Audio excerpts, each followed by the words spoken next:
everybody. Good to see you all. So, this is going to be a commentary by me. This is the Chess Sweep channel. Hello, I am Grandmaster Dennis Boros. And I felt like the round is yet to start, and that is true. However, I do think that we should take a quick peek at this game between the two current leaders, namely Nakamura and Magnus. We don't have all the time to take a look at it. However, even that little time that we're going to spend looking at it will make a lot of sense. So this was a very important game. If Nakamura would have lost, that could have tilted him, but as you can see, he did survive, and that counts for a lot. Also, it's a setback for Carlsen, because if he would have won, he would be in clear first. However, again, a side note that in these first 3 days, it's not about who wins it, but who qualifies. So the bottom 4 is kind of in big danger because only the 8 players will qualify to the next round. So namely, Firouzja and Duda are in big danger with 1 out of 4. So let's go d4. This was played in this game between Nakamura and Carlsen. And what's actually fascinating is that they still going on and try to play the same line over and over again. So even in the previous Magnus event, there was this d5, knight c3 and bishop e7 line, and they're just going to repeat. Hello there, Arjun.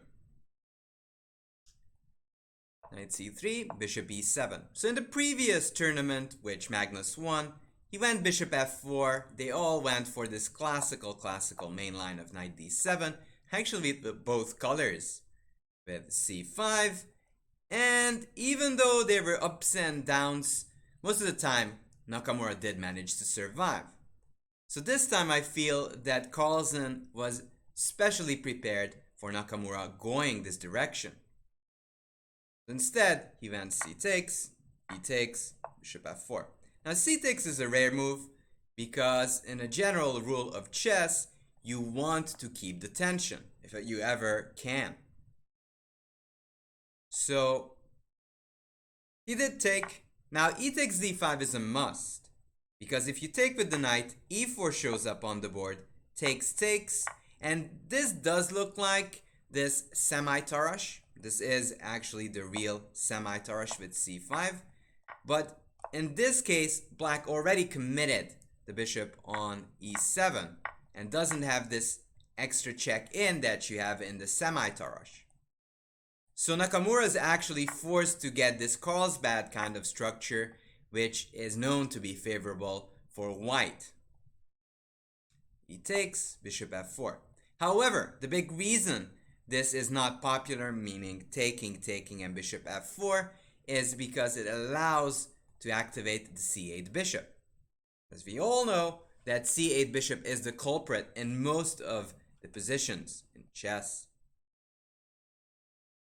So c6, queen c2, so still fighting against that, but here comes g6. The typical move, black wants to play bishop f5, and if that happens, black is getting ever so close to that draw.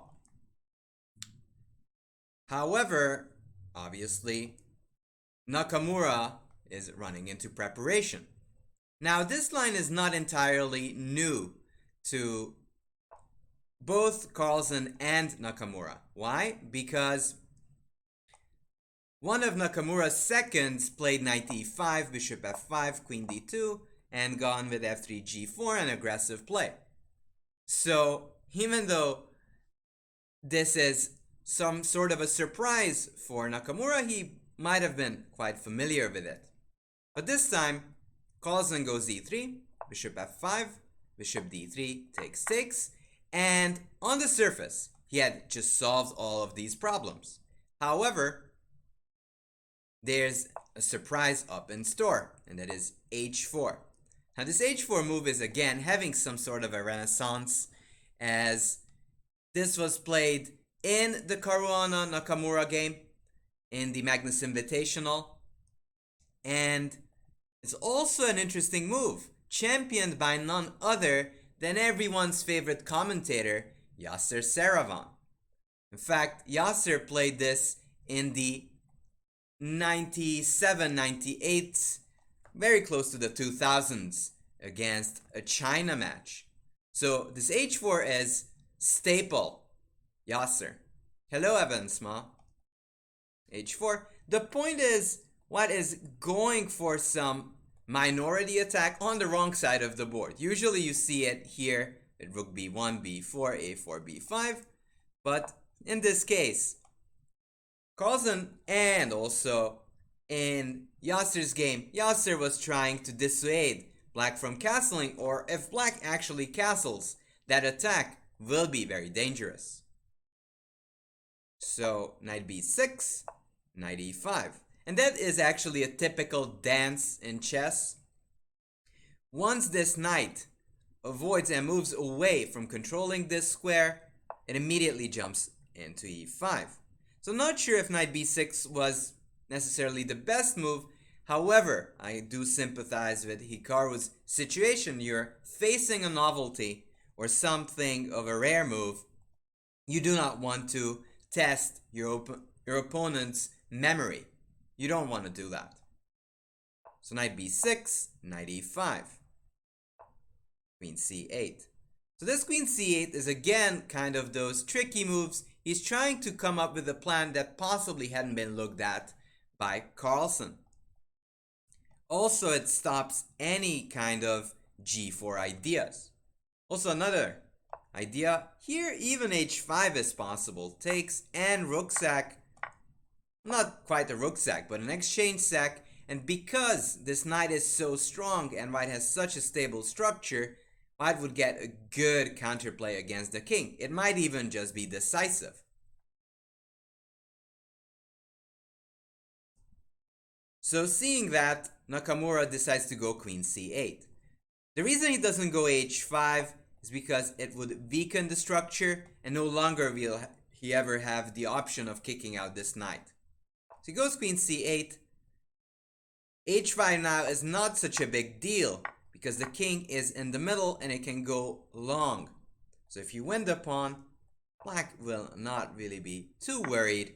You can go knight d7, try to exchange the knight, then go castle long, and this is just great. So queen c8, attacking that square. On castles, queen e6. By the way, this is a very typical maneuver in the Nimzo that you see. Not only does it activate the queen, it gives the possibility of long castles and sometimes even knight c4, planning to exchange that piece off. King b1, knight e4. Now knight e4 I'm actually not a big fan of because black is still not developed a lot. So if by any chance you could get the opportunity to exchange pieces, you should do so. So any kind of these exchanging moves, I think, would have been a little bit better, because in that specific case, then you'll get just a decent position. You can't really trade that bishop with knight h5, because that's, again, kind of the point of h4. Can't go bishop h6, you can't ever go g5 because h takes, or could even drop back to h2 and have a strong bishop in the corner. So king b1 was played, knight e4. Just trying to be aggressive, playing with f6, but I think objectively this should be a little dubious. Sonia Lang is asking, is there a tool you recommend for beginner to practice king and pawn versus king endgames? So I do know that there's a practice section on Lichess, so maybe that's a good idea to check out. I don't know if it actually has king and pawn and king endgames, but if not that, I would check out specific endgame books talking about this one and try to avoid Dvoretsky. because Dvoretsky gets too deep into complicated stuff. So I would just get into a Silman book or someone else discussing the endgames. But I would think that Silman should be good for that one.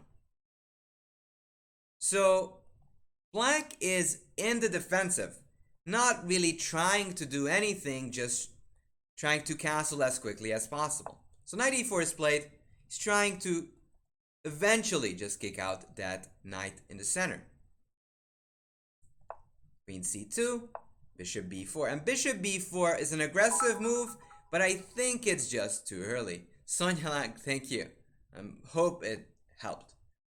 Bishop b4, and not that bishop b4 is bad. It has the idea of takes, queen e4, there's f6, and then you lose the piece. However, that bishop doesn't belong there, and it also loses time. So instead, like a5, a4 would make more sense. However, maybe he was skeptical about his chances. So he went bishop b4, knight e4, de, h5. And now this is the annoying part, because if white manages to ruin the structure and even capture the pawn, it'll be game over. g5, very nice little move, bishop g5. And actually, Carlsen is picking up the gauntlet. He doesn't mind f6 because he's going to get plenty of pawns for it. Takes it this way. He could have also tried bishop takes f6, queen f6, and queen e4, in which case he would get 3 pawns for a piece, which would probably be reasonable and enough.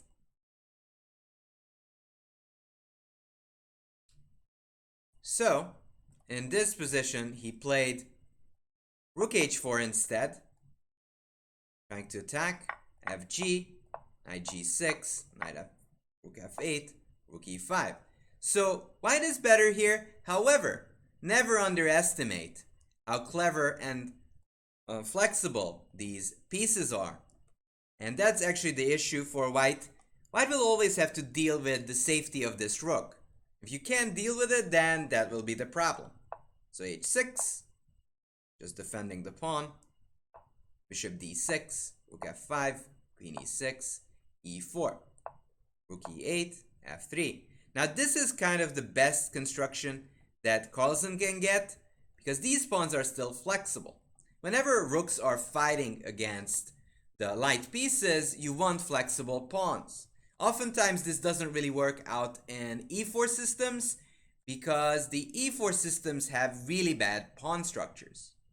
However, in this specific case, these pawns are pretty good, because they can still go d5 or e5 depending on the situation. Bishop f4, rook d3, just making a useful move, maybe even trying to activate it later on. Knight c4, and here comes Nakamura. And when it comes to complications and ideas to complicate the game, Nakamura is one of the best players. He knows that he needs to muddy waters, otherwise he just will lose positionally. Queen c3, knight d6, and he's again on the mission to kick out this rook on f5. d5, queen e7. Again, pinpointing that your rook is in trouble. Rook f6, bishop e5, but there's this in-betweener check. Queen c2, c5. But now, as you can see, the situation has dramatically changed. Yes, white can win another pawn. However, Nakamura built a fortress, and the quality of this knight has improved drastically. Also, this bishop is much stronger than it was like a few moves ago. Let's go back a little bit. Like, this bishop is staring into nothingness, and that knight really has no real outposts. Fast forward, Nakamura created a beautiful outpost for that knight, which is supported by the bishop, which might even have some counter chances in the future. So, by all means, Nakamura improved his position, and as I told you, Carlsen's pawn structure is no longer that flexible. Rook e6, queen c7, defending, And again, you can see how useful a blockading knight can be, and not only defends, it might even support c4, c3 ideas. So this knight is multifunctional. So takes, d6, knight takes d6. So he gives up a pawn just to activate the rook. And if white can manage to hunt down that king, that'll be game over. Knight f7, rook c5, queen b6, a4. So objectively, white is still better, but it is getting double-edged because the bishop and queen will have some mating ideas. a6, a5. What stops this to get overwhelming? The fact is that the rook has a close position. And that's why Carlsen played d6, because he wants to open up files for the rook. Rook takes, a4, a5, queen e6. Rook d5, just trying to restrict the activity of that queen. King g7, queen c5, queen f6, rook d7, bishop takes b2. That's actually a wild move, giving up the pawn. Takes, bishop c3, king c2, bishop e1. And here queen d5 is this typical move that you see in chess. Meaning, I can tell you when Carlsen played queen d5, that was because of anxiety. Now, a cool and calm Magnus would definitely find the best move, rook b8, and the fact that there's queen f8, queen g7, that's a big threat, and you can't really block because there's e5, and you're just losing. But with the tension rising and him feeling that this is kind of slipping, he's making a move that is surefire good. So he doesn't have the patience or the confidence to just go rook b8 and saying, I don't care about anything, this attack is just going to break through after rook b8. He's going for queen d5 instead.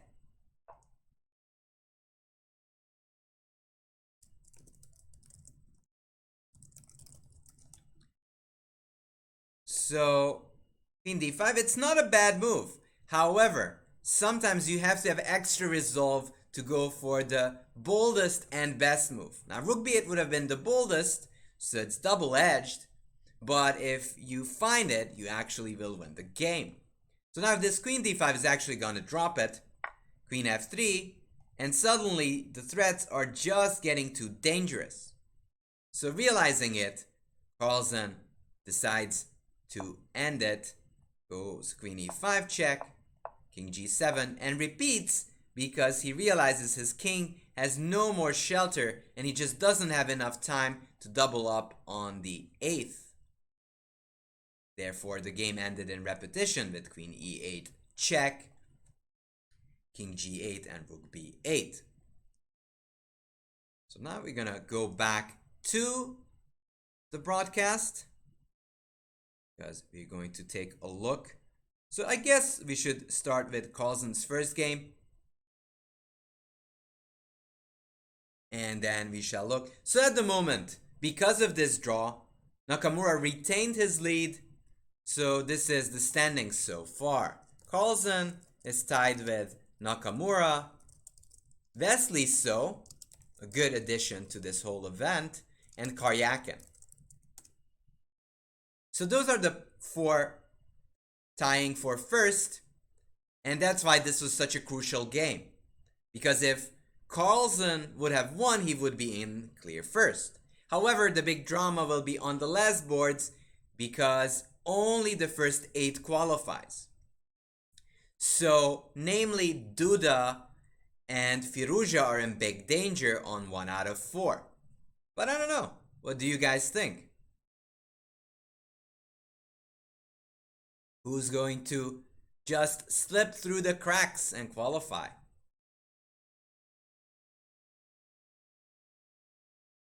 Nandich is asking, hi Dinesh, how do you IMs and GMs play so consistently, I mean, for example, I've beaten IMs on OTB tournaments, but then later on, I am so inconsistent that I would lose to 1500 in the same tourney.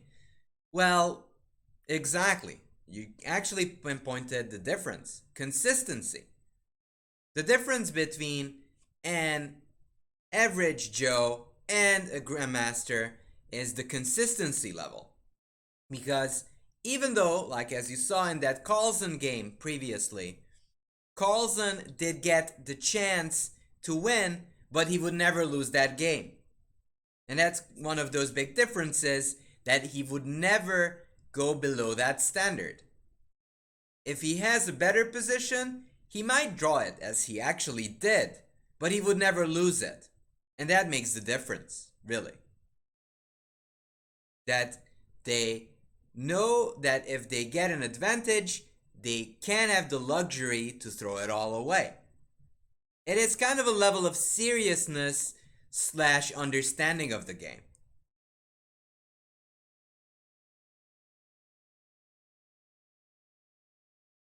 That is kind of one of the reasons what makes these guys so good.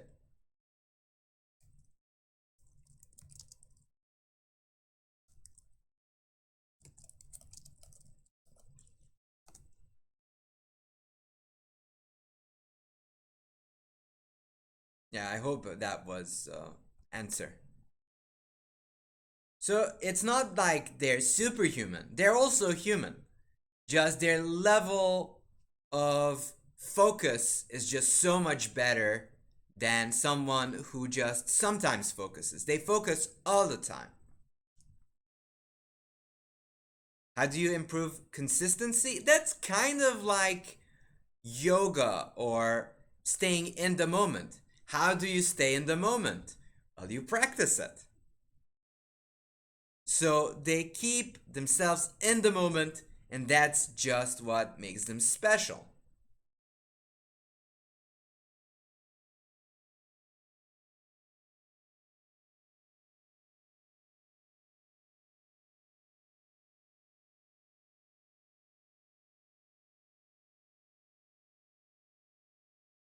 Yeah, sure thing.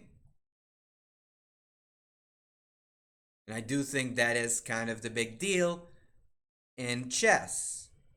That you've got to be better than your opponent in most of the phases of the game. Now, beginners and, as you improve as a chess player, you might be really good at openings, but then you're not good in the middle game. Same thing with the other part of the deal. Like, you might be really good at the end games, yet you will never get there because you're terrible in the openings. And that's what they do so well, is that they fix those. So how do you climb to 1800 plus? First off, you really have to practice your openings, but mostly your tactics. Because the first thing that makes you better as a player is to do tactics.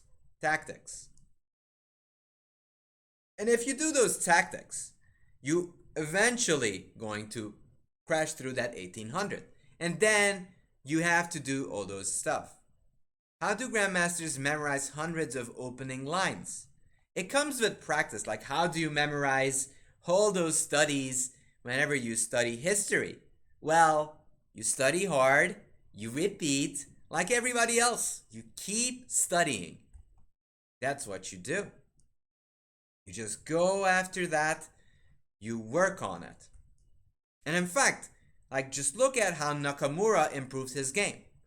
And I do think he needs props for that, because his quality of game has jumped. Or at least I was very impressed the way he played, and he's still kind of in first in this tournament. So just notice that he's actually, like, look, I'm just making moves that these weren't played yet. But okay, so Nakamura would always get this position and keep repeating this. Why? Because that helps you actually memorizing the lines that you're playing. And once you've played like 50 games with one single variation, it becomes part of you. You will remember it. And that's actually one of those deals that they do. They keep practicing it and then they try to memorize it. And that's where blindfold chess actually comes into action. They're trying not to use cheat codes and just try to remember it without actually looking at it. Because when you're playing the game, you can't look and can't look it up. You've got to memorize it. But if you've seen it a lot of times, you will get a visual input. So they will see that position and remember it. So they'll be in the visual memory. So that is actually one of those really good ways and important ways to study. Also, you can use the method of using a chessboard. Because some of us are really good visually. So if I see this position and see it hundreds of times on the board, I will remember it. And your brain is smart enough, if you're invested enough, that you're gonna remember it. But moves. So we're seeing a semi-Slav. D4, D5, C6. Let's rotate. Let's take a look from the Magnus perspective. Knight F3, Knight F6. So I'm pretty sure that Carlsen is planning to go E6 after Knight C3, E6. Especially as you might have known, his seconds are big experts on the semi-Slav. Knight D7, exactly. So E6 is played, Knight D7. This is the big line. Queen C2, and I wonder if he's going to play Dubov's A5. Yes, he does. Wow. He goes for A5. So the point of A5 is the following. If white wastes time, takes, B5, here, bishop B7, and in fact, black will have the idea of expanding with B4 and C5, and in that case, it makes sense to have that extra pawn there. So A4 is kind of like this anti-move saying, hey, I'm not going to let you that B5 move in, which you could get and win some time with. So you would get extra time, B5, bishop B7, and then there'll be good play. So what Yuyagi is saying, hey, I don't want any of those things. You can have the B4 square. And in fact, A4 is somewhat of a concession. The B4 square is now up for grabs. But Carlsen says, okay, I'm just going back to normal lines. Now he can go castles, and he could go E5 or B6. But I would assume he's going to go for B6. Because if you go E5, C takes. Now this is especially bad because no longer can you kick out that knight. And these are those small little details that you have to notice. Now he's thinking, but probably B6, bishop B7 is the soundest. I kind of assume B6 is going to come, as E5 could be dangerous. Or maybe D takes, bishop takes, and E5. However, in this case, this bishop will be a superpower. No problem at all saying Hungarians are enthusiastic. Look at Danish and Leko. So we appreciate that. Thank you. So he did take on C4. This is actually somewhat risky. B6 would have been a little bit more circumspect. DC takes. And I only see two ways of playing for black, but so there's either E5, you try to counter in the center, or you go B6 still. C5 I do not like because that square is going to be under control forever and ever. Just forever and ever in this position. Been fun chess. Thank you for following.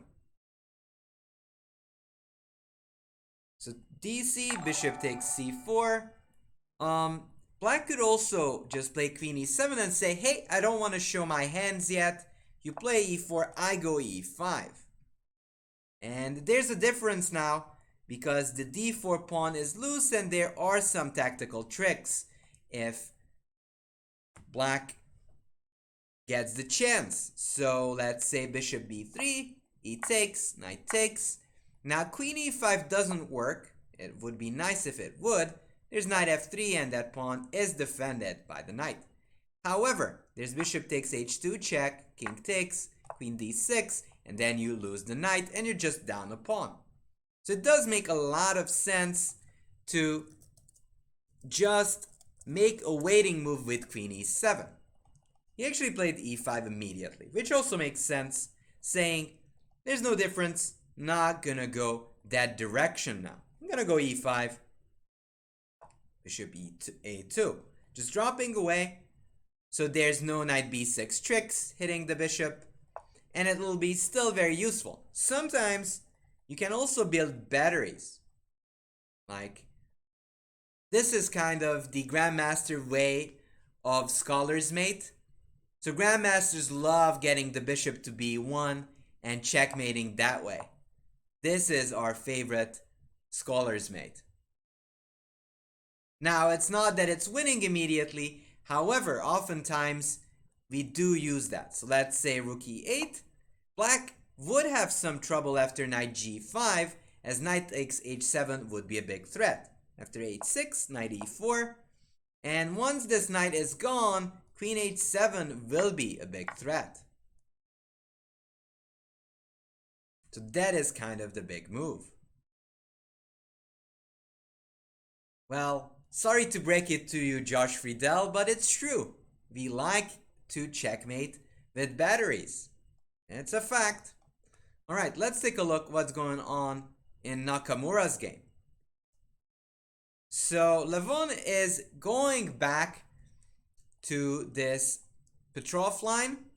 Knight takes d6, knight takes e4, d3. d3 is kind of a tricky move. d4 is the main line. However, d3, knight f6, d4 transposes back to the French. So here's a little bit of a detour. d5 takes, and voila, we are here in the French. However, usually black would like to get the bishop to d6 and knight e7 and attack. But from this move order, you actually get a position where black already committed the knight to f6. d5, h3, just stopping bishop g4s, bishop d3, castles, knight c3. Now knight c3 is already a sign that Nakamura is going for some new ideas. c6, bishop g5, knight d7, rook e1, takes, knight f8, and now Naka embarks on the journey to g3 and sometimes even have some threats because of this pin. So he goes knight e2. Aronyan, seeing that coming, he's going h6, just asking where this bishop is going, so he decides to drop back. Now this position might seem dull, and it is, but white is kind of on the happy side of dull. So let's say if black goes knight e6, takes, c3, let's say, white will still have a little bit more space and black's pieces are a little bit cramped. Actually, bishop f4, knight f4 happened. Knight e5 is still coming, and with white likely to have the control of the e file, he will get a little bit better of a position. So that could be one of those big deals. So let's take a look around, because there are many other leaders playing, namely Wesley So.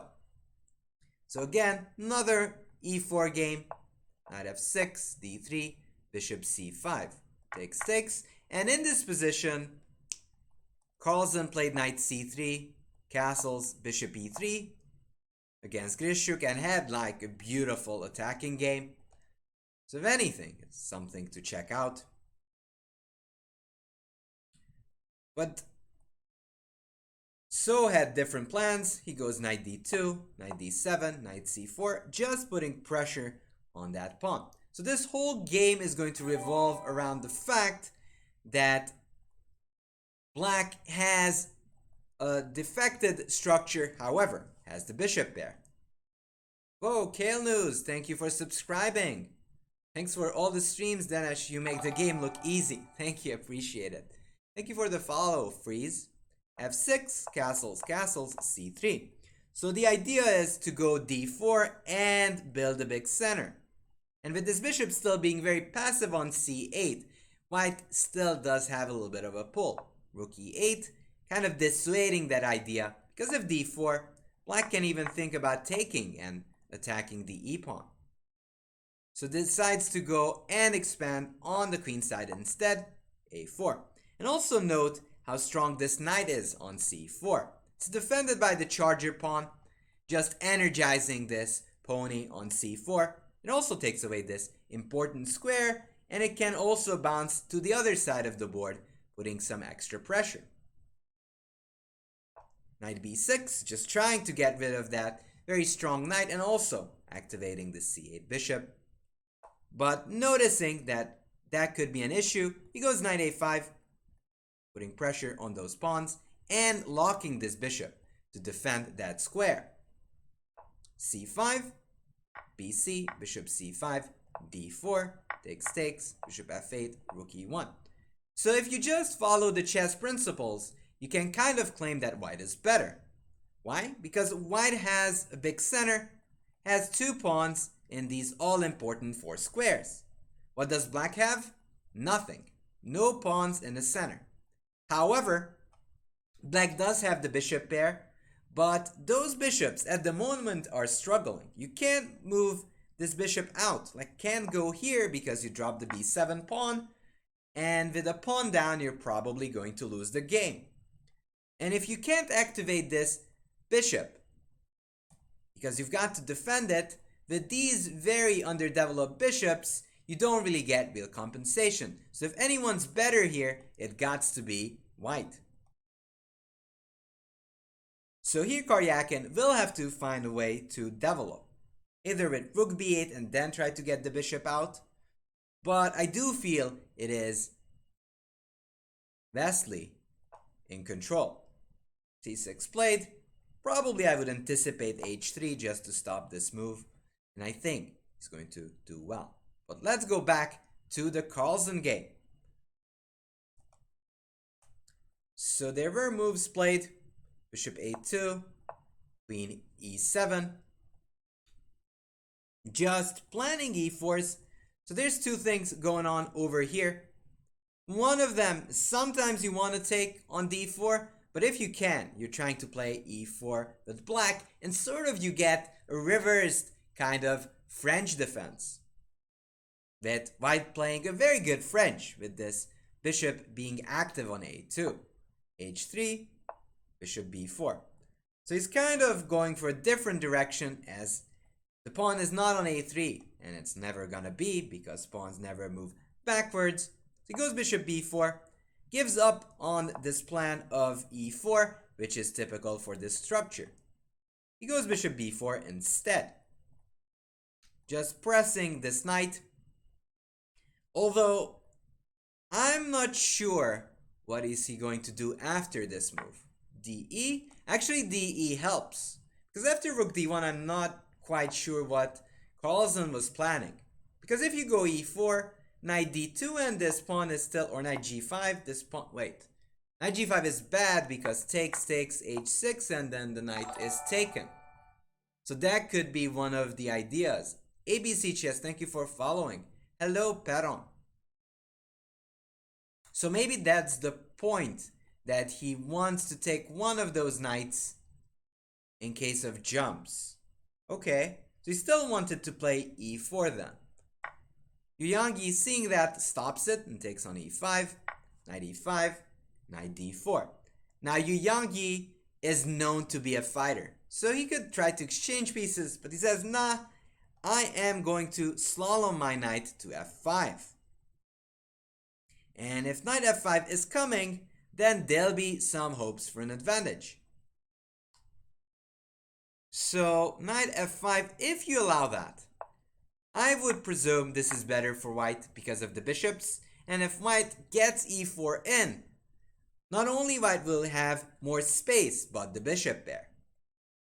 So seeing this, I would anticipate either rook e8 or rook d8. Maybe rook e8 is better because eventually white is going to try e4. Now if knight f5, you could even consider moving the queen away and keeping the bishop. And just exchange this one for the a2 bishop. The other plan that maybe black could have is take, drop back with the knight, or maybe rook d8 first just to stop bishop d2. And let's say if white waits, knight g6. So the fight is going to revolve around this e4 push, whether white is managing that idea or not. And at the moment I think that black is in cruise control, because e4 is never going to happen, and then playing bishop d2 is tough with the rook being on the d8 square. Alright. Going on in the Nakamura game. So just as it followed, bishop f4 takes, queen b6, b3, bishop d7. So it seems that gradually Levon is going to equalize.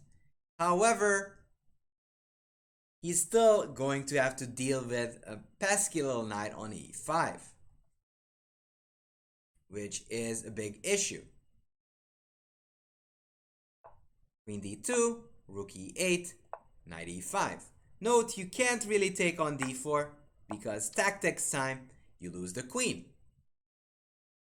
And even though this position is super symmetrical, these pieces are way more passive than this knight on e5. This bishop has some potential targets, and this knight is much dangerous than any of these knights on f8 and f6. So I would definitely say that it is still Nakamura for choice, even if it's not by a lot. Bishop c8, rook e1, queen c7. Now, also I want to mention that in this position, because of the passivity of Levon's pieces, he could attempt to go rook e3, rook g3, which can be super dangerous. Question is, if black can go knight d7 in that case, trying to undermine that e5 knight. Now black really needs to go and act quickly, because let's say if black dilly-dallies, there could be some big sacrifices going on. Let's say cd, queen h6, and there are plenty of threats against this king.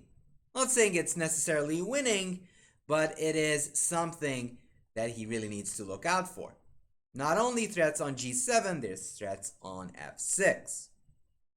But noticing that there's knight d7 that would exchange those pieces on e5, he goes c4. His plan is the following. He's trying to pressure that d5 square and combine it maybe with some attacks. I don't know if he will ever get this rook a3, rook g3 in, but that's one of those ideas that's very, very important in these type of positions.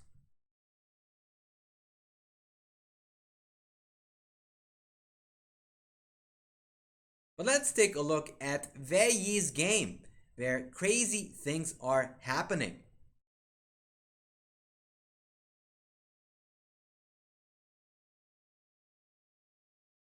Wei Yi Firuja. Now this game is very important because whoever wins can climb back into the game. f3, one of those fascinating moves that was invented by none other than Marozzi. And that's actually funny that people don't know about this. This is the Marozzi system, and somebody called it the fantasy variation. Probably. Marozzi had a great fantasy. So f3, the point is, white wants to keep this bishop locked in. So if white ever plays e5, the bishop gets out. And then problem solved. Knight c3 takes, bishop gets out, problem solved. f3, in this case, Wei Yi is trying to just keep this bishop locked in. Queen b6, pressing on the d4 pawn and trying to open it up. Knight c3, e5. So seeing that White actually has problems developing because f3 is not good for development. Firouzja is going crazy and goes with this aggressive move of e5. de, bishop c5. And this looks like a strong threat. However, knight a4 is just in time, and you could give like a spy check on f2, but that doesn't really do anything. I go king e2, and your queen can't longer defend this bishop. That square is protected, so you can't checkmate me. And your queen will have to move. And in that case, white is just better. So queen a5 check, c3, bishop takes g1, rook takes g1, de, bishop f4. Now, white got the bishop pair, and black still has terrible piece placement. And that's kind of the big issue in this position. Knight e7, b4. Now, the fight is revolving around this. Both black and white has pawns in the center. However, if white manages to strike quickly, then he's going to get the advantage. If Firouzja manages to castle and organize just before white does, then black can get the advantage. So no wonder Veilly goes for b4, just saying, hey, I want to win time. I really want you to expose your queen. Queen d5, knight c5. The knight on the rim is dim, so he's bringing it back to the game, also planning to remaneuver that knight to d6. Queen d1, rook d1, knight d5, bishop g5, h6. Now, you could never take on c3, of course, because rook d8 is checkmate on move 14. So that's not ideal. So h6, fe. And probably this is bad for Firouzja. He takes, rook takes. And the problem again is that not only white gets central control, that Veilly will get knight e4, knight d6 in and get just a good control. How should black reply? Definitely not with queen b6. I mean, queen b6 is good, but e5 is too much. So either this or black could go with e6 and c5, in which case this f3 pawn is a little bit awkward. Here, rook takes. I would assume he's going to take. But again, after knight e4, knight d6 is coming, the g5 pawn is in danger. It's something that I'd rather be with white because of the control, and white is actually just a few moves away from bringing in another rook. And I think that his position is just doing wonderfully. Hello, darling. King f2, bishop b5. And if anyone's better, it gots to be white. Let's see if there's anything. Oh, drama in the Nakamura game. So we left it off with c4, dc, which dc I don't like. Because if you're defending, you want to hold the fort. But instead, Aronyan decided to take, which is very risky. Bishop c4. No wonder that Nakamura immediately puts pressure on that f7 pawn. Rook e7. Knight g6 takes. So black could take, rook e8.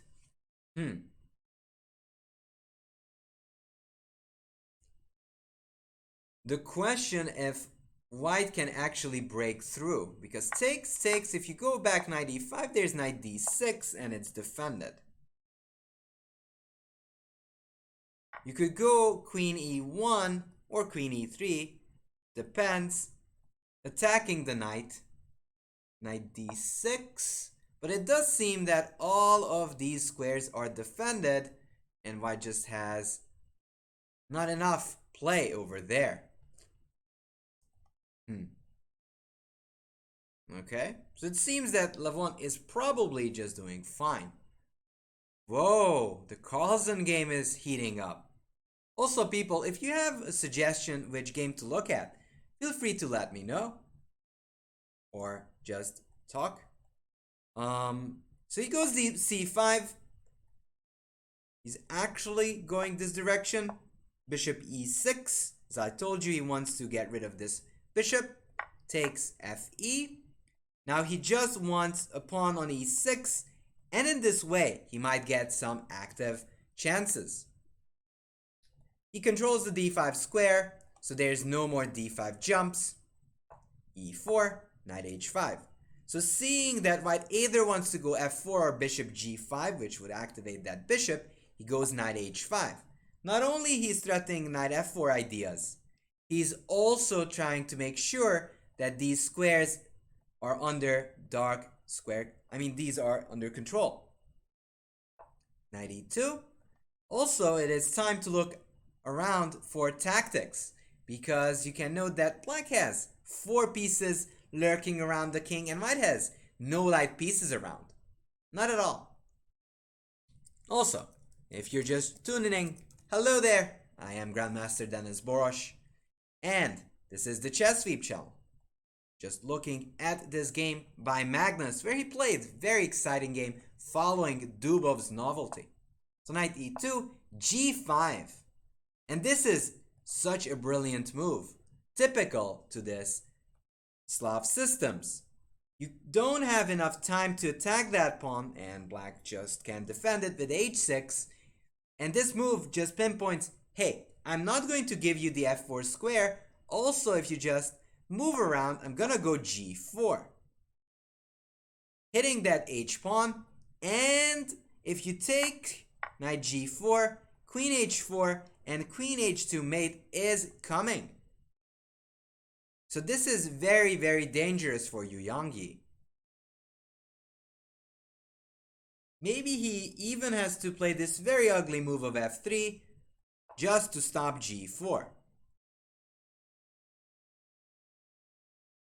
Oh, actually played g4, knight g3, queen h4, and I don't like Yu Yangyi's choice. Now f3 looks super ugly.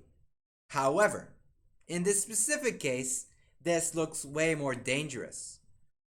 Queen h4, knight takes h5. Is there gh? So takes, knight g3, knight g4. The problem and my threat is to take and attack. So this is actually a possibility. GH. He actually takes back, but I'm not quite sure if this is not a winning attack.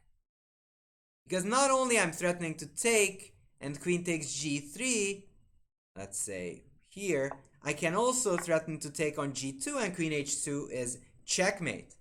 So if by any means, I think GH was something to consider. He goes queen h5, which is the safest. Queen h5. If h takes knight g4, that's just GG's, game over. You lose the pawn and you're just suffering. So queen takes h5.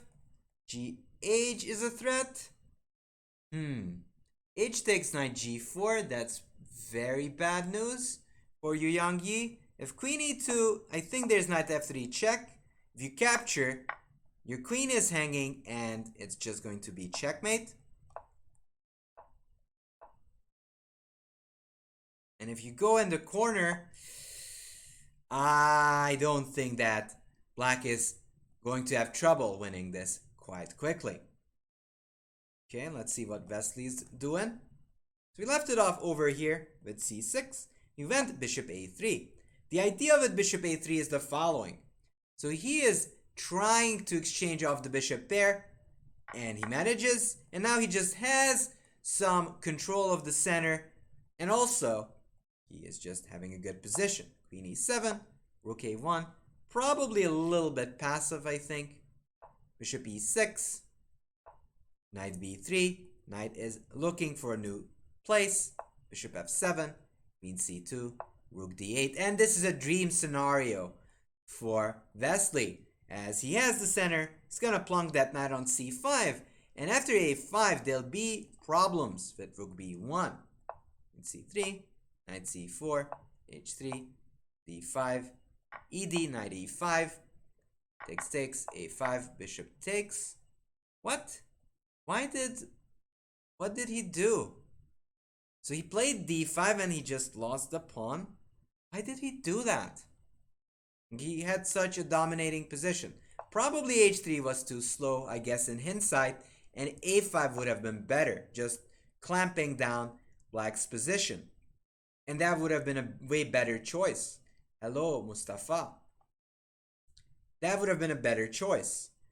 h3, b6, d5, takes ed. Maybe he thought he's winning, but after knight e5, this pawn is just dropping for no compensation. Bishop takes, rook e3, and suddenly out of a beautiful position, Karyakin is just better. It's just a pawn, could take, go queen e6. This took a sudden shift, and I do not understand. Probably Vesely's play was too slow. He needed to be more aggressive. Let's play rook c3, queen c2, or something, because he just dropped it all the way with d5. Yeah, because after even rook b3, queen e6, it's clear it is only black who can play for more than a win. Like for a win. White has no business winning this position.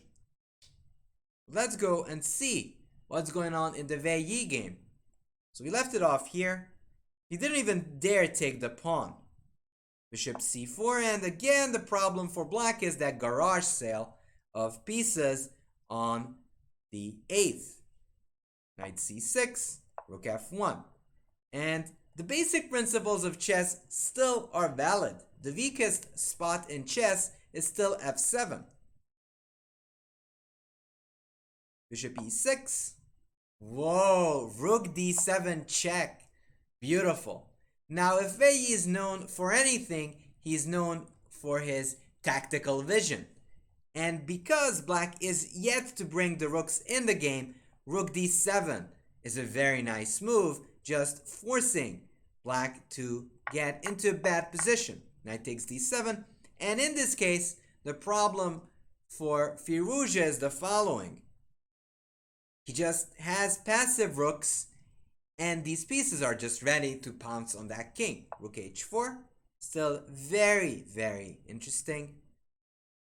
Rook takes, knight f6. King f8, check. Rook takes a8. Rook takes, knight g4. But now, white is just up a healthy pawn. Although, the king is still active. So maybe there could be some practical chances for Firouzja. Maybe just rook c2. Rook c2, and there's some play. Whoa, Carlsen's heating up. So let's go back. Yep. Let's flippity flip. We left it off here. Takes f4. Yep. It was time for f4 because in other cases there would be knight f3 ideas and probably just checkmate. Gf, knight c7, trying to look for play, but knight takes e6 and trying to weaken the king. Fg takes, king h8, knight takes e6, rook g8, bishop g5. Whoa, suddenly white's pieces starting to be very aggressive. So queen g5, if rook g8, there's rook f8. Is there rook f8? No, there's just takes and you get mated. Wow. So takes, rook g8. If rook f5, then there's rook takes g5, takes, and knight f3. Black gets two pieces and winning. So it's still winning for Magnus. h4 maybe is a try, but then there's h6, and because of this spin, there will be h takes g5. But also note that Carlsen has a minute 42 seconds against 4 minutes. h4 was played, h6, rook f5. However, if Yuyangi can somehow start rolling with the e pawn, he will get some chances. Knight d3. It is still probably a win for Carlsen objectively. And if he could take, probably b3 makes sense. Just trying to keep that pawn and hold this up. So if h takes, maybe even rook g5 is interesting. However, with every exchange, black is getting closer to a win. Knight d3, I think b3 looks like the best move. And here, I'm not sure. White definitely has chances, and black needs to be careful with that knight on d3. It's easily could be captured. So h takes. Here, immediately there's rook d1, and suddenly this knight can't go back. There's only rook d8, but then in that case, rook f3. So it's kind of getting very tough for Magnus. Or at least technically not that easy to play. I would assume b3 is the big move. And Carlsen will have to find a way back for the knight. Yeah, that was played. H takes. I would assume rook e8, knight e5, just come back with the knight. And is this winning anymore? Not sure if it is. But definitely, it's a trouble. It's a trouble for black. He has some hopes. He has the better piece constellation. He has a knight and bishop for a rook.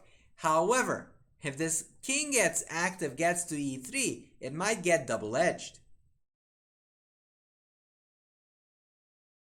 King g7. King g7. What about rook d1? Rook d1. You want to go here? In that case, the rook comes in, and I'm not sure. Rook d1. Maybe c4. c4 could be an idea. bc, knight c5. Hitting those pawns. Also stopping this intrusion.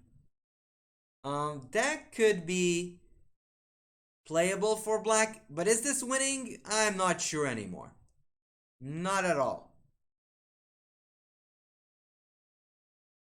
King g7, rook d1. You think this is pretty good. Let's take a look what's going on in the Nakamura game.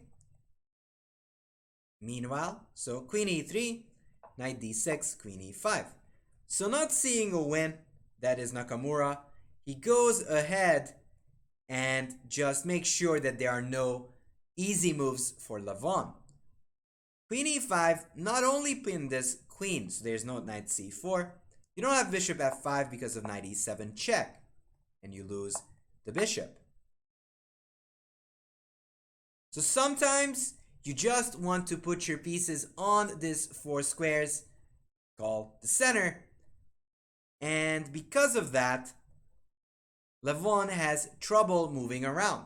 Doesn't have bishop f5, doesn't have bishop e6 because the bishop is taking that away. So queen d7, knight e7 check, king f8, takes, and bishops are known to be better when there's pawns on two sides of the board. If there would be only pawns on this side of the board, it is knights that are favored. So queen b8, and this is kind of the reason grandmasters love long-ranged pieces, bishops and queens, because they can attack pieces on both sides. Now this bishop attacks the f7 pawn, puts pressure on these guys, but it also can jump back, and as it does with queen f4, as they were weakening with g6, he goes back and creates weaknesses on the king side. Queen e5, f6, queen b8, just kind of putting pressure and making sure the queen cannot move around. Knight e7, queen f4. So this looks like lots of move back and forth by Nakamura. However, the point was to create a target on the queen side. And because Levon played b5, the c6 will be a target. He plays c5 because he's dynamic in nature. Queen e4. Again, pressing cd, bishop b5. A nice little intermezzo.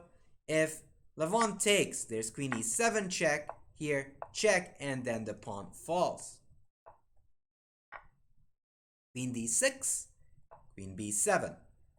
And actually, Nakamura's play is very high level so far. he's been inching ever so close and putting positional pressure on Levon.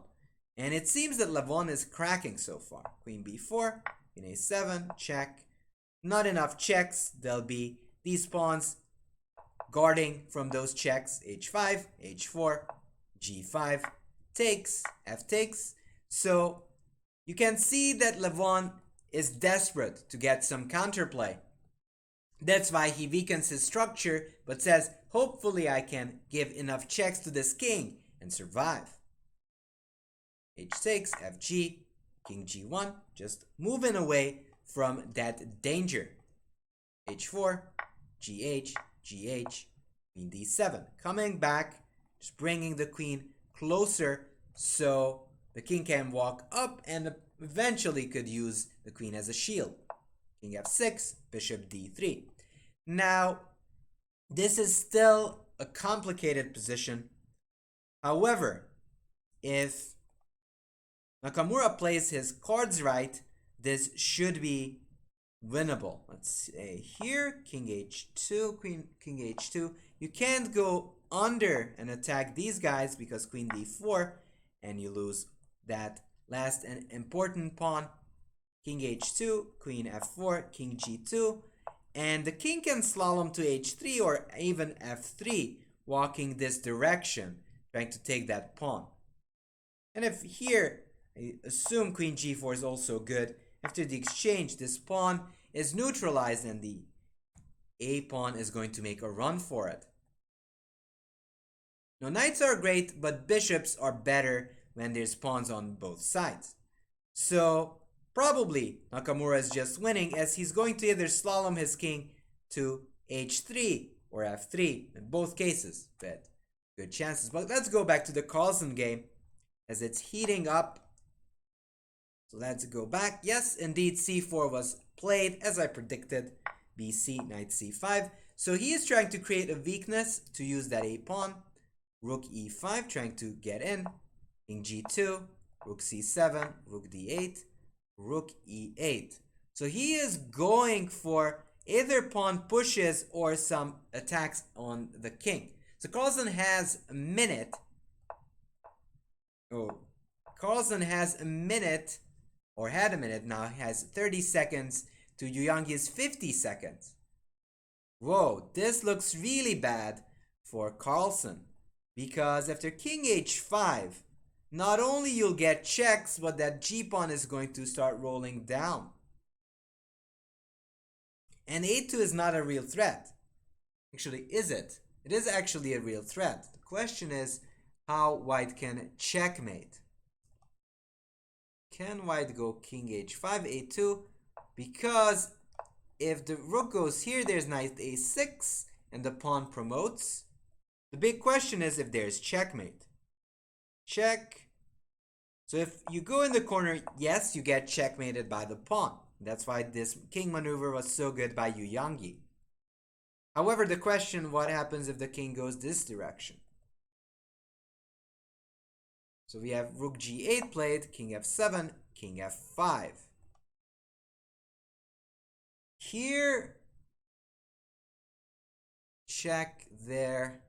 So white definitely has a draw. At a minimum, he can keep checking on the 8th. If he doesn't see anything else, he can keep checking. So he can start checking. Here, there's still knight a6. But Carlsen really wants to win this game and goes knight d7.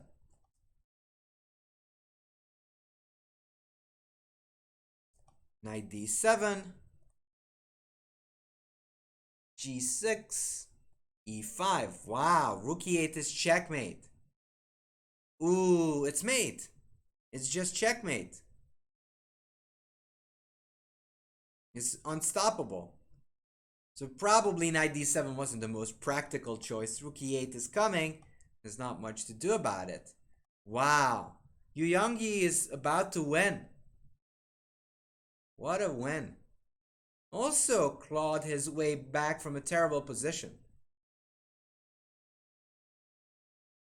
Problem, there's rook e8, and even if you move the knight, it does nothing. You're just losing. You move the knight, you don't defend anything, and this is under control, and it's just checkmate. These squares are under control, it's just mate.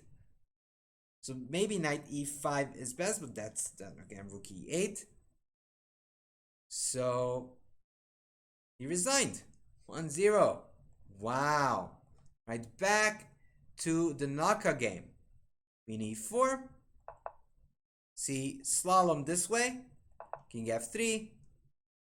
Queen d6. Queen f4. Queen e4. King g4. So he's making sure that g pawn's under control.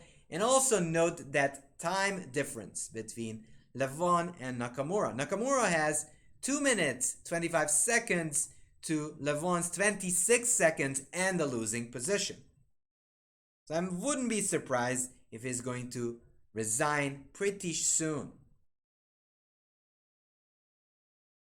So Queen e5 is coming. Queen c8. Probably taking is fine. I don't see a reason not to, because these squares are protected, and the king will just walk back to g3, f3, and e2. So this is just a win. Let's see what is going on in the Veyi game. It actually ended up in a draw. Wow, so that's a nice save by Firouzja. And it's a bad news for Veyi. He did take the pawn. However, the black pieces got quite good.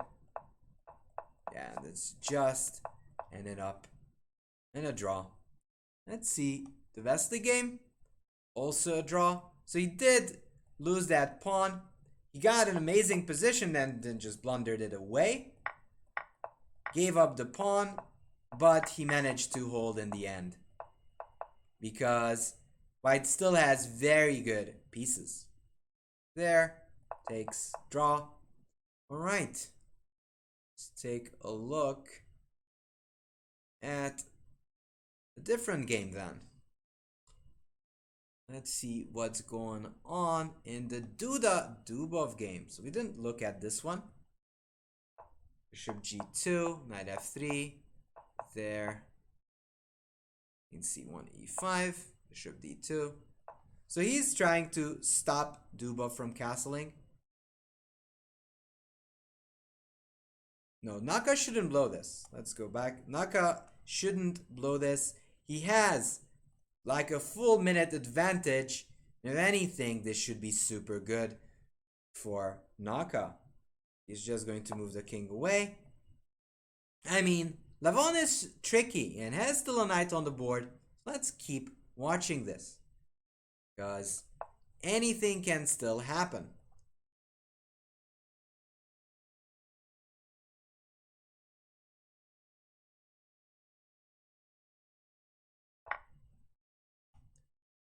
Takes, yep, and that's actually the clean way to go. Just go into the endgame, go back, and then just push those side pawns.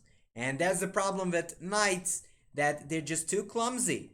By themselves, they're just not good enough. And they can't survive these type of positions. So probably Levon is going to give up pretty soon. There's no way of stopping those pawns. King d6, he's still fighting. Wow. Probably bishop d3. Yeah, just make sure there's no counter tricks, and then these guys are just running down the board. Hello. Hello, SSA 2973.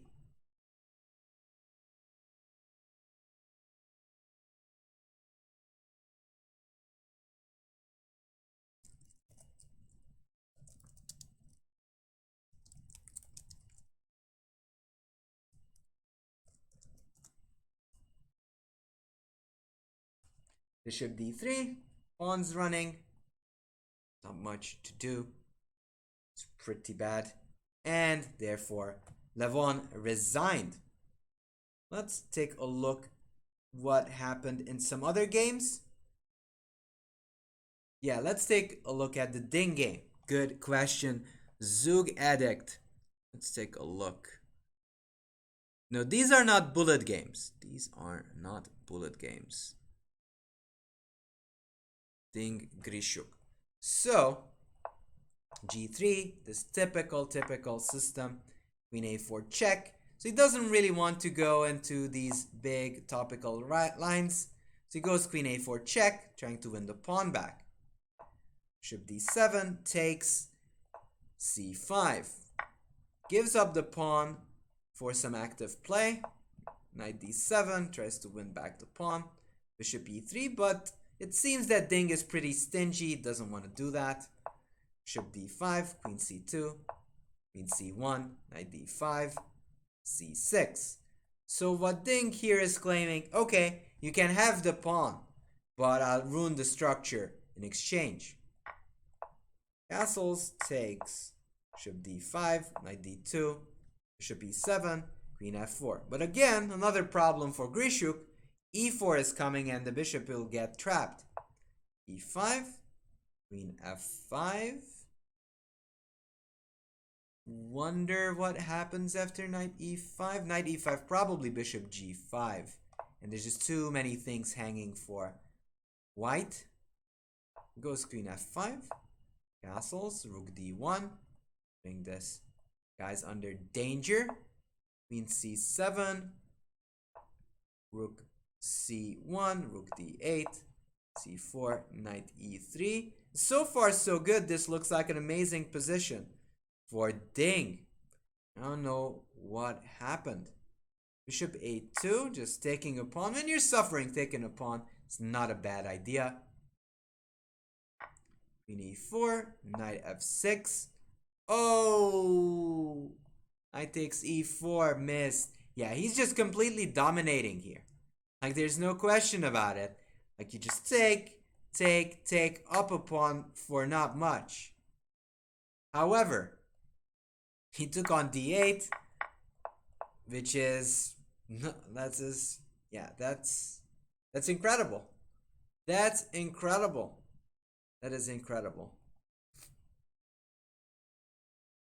Yeah, let's see how Duda won, which is a big deal.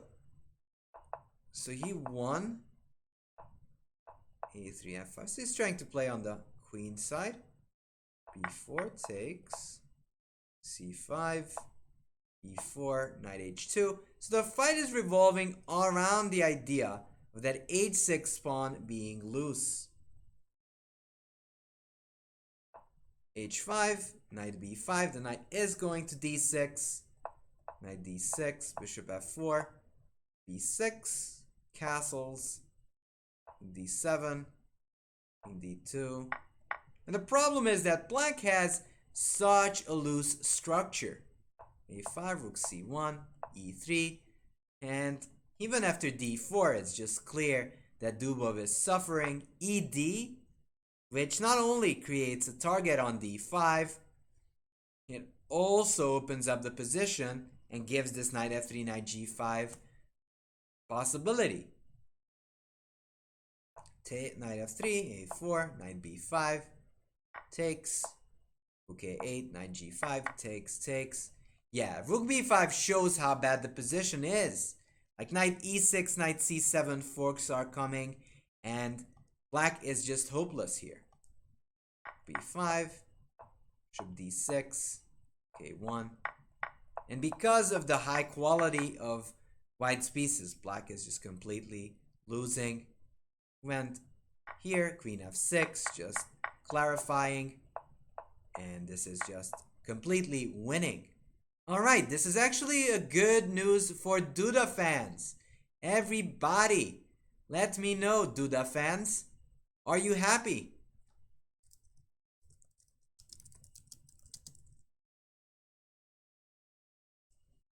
Because this is a big win. With this win, I think he moves to 8th place and only a half point behind Aronian. No, he's actually tying with Aronian. He's a half a point behind Ding Liren and Yu Yang Yi.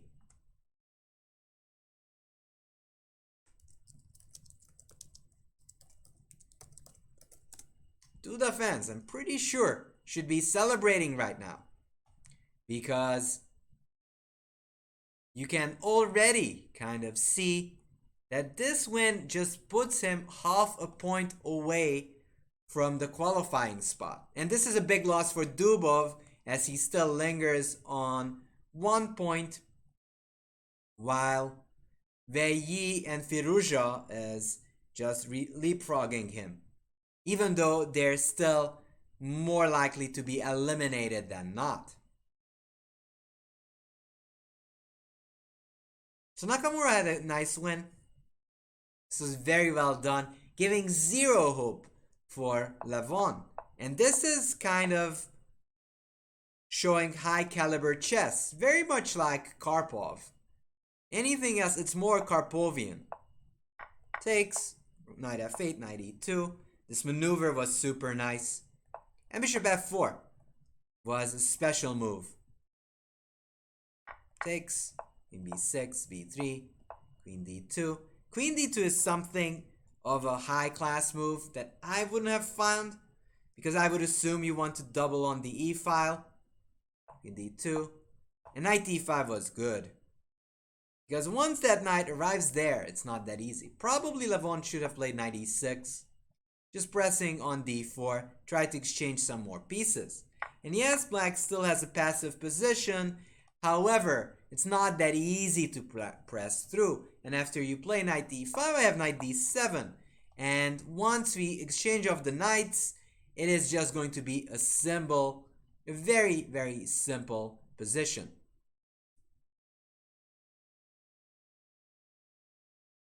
So knight d7 would be like an idea. So probably knight e6 would have been a better choice for Levon, but rook e8 makes sense. However, after knight e5, black doesn't really have knight e6 anymore, because there's just too much pressure on the bishop. Bishop c8, rook e1, queen c7, c4, and I definitely don't like d takes c4. You want to keep the position intact, because that's one of those big deals in these type of positions. And anytime I give a lecture, I make sure to pinpoint you've got to keep the pressure on. That's what Nakamura does, but Levon has to do the same thing. If, let's say, Levon would play knight e6, probably he's holding, because c takes, probably there's even knight f4, queen f4, knight d5. This might even start looking good for Levon Aronyan. However, even c takes d5, if black is worse, it's just only slightly worse, if anything. So the big mistake by Levon was to release the tension with dc. Bishop takes c4, rook e7, and one of the things that we know with these isolated pawns, IQP systems, that you've got to play aggressively. And that's what Nakamura does. After that, plays knight g6, taking off, putting pressure on the f7 pawn, so you can't move back. Then you would drop the f7 pawn. And kind of exchanges off this very annoying knight. Knight g6, rook e8, takes, and queen e3 is again a very nice move. Not queen e3 by itself, because that's okay, you just want to get the queen on the e file, but queen e5 deserves huge props for Nakamura, because you no longer threaten taking on c4, which would make it an immediate draw. And again, you don't have any bishop moves. So black is stuck defending. King h7, if you're like sadistic in nature, you might even have knight f8 check. But probably you can just drop back with the knight. And bishop f7 is a threat, and your king is a little bit all out there with knight h5 coming. So maybe queen d7, that could run into knight h5, and black is condemned to defend passively. So black maybe wanted to play for a win. However, I would definitely say that there's some issues there. Like, the position is not good. Just not good. And he should have just sat and tried to defend, which he didn't do. Let's take a look. It depends. As I say, let me know what you want to post. So queen d7 was played, knight e7, king f8, takes, queen b8. And not that Levon isn't objectively fine. However, it is still more like a suffering position. Hello, isolated pawn. So queen b8, just pressing. g6, queen f4, king g7, check. And f6 is kind of the move I don't like. However, maybe it's not that bad. Check, and b5, this is the first move that is going the wrong direction.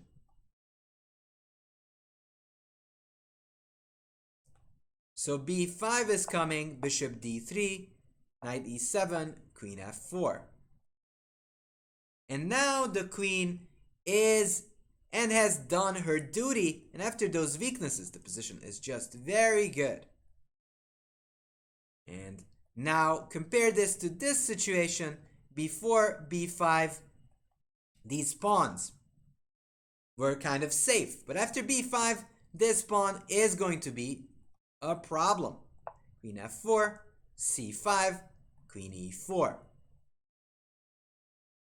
Again, a very nice move, pressing there. You never can take on d4. C takes, bishop b5. Here, queen b7. And this is just too much to handle.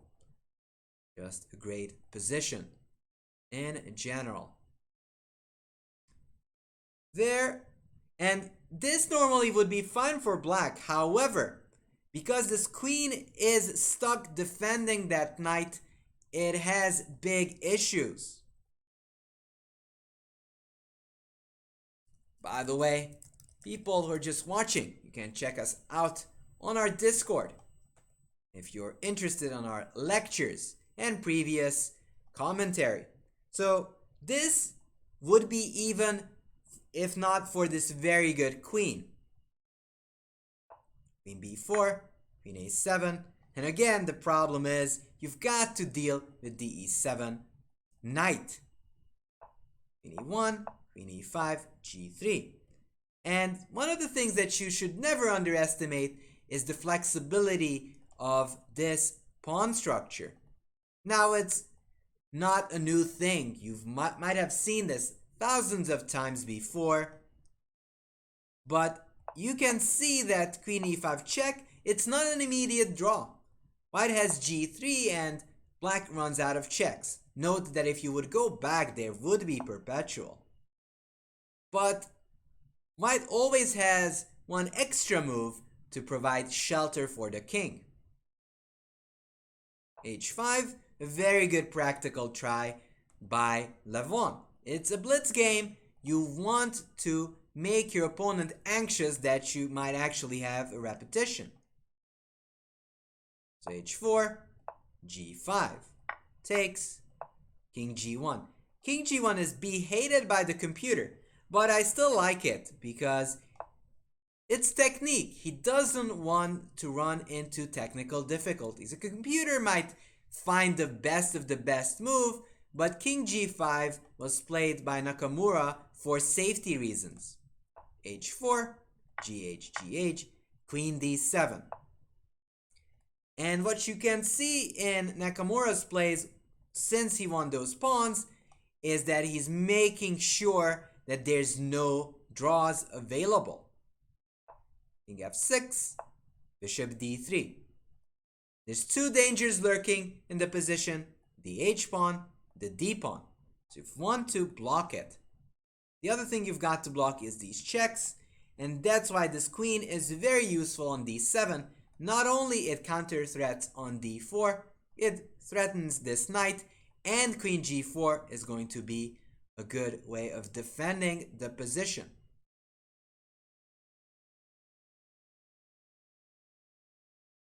So that is kind of the big deal here. Queen g5, probably knight d5 would have been better and probably scarier for Nakamura, because once that knight lands on f4, you never know what's going to happen. Because a knight on f4 can definitely be a terribly dangerous piece, and a queen-knight combo can often win you a game.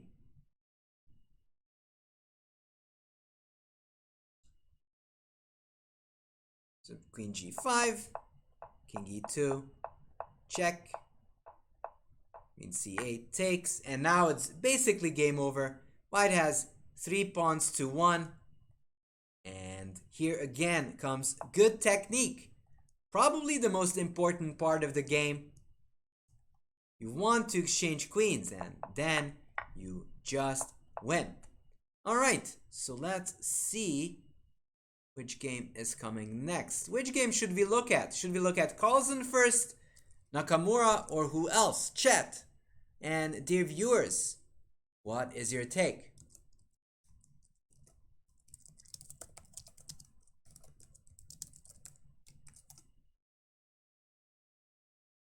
Vinegar is saying Carlsen.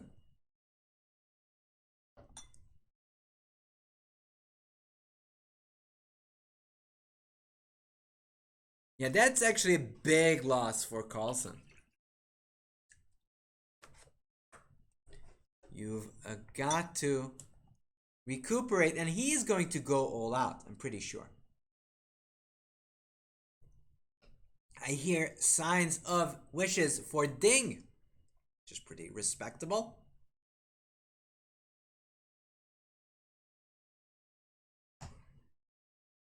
Alright, we're going to start with Carlsen and then move on to Ding, which will be a big game as Ding plays versus Naka.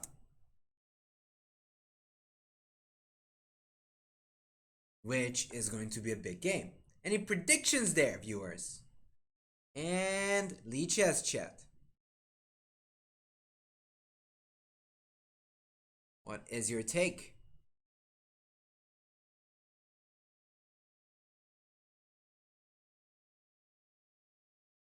So the current standings so far. The current standings, Nakamura is in clear lead. Vesely is second with 3.5. Nakamura is first with 4. Karyakin tied for second. Carlsen and Grishuk on 4th. So it's opening up on the tail end of the tournament.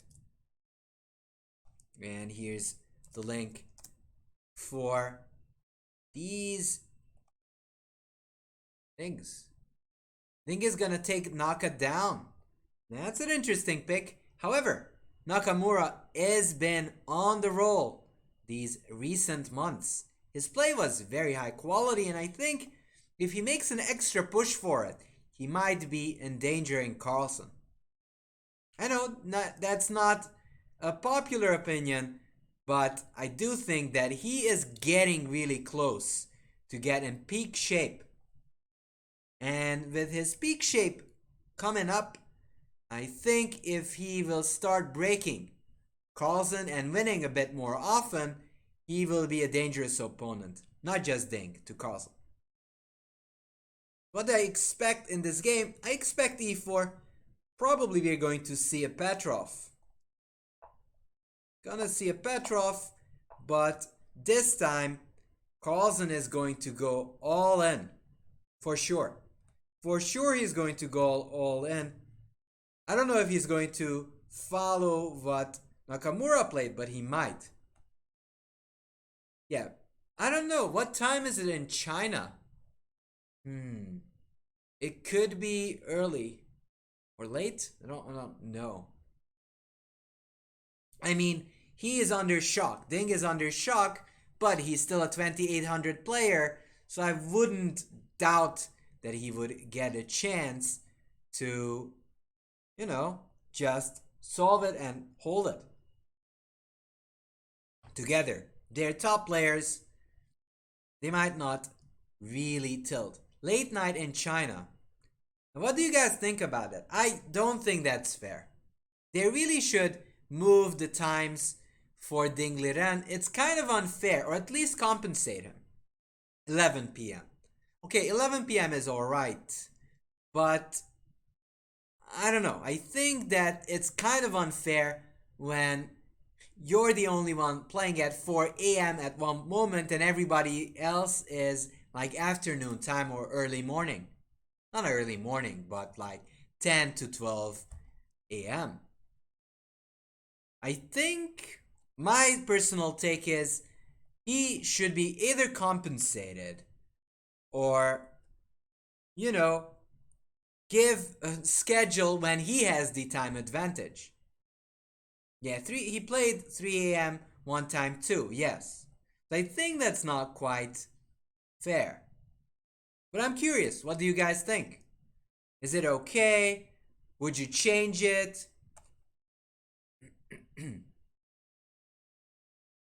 I kind of anticipate this one to show up.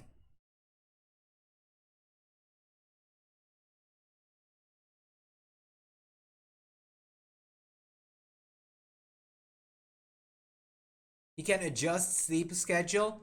I'm talking about fairness, Wonkabar. I'm not talking about can he manage. Yes, he can manage, but it's like um, I can wear a scuba dress for a marathon. But is it fair that I'm wearing the scuba dress and nobody else does for a marathon? I don't know why scuba dress, but why not? Like, I think it's like extra hard for him to play.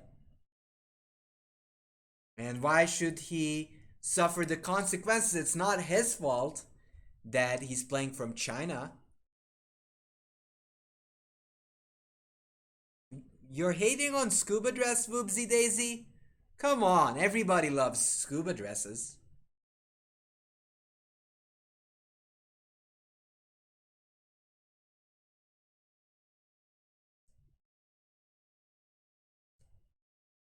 So,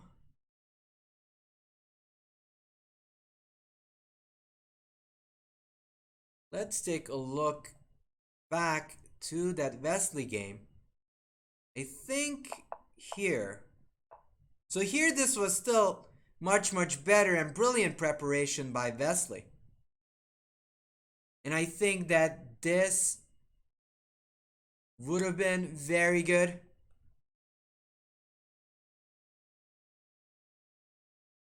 BC takes d4. I sort of liked it so far. Bishop a3 takes queen a7. And I really didn't like this move, rook a1.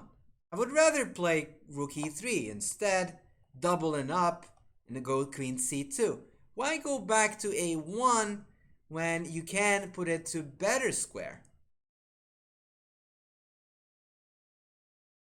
That's maybe something to use. So let me see your guys' replies. Ostrabogulus is saying, I suppose he could have chosen to not... What? That's ridiculous.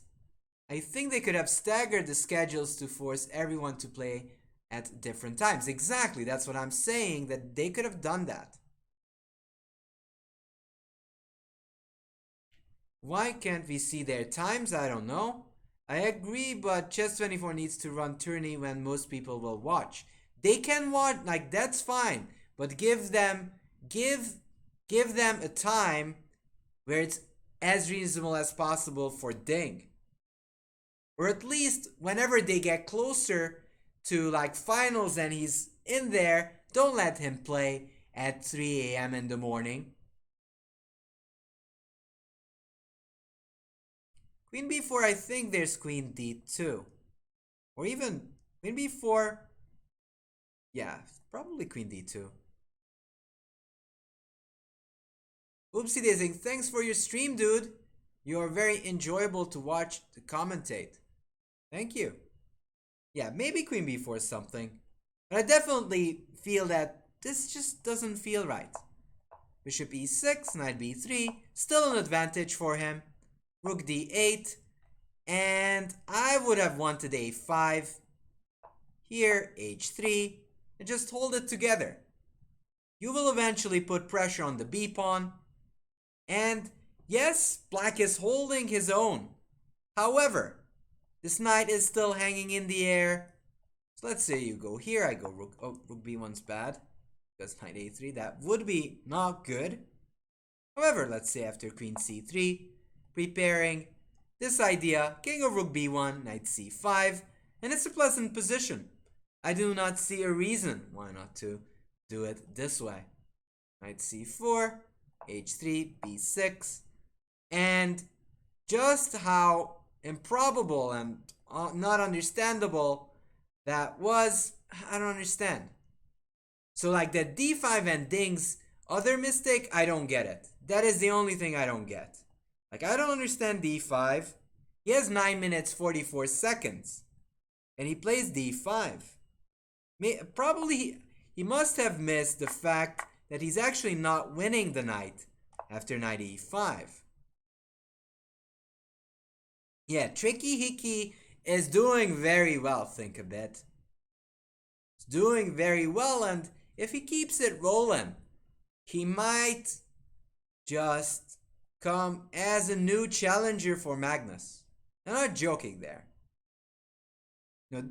I mean, the game has drawn, but here probably a5 would have been better. And I think even here, white still has good pressure going on. But yeah, d5 is again this ding category. I do not understand why this happened. I do not understand why this actually just happened. So let's take a look at the Carlsen game as it just started.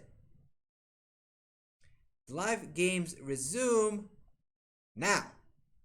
So c5, oh, that's a surprise. He's going for the Lindores instead. d6, bishop b5, a4, typical Carlsen. He's going for just a game. a6, b6. And I never understood this because d4 is, well, maybe there's an idea here. Queen takes d4. The difference is the following. There'll be some pressure on the b6 pawn because this pawn moved and the b6 is annoying. However, this is the difference. If you go here, do this so-called Budapest variation, there's knight c6 immediately hitting the queen. Compare this to the game. Knight c3, b6, d4 takes, as happened in the game. You do not have knight c6. And these are those little details that makes for good preparation by these guys. d4, castles, and bishop e3, knight d2, knight c4 is a coming. e6, probably bishop e3, knight d2, and then there'll be some pressure. Might have a little bit of an advantage for white, but not by a lot. Let's take a look at the ding game. Whoa, this is, as we talked about, a big matchup. Bishop g2, the classic Catalan, and Nakamura does something that we talked about earlier on. He keeps playing the same line and tries to dig deep as possible. a4 takes, bishop g5. Both of them kind of were playing this even in the previous Magnus Invitational. Rook d1, queen e7. So Black's main issue is that he's a little bit cramped, doesn't have enough guys over there yet, and probably rook c1, e4's possibility. And objectively, I think the position is kind of dull, but white has a little bit more space, so it's unlikely that Ding gets into trouble. However, as the game progresses, many things could happen. So think a bit, kind of related to this topic, as the question, do you think with enough motivation anyone could become a GM or at least a title player? Yes, yes. Like, you are used to the names of Nakamura, Carlsen, but they had times when they were struggling to get norms. I've seen Carlsen struggle to get his norm. So by any means, it's kind of an interesting thing. They were struggling at the first time. So if they struggled and they got it, you can get it too. So fame And good chess playing abilities don't come easy, but if you work hard, you will get the title. Alright, let's take a look at a funky game. I saw that Dubov did something funky. Oh, it's not this one. Where is that game? Here is this Dubov game. Wow. So knight c3, and he transposed back into the center counter. Knight c6. Famously, queen c4 was played before.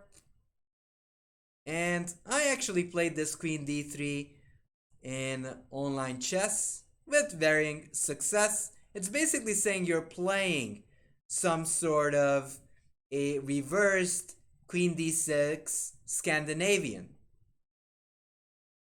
d5? I don't think d5 is good. The main issue here is bishop c5. And if bishop g5, boom, shakalaka, knight g4, queen g5, and you're just losing. So that's not a good news. d5, I think either this is big prep by Wesley, which I don't doubt is possible. Doesn't look good though. c6, takes, check, takes. Bishop e5. This could be home prep. I feel home cooking. Home cooking. That rook is funny. If you take on c6, I take on c7, and that rook is sort of trapped. However, same thing with that rook on a8. So let's say bishop b5. And if you don't capture my rook, I'm not sure if it's that great. So this happened, bishop b5, possibly knight e2, knight g3. How can I capture that rook? Maybe bishop f4, bishop h6, g6. So check. Here, g6, and I want to get my bishop to g7. And if that bishop gets there, then this rook is captured, and black gets a better position. How did the rook get there? So he went here, won the pawn, stop it. So knight d8, bishop b5, and he took on c3. And as adventurous Dubov gets, he goes for the rook. Takes, bishop a4. And this is an important game. If Dubov wins, he might get some chances. I still think this bishop f4, g6 idea is pretty good. Not saying that this is necessarily better for Wesley, but he's going to be fine. Knight e2, bishop h6, and the bishop is going to g7. There, knight g3. Or maybe you could go h4, bishop here, h5, bishop g7. I'm trying to take a look if there's a way to break through. If gh, maybe there's some weakness. Actually, even there, I don't see how you do anything. But even after bishop g7, there's not enough tricks for black, and the rook is just captured. So here, check g6. Can you escape with that rook? Let's see. The time's 13 minutes for Dubov and 11 for Wesley. So that's suspicious that Dubov is indeed in book.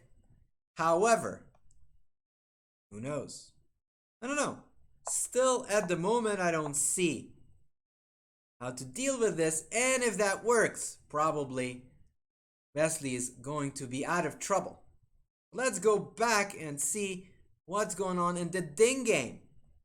Let's even flip it. So they got into this position. Takes a5. Now note that Ding was quick to exchange off that bishop. Because of the close nature of the position, you prefer knights to bishops. Bishop d6. He's planning e5, so he puts a bishop on d6 instead. Rook d1, queen e7, knight d2. We'll come back to that Dubov game a bit later. So again, he's trying to get rid of this bishop pair on c6 and d6. takes b5. Noticing that eventually white would start rolling, Nakamura is quick to act. So he goes b5.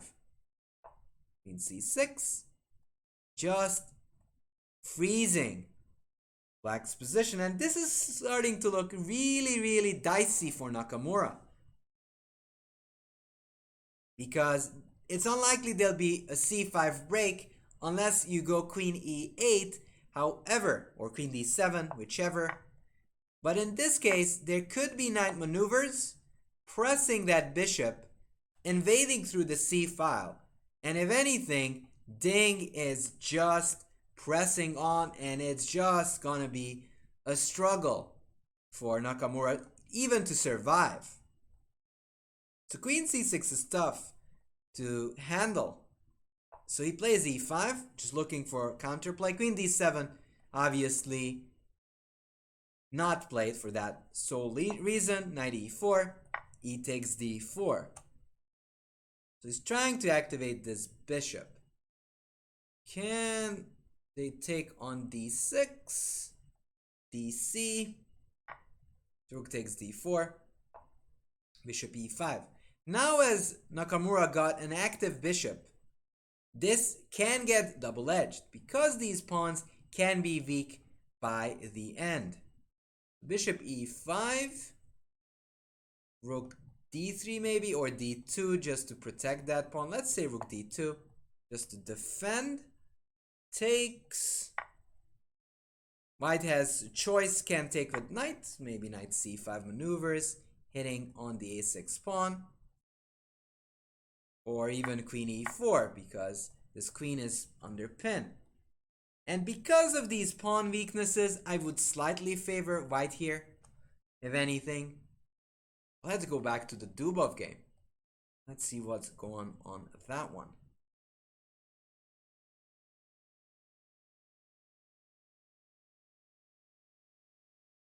So we left off here, a6, bishop b6. So probably you're correct. Takes. This doesn't really work yet, does it? I mean, I have bishop g7 trapping the rook. Oh no, you're just in time for rook d1. I see. You're just in time to defend that rook.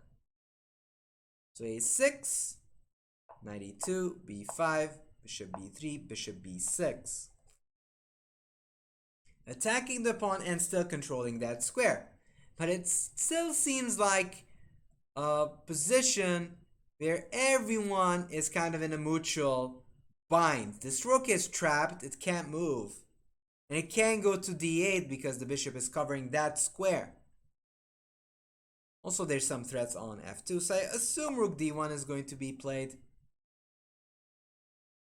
Because if you take, then probably the rook can come back. But I don't know. It does seem like a balanced position, however complicated. Let's see what's going on in the Firouzja game. We see Firouzja go for a d4 system. Instead of e4, plays queen a4 check. Bishop d7, queen c4, knight a6. Typical Duda, looking for some weird ideas. Some strange ideas. e4, c5, d5, ed, bishop d6. Now knight in general is just not feeling it on a6. However, after c5 moves, they're going to be knight c7. Takes, bishop d6, castle, castle. And on first glance, you'd think that this is just amazing for white. But on a second glance, you'll realize that it's blocked by the bishop, and these knights will gang upon that pawn soon enough. Knight c7, bishop h4. So Firouzja has 8 minutes to Duda's 11. This was a good idea by Firouzja, by the way. He's trying to keep the tension, and probably he's gonna try to play knight e4. For that reason, I think rook e8 makes sense, just to control that square.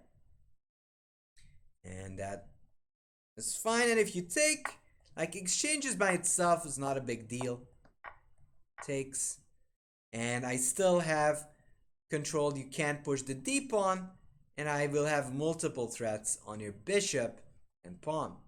So this still looks fine for Duda.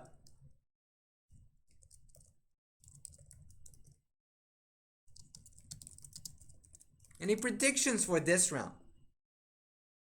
Now also this is an important match. If Duda wins, he's pretty likely to be in a good position to qualify. So this is kind of that important matchup that can be pivotal. Plays e4, a4, stopping any bishop b5 ideas. If a6, maybe a5. However, that does give this option of knight b5. Just pressing and knight d4, or sometimes even maybe bishop b5. He goes g5. Typical Duda, going all in. But I don't know if that's such a great idea, because the king will be super weakened. I don't know. Here takes. Maybe he's hoping to win the pawn. And take. But even that, oh, it happened. But the issue is here f takes g3 is such a monster move. Why? Because the open file on that weakened king side can become a super big of a problem. That is just annoying. So bishop g3, and I think fg is the issue. And once I start doubling on the f file, there'll be just too many targets. Bishop g3. Yeah. So bishop g3 takes, f takes. Rook f2 and doubles. And you don't really have these knight d5 ideas, you'll have problems. So bishop g3 was played. Let's see if Firouzja actually goes fg. I would assume so, that he would go that direction, and he should.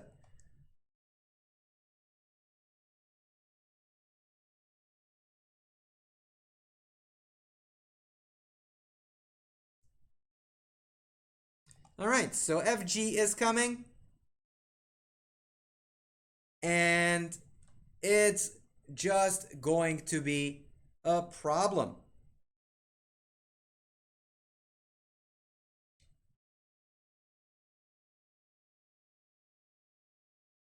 Yeah, that's gonna be an issue. You know, I feel that you want to be respectful. Just because you find something's funny, that's not necessarily funny. Especially if some people just don't find it respectful. I don't think it's respectful. We're different. I mean, me and Ilya, we're different. Okay, so fg, I think, is an idea there. F takes, d6 is coming. H takes. No, so f takes. Let's see, takes, queen takes, rook e2. I might even consider knight g5 ideas. Takes, queen g5, I can take these pawns. H takes, queen f7 here, rook f6. Coming in hot. Yeah, rook h6 is very strong. Rook e6, then you run into some ideas. So rook e6, check here. Probably I don't have an immediate win, but I'm just going to win. He takes h takes, and I think that's a miss by Firouzja. I think that's a miss. I think f takes is the right direction. He goes h takes, knight takes d5. That's exactly what I was thinking. Duda is a very concrete player. Takes, queen takes d5, rook e2. I'm not saying that Duda is like doing amazing here, but I think f takes would have given better chances.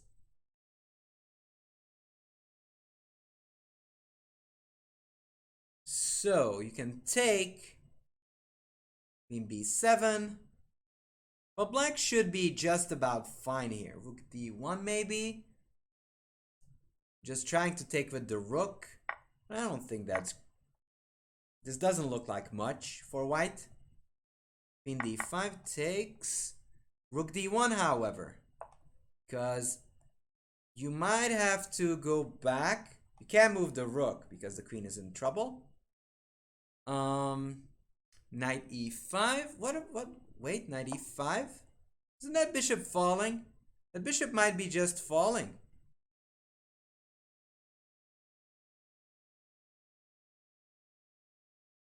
That seems to be just falling. d7, rook d1 played. I think this is lost, and that's an important win for Firouzja, because then he would be starting his climb. Also, this g5 idea was suspicious all along, but I didn't think it's that bad.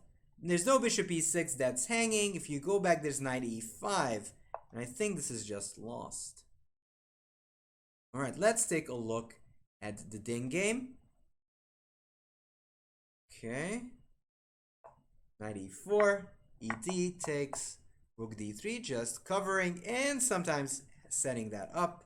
Takes, queen f3, c5, d1. And the problem is, white still has a firm control of this open file. Takes, b4, takes, rook d6.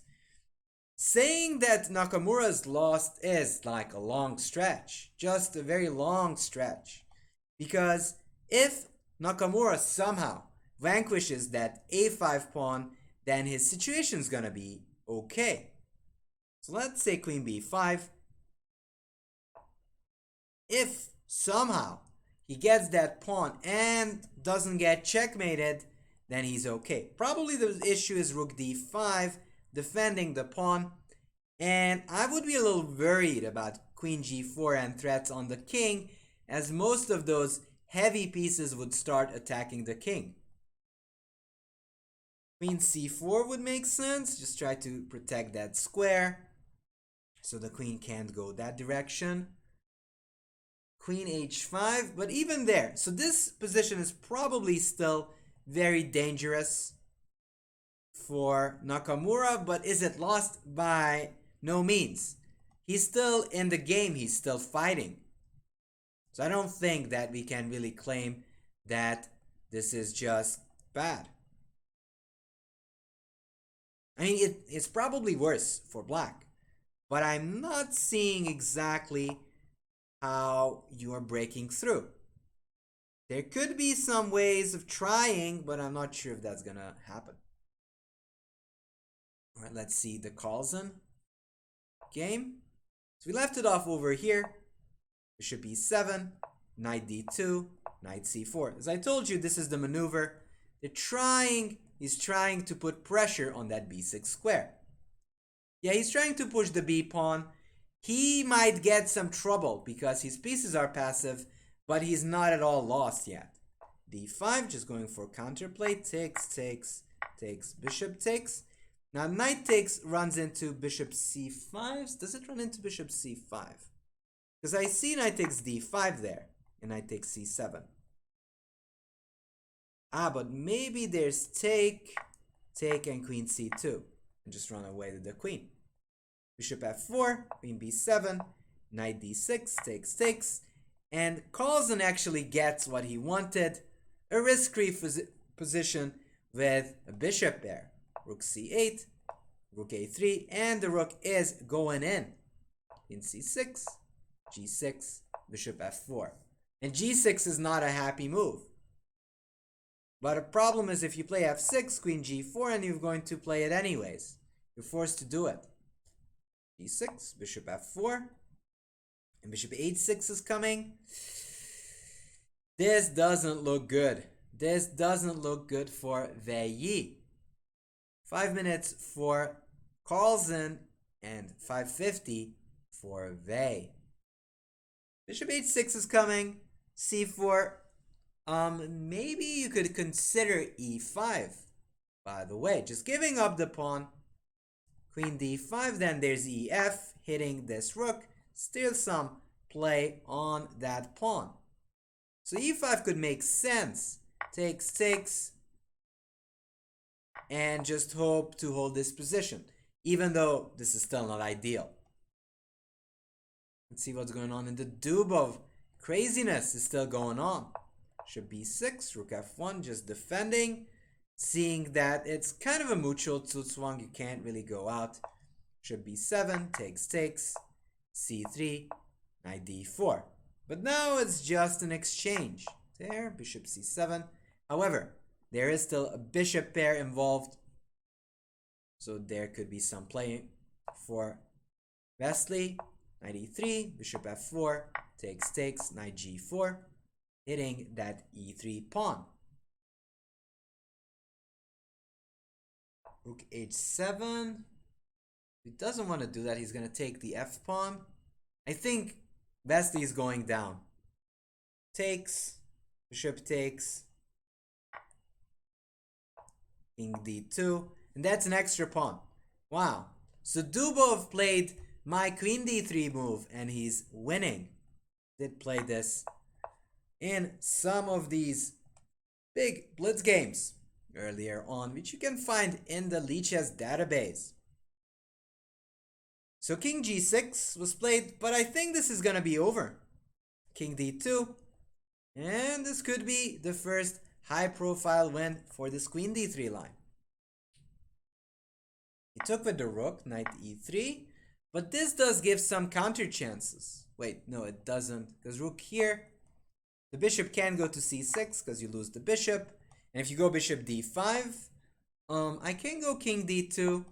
If you take, then you lose your jumper. Oh, you lose the jumper in that case,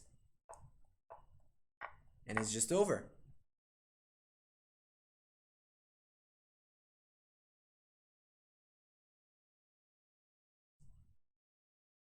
So this is soon to be a nice win by Dubov.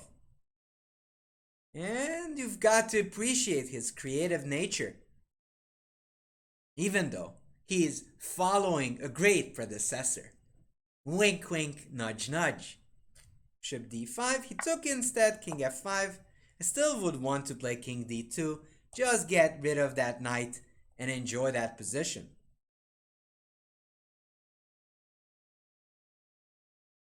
Let's see what is going on. If there's any developments in the Naka game. What? Not this one? Nakamura. Where's that game? There is the Naka. Here it is. So here takes. Queen a4. As I told you, he's going this direction. Whoa. Thank you for the tip. I think I did miss it. Whoa. Do not see it right there, but I do thank you. Thank you so much. So queen a4, queen a5 is the plan. Queen g4, queen takes a5. And this is one of those deals that he's going to go all in for the attack, which might be decisive. But at least you get the pawn. And that's what grandmasters do often. They take those pawns. Maybe going there and this direction.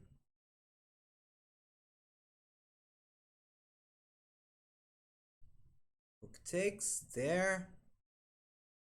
So if white manages to just build an attack through the h file, this will be very good. Let's say rook d8.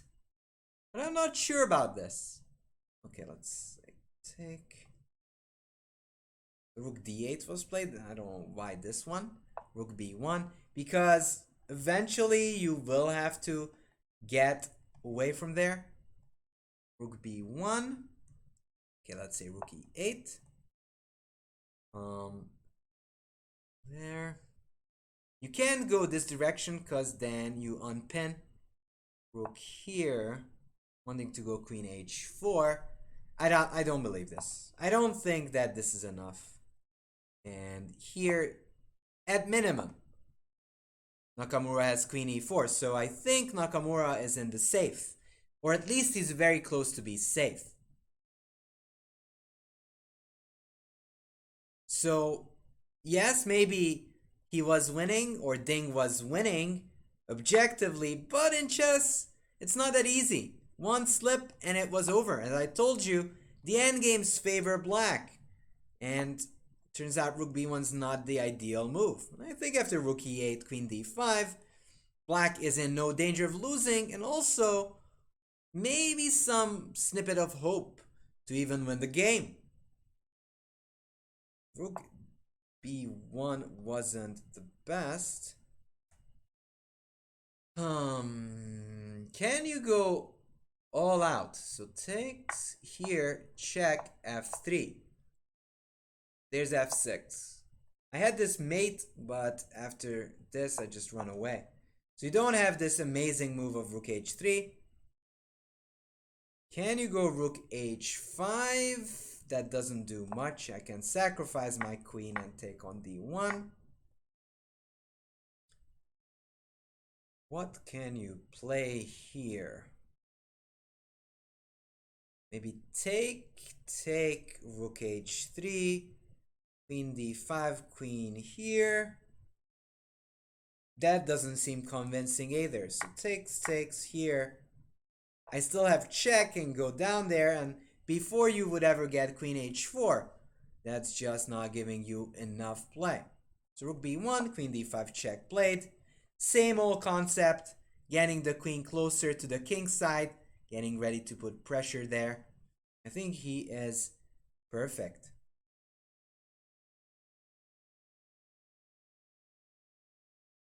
So let's take a look at this game between Carlsen and Yu Yang. Bishop f4, queen takes c2, bishop h6, f6. Just issues on that square, rook e1, queen e4. So Bayi did get that extra pawn, which is great. And I think that's kind of cool. He's still fighting and stuff. But there'll be some problems. Obviously, he's keeping the queen on. There, queen d4, queen d1. And this is this typical play in these type of games. You repeat because you know you're better and you just want to show off your opponent that, you know, there's not going to be a draw, by the way. Queen a1. So even though this is awkward, that's the only way to avoid the exchange, and he still has this bishop d3, bishop takes g6 going on. Knight e5, h4, knight f7, bishop e3, knight d6. Now this knight maneuver was quite crafty by black. Takes the pawn. Taking the pawn is the sign that something has gone wrong. Hello, Master John. Yeah, now I'm not even sure that black is doing badly. Yeah. I think black is not doing that bad because no longer does this bishop have threats on that square. So maybe slightly worse for Veilly, but compare it to the game.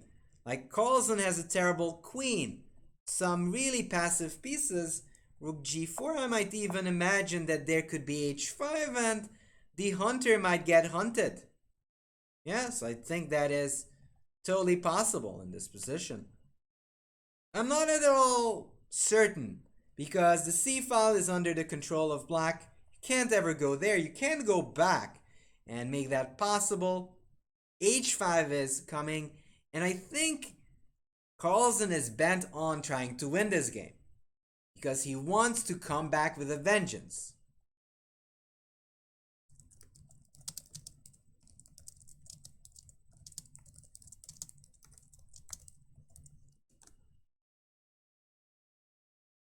There, Bishop d3 maybe? But I don't know. Even h5 is not that ridiculous. So instead of rook g4, he went rook c3. Kind of that last moment move. What he plays, queen b7. This was the last moment to get the c file, and maybe here you could actually consider giving up the pawn because you will get your rook on the 7th, and that could be problematic. Maybe even f3 first, just cutting off this bishop, and then just try to come on in with the queen and rook. And this might be a little dangerous, but tricky. What is the score? What do you mean? What is the score? So Carlsen is on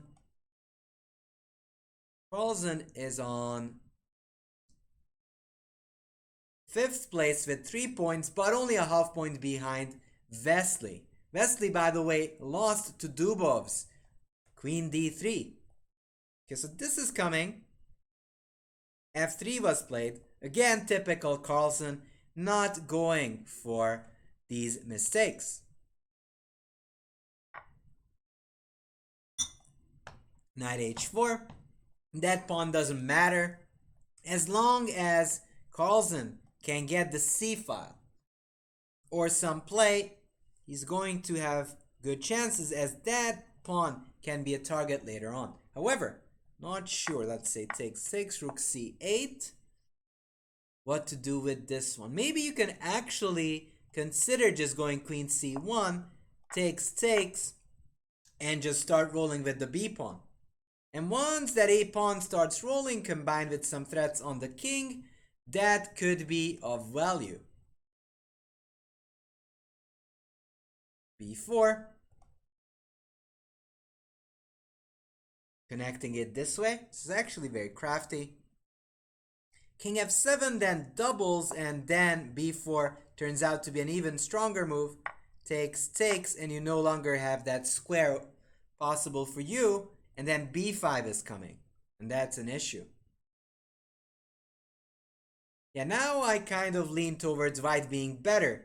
Clearly, because once Carlsen gets the file, there'll be problems. So he goes e5, blocking that off and hinting at counterplay with e4. Rook c1 takes, queen takes, because you want to control the c file. You could even consider this one here and maybe go for these breaks. But he goes queen c3, which is way more logical. He's taking control of that square. And once he gets that exchange in, and b5, maybe b5 immediately. b5 takes. And now you combine threats against the 7th rank. The fact that you have this open file on a6, b5 was that played? No, queen c7 was played.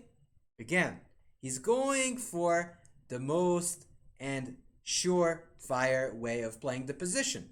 He's not going for the aggressive b5. He's playing queen c7 because he wants to make sure he's the only one playing for a win.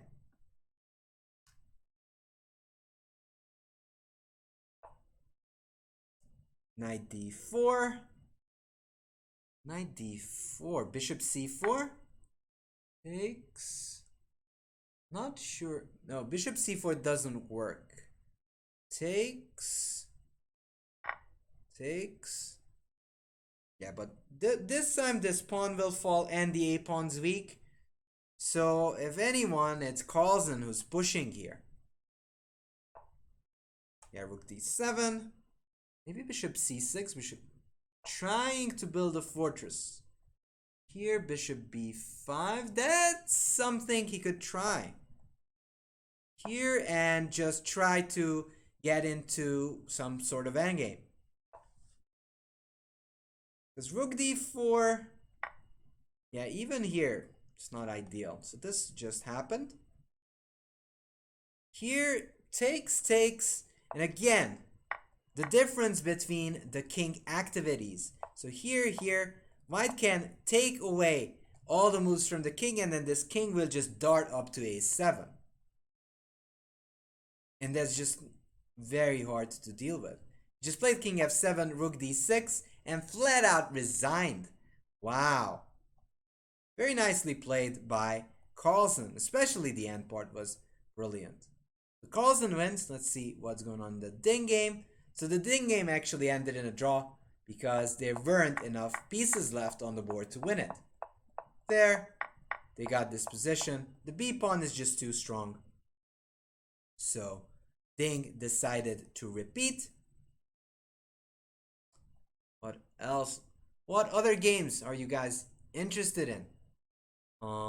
Let's take a look at the Duda game because we've been neglecting that one, even though it's probably the most important one. Wow, that's so funny. It's exactly the same position like they had in the Veyi game. So they left it off here, knight e5. Ooh, he had bishop e8. That's still an exchange. You're losing a rook for a knight. Okay. Rook b8, a5. Again, stopping black from consolidating. Rook c1, targeting the c5 pawn. a6 takes. Check. g4. b4. Rook d2. Rook c8. And he decided to go for this, but I'm not sure if it's necessary. Here, the king is coming in, and the same exact problems for Duda. The king is coming up, and the other counterpart on g7 is just too passive. King d4. And sadly, once this pawn is defended, rook a6 shows up, rook c6, and the a pawn is just promoting. So this is going to be a win and a very, very important game. Love the stream, chess student. Thank you. Appreciate it. So this will be a big win. Let me just check it out and probably give you a link on the standings. So the last four is fighting not to be eliminated. So Dubovzin was important. He gets up to 2 points. Duda's losing, but Firouzja gets back into it and will get to 7th or tie for 7th place at least with that win with 2.5 points. So this is going to be a big win. Yeah, it's exactly like that game, right? Yeah, so just as a, what would you say if someone is good in classical, bad in bullet? Means that they don't think too fast. That's all that it means. Okay.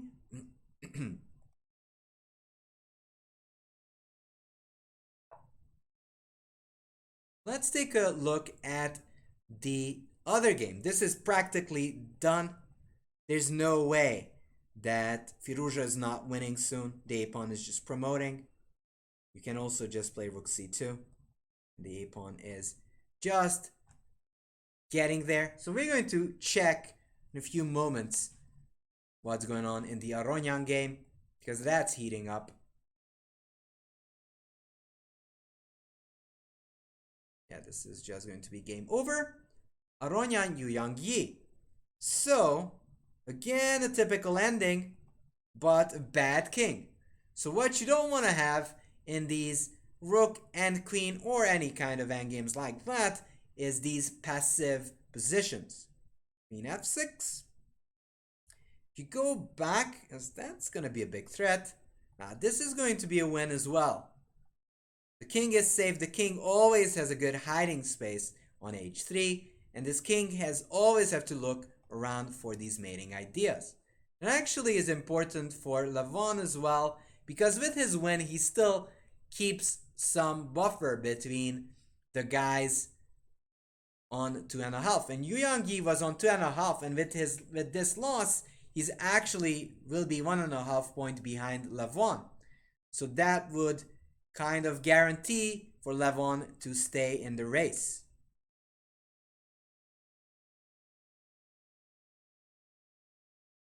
Yeah, Yu Yang resigned. Let's see, Firouzja. They're still fighting. Whoa, so he's going for it. Plays h5, takes a7, rook a6, b5. And yeah, that pawn is just too fast.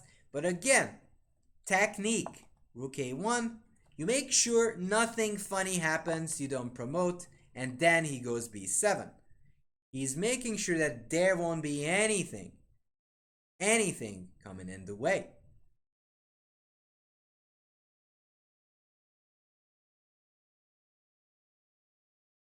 So this is pretty good. This is coming up. Rook takes is coming up, and then after king c3, those two pawns, when they reach the 6th and 7th together, those tanks are unstoppable. Yeah, black was down a king, but that is kind of the thing that happened in both of these games. I mean, the Firouzja and the Veilly game.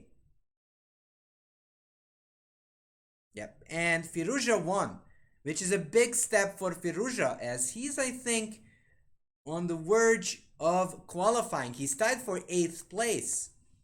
Aronyan is in, so Yuyangi's in, Dubov is getting close with 2 points, so it's gonna be very tight at the bottom who's going to just lose out on the chances. Probably Veilly is not going to, because he's on 1.5 dead last, but anyone else are still just half a point behind. So Nakamura is clear first with 4.5, Carlsen's 4, and Karyakin 4.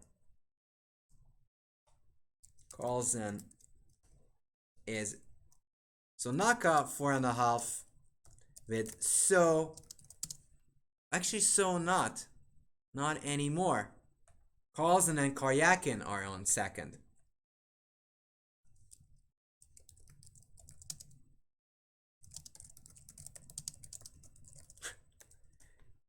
Mustafa saying, thank you Chesby for analyzing. I hope you arrived to 2800 rating.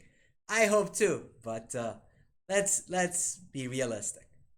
Let's take a look at this one again. So a4, typical idea in this setup. Actually, one of those early novelties by Team Carlsen.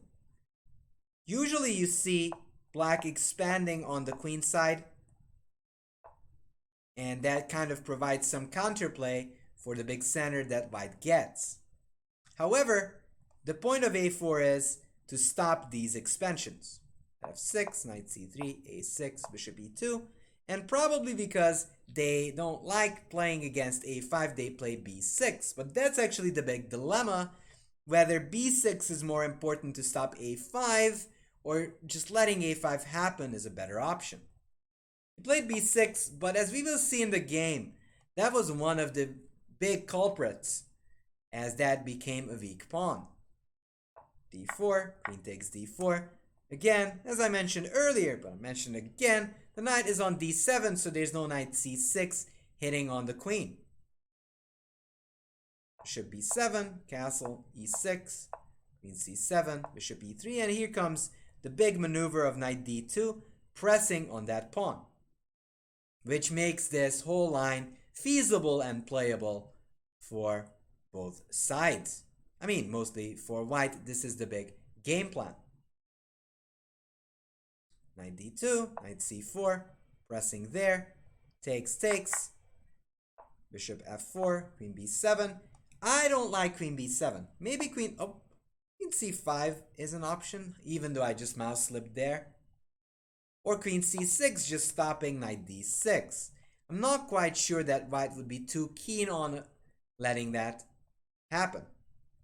Knight d6, but then he gets the bishop pair.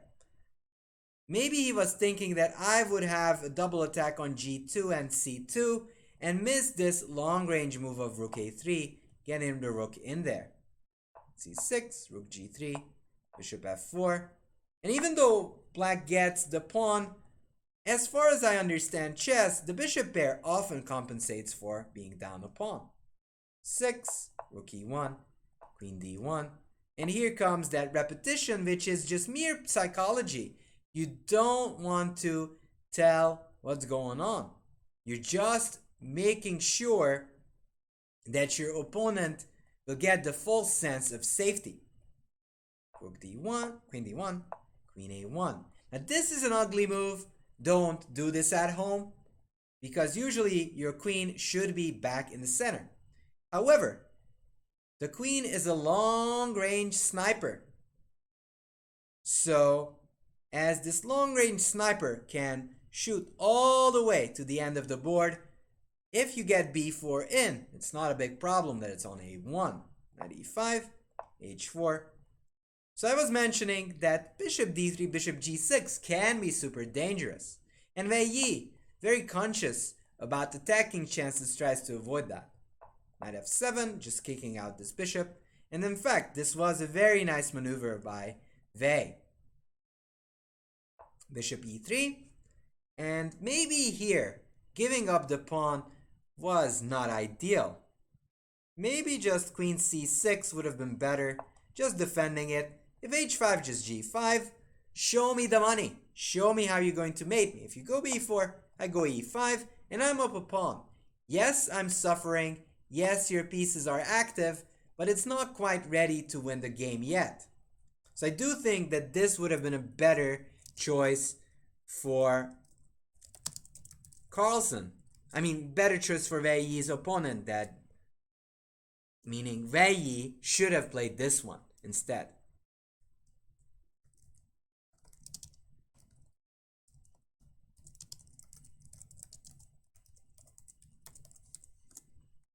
This would have been a better choice, but he gave up the pawn, and that was the issue. I think he shouldn't have. Queen c6, a5, and now not only you're not up a pawn, you also have targets on f6 and a6. So I have to admit that I think that might have been the reason he lost the game, and if he wouldn't have lost the b6 pawn, he would have been able to put up a stiffer defense. f3, that pawn just doesn't mean anything. b4 is the big move, and then these guys are just coming in. Takes. Queen c7, and we get into that endgame, which is kind of peculiar because it's exactly the same one that's played in the Firouzja game. So let's take a look at the Nakamura game and figure out what happened there, or what should have happened. Playing Nakamura. So this was played. I'm curious. This is line. Rook d3. I kind of like this idea of rook d3. Just putting pressure on the queen and putting pressure on the third rank. By all means, seems right. Queen e8, trying to exchange, which is good. So you can see the computer loves it. Takes. Queen f3. c5. Rook d1. But yes, the computer says it's equal. However, black has to be super accurate to hold the balance. Computer says probably c4 and try to play actively with your pawns. Took on c3, takes b4, cb, cb, rook d6, queen a4. And I do think, and I agree, that obviously he's actually not doing too badly. Hello, Tsaki.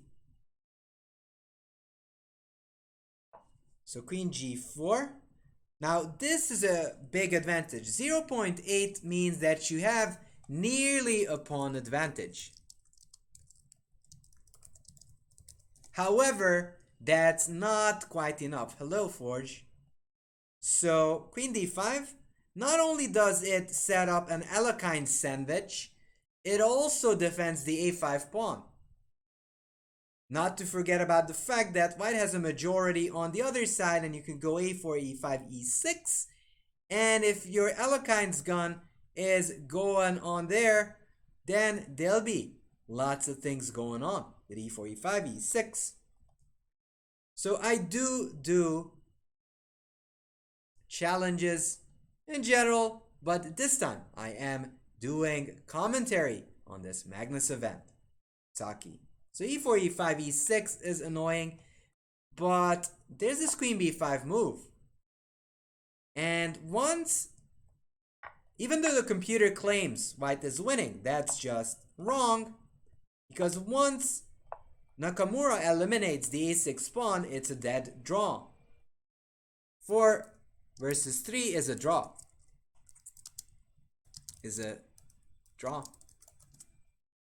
So yes, the comp says, oh, white is so much better. In reality, grandmasters would just agree to a draw here. you can just go g6, h5. Maybe this is actually a better formation though, because I don't have time to get this pawn to h5, and there's g4, and maybe some hope.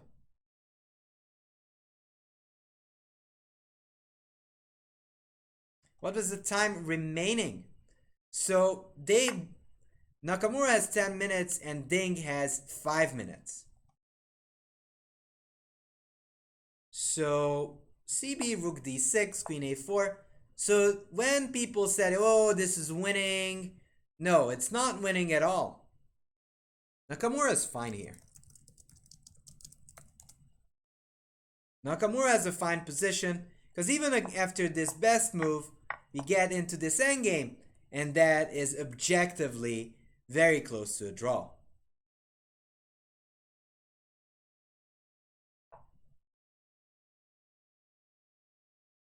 Taki, please stop spamming.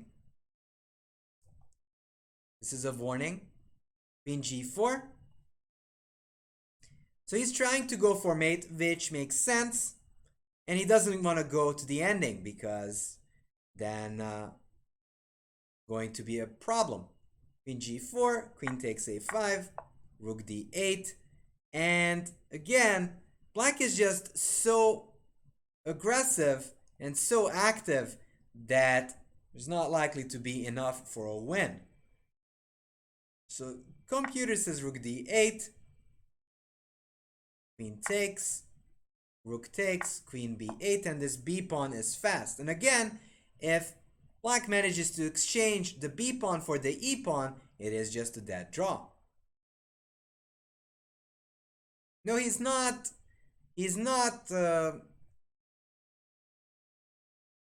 I mean, you can block the pawn. However, black will get enough play. Wait, so it says b3 first. Can go this direction, but the main point is the following, that I can just go here and have this pawn over defended. And in these type of positions, what matters most is the quality of the pawn and not the quantity. So yes, white has an extra pawn on the other side of the board, but this pawn is way closer to actually promote. XQD2, thank you for hosting. So this is kind of the big problem here.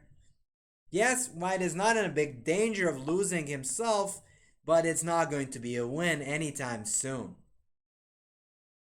So when he played rook b1, he actually made a reasonable choice, saying he wants to stop this pawn and hope to double up on the h file. But as it turns out, that's just not quite enough. It's just not quite enough right there. And even though Nakamura is still under some pressure, so he has to be precise, I do not think it'll be enough.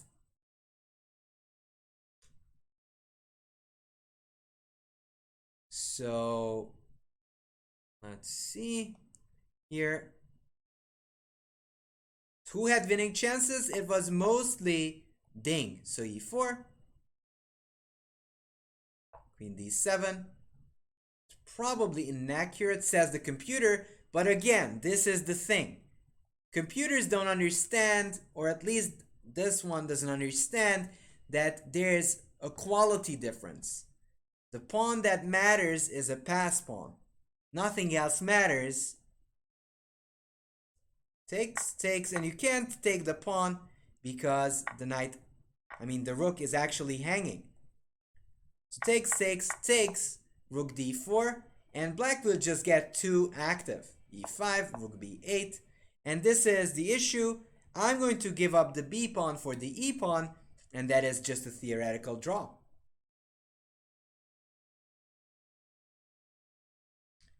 So rook b3, g5, just making sure there's no funny business, and maybe this was a big chance for e6. Takes, and if he manages to exchange the h pawn for the g, then he could possibly think of winning this. Maybe. But I doubt it. Black still seems to be very much in control. Closer to a draw than a win. Here, and this is just a draw, because the b pawn is going down there, and you can't really checkmate with those two rooks. And that's why it ended up in a draw. So, before we start, do want to give you a chance to take a look at our Discord, because me and Ilya Nizhnik do stream a lot. So if you're interested, check it out. Jimpus Lepsudos, thank you for the tier 1 sub. Sub for 3 months. Welcome back. Welcome back. Also, any predictions? I think our next round game is a Duda Carlson, which I think will be pretty exciting, because Duda is known to go all in for the win. And I think he might push it this time. And this will be an important one, because Carlsen is going. I think both of them will be going for it. So I'll be back in a split second. Meanwhile, I'm wondering, what do you guys think? Any predictions for this round?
Hello, back. You're going for Ali Reza all the way. Wow.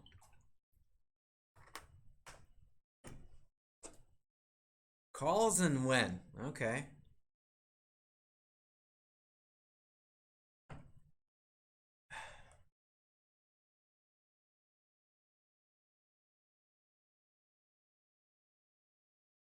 Can I sight read? Not sure what you mean by that.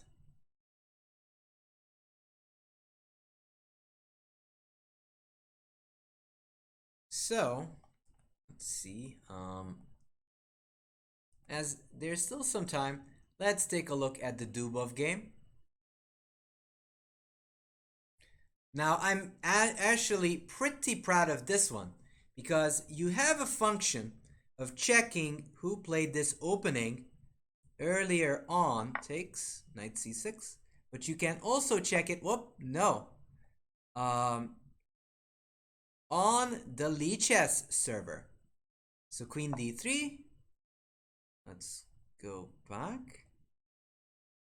And guess who played this?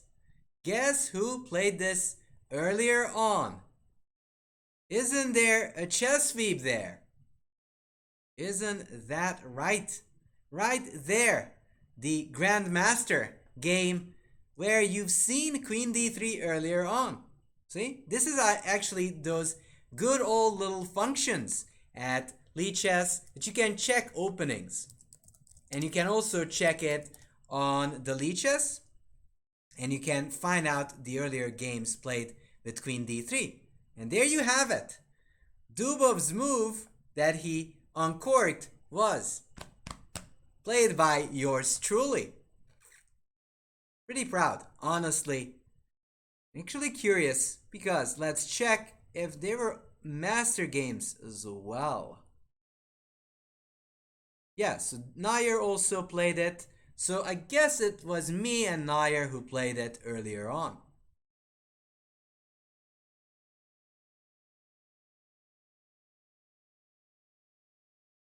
So that is one of those deals. Just one more look Ha! There it is. There it is. There is the game. That is me. That is me. So, nothing new under the sun, and sometimes even I find novelties.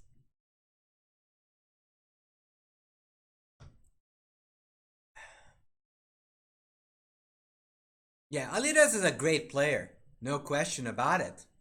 By the way, yeah, there's my game that I played. This is the game that I played. Bishop b4, bishop g5. And I went for this and actually got like +2 after 10 moves. So this is pretty good.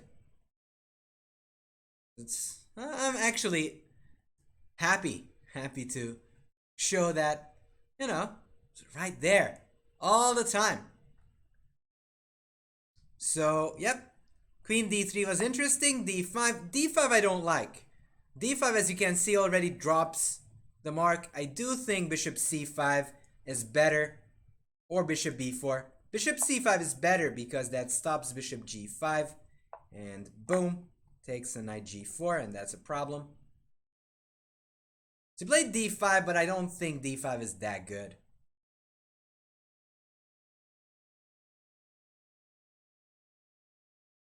Well, we can do that, but right. So d5 was played here. Instead, in my game, bishop b4 was played, and I could get bishop g5 long castle, and I just won pretty easily.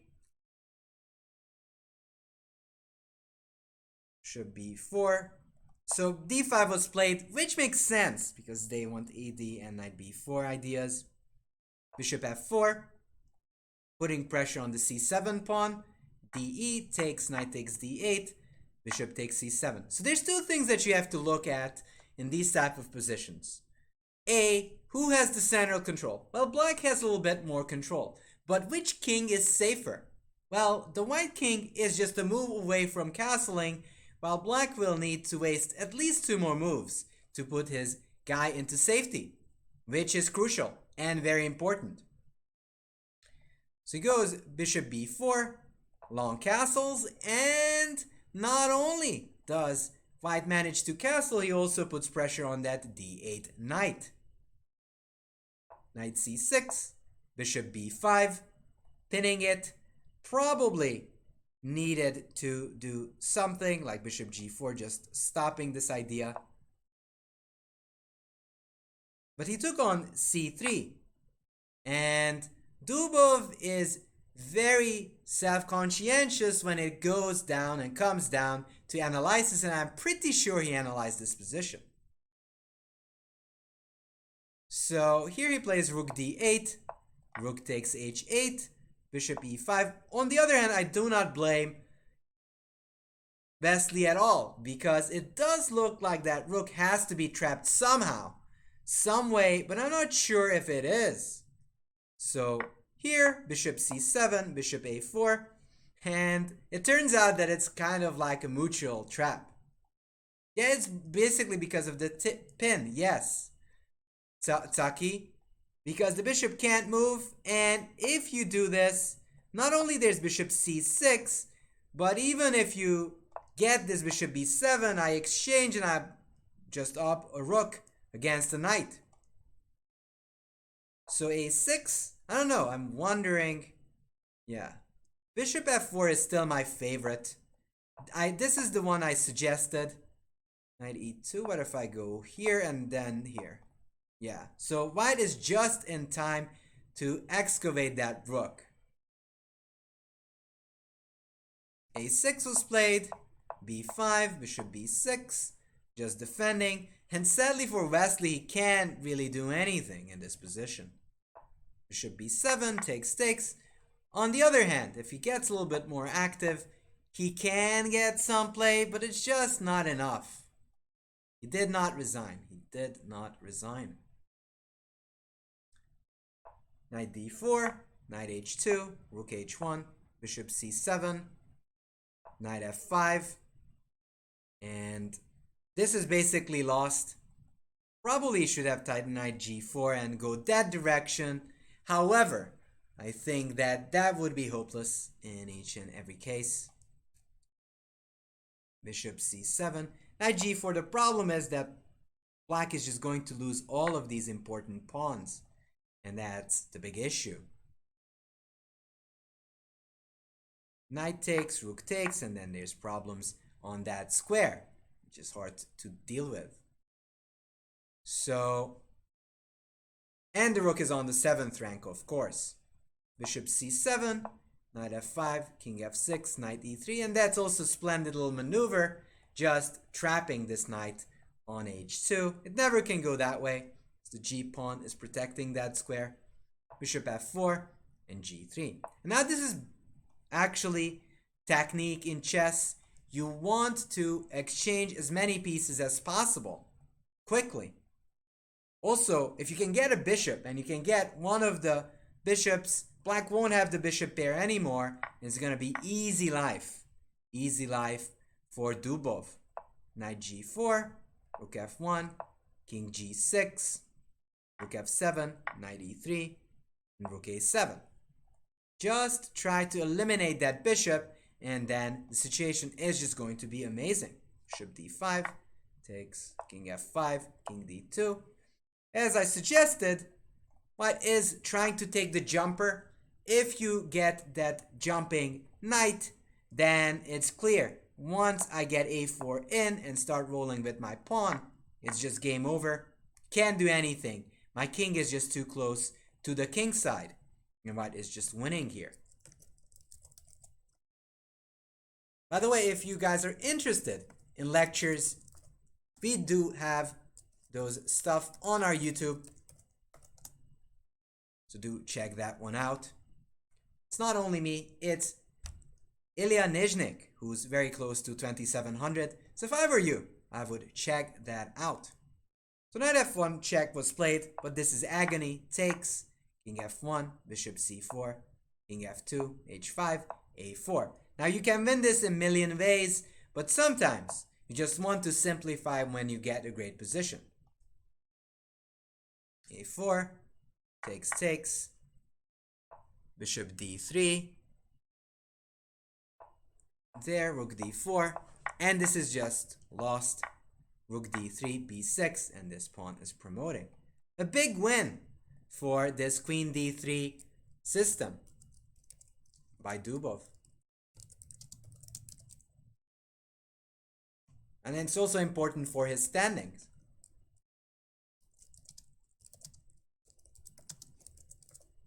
Big win for this queen d3 system, and in some ways I kind of feel like part of this, as you can see, top players who played it first is the one who you just see at the moment. So sorry to bask in that little bit of glory, but maybe I wasn't entirely wrong finding this idea. And it just kind of feels right when Dubov adopts it. Although, do have to admit, d5 wasn't the most accurate by Wesley. So the big question will come if he's going to repeat it and he has like an idea against bishop c5 or bishop b4. What is he going to do over there? Yeah, d5 is not really a gambit, but this, because there's e takes and knight b4. Black has just good counterplay. So that's not a true gambit by any sense. So let us see. As the Duda game has just started, let's head over to that Duda Carlsen game. Any predictions for this one?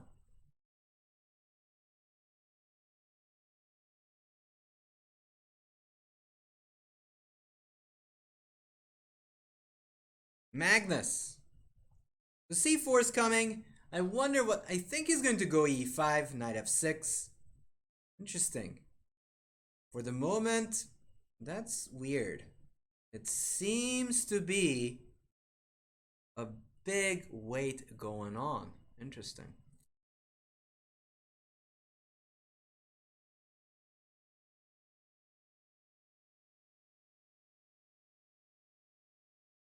You predict after the first 10 moves. You predict what? Okay, Duda. Let's take a look at Firuza. Nothing happening yet. Duda game. Vesely. Okay, so Vesely game started. Vesely versus Firuza. Now this is an important game. Firuza plays the Grunfeld, which is a novelty. He used to play the King's Indian exclusively. No, I mean, Magnus is not alone. I also think that Duda always goes for the win, yes. Queen d2, that's the main line. So I wonder if Firuza can climb back. If Firuza wins this game, he will just jump back in contention for the tournament. They're playing the main line.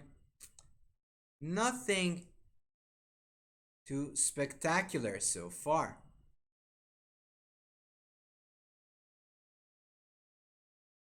Whoa, but some craziness is going on in the Veyi game. Let's go over there. Let's go over the Veyi game. So knight f6 again. This good old Petrov. But have you seen this many knight tangos? Well, you might have, because this was played on the World Championship match between Carlsen and Caruana. Knight f6, b3, c6, bishop b2 takes. And these knights feel funky. However, white can potentially prepare ideas of expanding on the king side and start to push black back. And yes, it's very symmetrical, but whenever you get a symmetrical position, if you get like a flank advantage, like extra space on the flank, that can provide you some extra play. So he castles instead, but I do think that h3, g4 can come up. Also, it's an important game for Veyi. If Veyi wins, that gives him some hope for the future. Castles, and I kind of anticipate maybe even rook g1, g4, or h3, g4. So whenever there's no one controlling these central squares, what matters is who's going to get the advantage on the sides. Now black could try h5, but that would maybe even decisively weaken the structure. Maybe it's not that bad as I think it is, but it does look risky, because whenever white sacrifices the pawn, let's say even here, white will get very many open files and problems that are hard to solve. Let's see if the Duda game has... Oh my god! So they play e5, knight c3, knight f3, e3. We are in the main variation. e3 is kind of like a rapport special. Bishop b4, queen c2. Usually everybody takes here just to stop this knight d5 move. However, Magnus is allowing it. Rook e8, queen f5, d6, takes, queen h5. And I think I'm going to check it. And another player on this channel has actually faced this. So Esserman played this against Ilya Nizhnik. So let's take a look, which was the last game. So this is not the one. Let's look at the Masters game. There, so it doesn't show it. d5. It was a recent game by Ilya Nizhnik. So for some reason it's not in the database. But in fact, it was a win by Ilya, and he won in quite a few moves. d5, a3. It is basically a reverse Sicilian. So a3, bothering the bishop. So black gets a terrible structure, probably bishop f8 just to defend. However, white is lacking in development. The queen is out there pestering that pawn. Bishop f8 was played. Question is if g4, g5 is actually an option. Let's say g4. I'm just ignoring you. Want g5, bishop e6. Probably g5 is not that great because f5 and you can break through with g6. However, maybe there's knight h4, knight f5 coming. Or even better, so rook g1 is an idea. Just to go rook g1, rook g3 and put pressure. And yes, you have the center, but as long as you don't mate me, it doesn't really matter because mate wins the game. Also, instead of rook g1, he can also try knight h4, knight f5.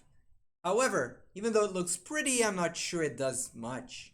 So g4 is the big move, I think. Rook g3, h3.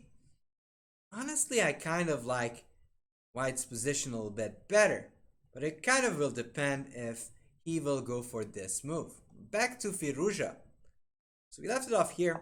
Rook d8, d5. Still the main line. Bishop g5. We're following a famous Leko-Topalov game, which Leko won with brilliant play. So bishop g5, rook d6, bishop f4, rook d8, c4. Now c4 is not the move they used to play. They used to play bishop c4. c4, so Wesley is going for the ending. And this will get into typical position of the Grunfeld. White has the big center, so theoretically white is better. However, if your opponent has a castle, you can raise that castle. That's what Firouzja is trying to do. Knight c6. Can't take it because it's a pin. Bishop d3, knight b4, bishop b1. He's just trying to make sure that all these pawns are defended. So maybe he could go b5. Could he? b5, a3? So there could be maybe something crazy like b5, a3, bc, ab, ed. And yes, Firouzja's down a piece, but this king is dangling in the middle, and if these pawns start rolling, who knows what's going to happen. And that's what makes the Grunfeld somewhat exciting. Yes, maybe objectively you're not doing great, but you will get lots of counterplay.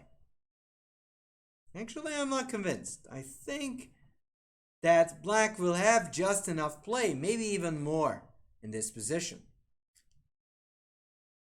So that's the ed, rook takes, king e3, maybe c3. Wait, c3, then there's bishop e4 and you're getting forked. It's a bit too much though. So maybe just c3 check first. Here, cb. And yeah, white has this pawn, but black has a full landmass of pawns on this side of the board. And if anything, that looks dangerous. I'm not quite sure if b5 is not an idea here in this position. It definitely could be the move. b5, a3, bc, ab, ed. You can't really take on c5 because I go de, you get checked and you lose the knight. And this is just good. Once there's equilibrium, black will get very strong passer on c3, not to talk about the a pawn that can roam down the board, which makes it pretty good. So that is dangerous. And let's see. So bc, then there's de and ef. ed, c3. Maybe you can go this way though. Takes, cb takes, and if rook takes, bishop e4 forked, and these bishops do cover all these important squares, and then black is just not surviving, just not in time to survive. If those rooks could be defended, black could be okay. So maybe this is just a little bit far-fetched. But black definitely needs to break in the center, because if he doesn't do so, he'd just be worse. So he played f5 instead. He didn't go for this b5 idea. And he's going to try to undermine the position this way. But let's go back and check what happened in the Duda game. So went a3 here, bishop d3, e4, cd, ed, dc, b4. So the question so far is more space important or your activity? And that's the big question. It's not that easy to answer, by the way.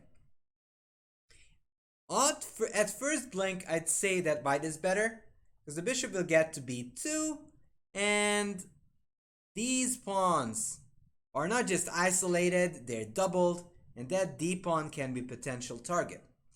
So let's have a pawn count here. 3, 2, 2. So black is up a pawn, but with these double pawns, it feels like black is down a pawn. So how can black get some play? Black might want to exchange queens quickly, because with the queens on the board, it's still very dangerous once this bishop shows up on b2. So this would be more than happy for black. He could go c5. He played a5 instead. That is Carlsen. a5. Bishop b2. So you can see that Duda is ready to sack all those pawns. He's going all in. Yeah, Magnus' position is pretty unsafe. I agree. Those pawns are weak, and that's not the safest king ever. Bishop b2. Also know that Carlsen is thinking. He has 10 minutes against 14. So I don't think that he is necessarily in book anymore. AB. Still want to play queen d5 some reason. The only question is if that is good enough after queen h4. That's a problem. There. Okay, let's see. AB. No tricks. Queen h4. So I want to set up bishop f6 and go for mate. You can't gobble too much because you get mated. And if you go here, you get mated here. So you don't have really time. You've got to defend this pawn. I would assume bishop g7 is the safest because it provides some defense.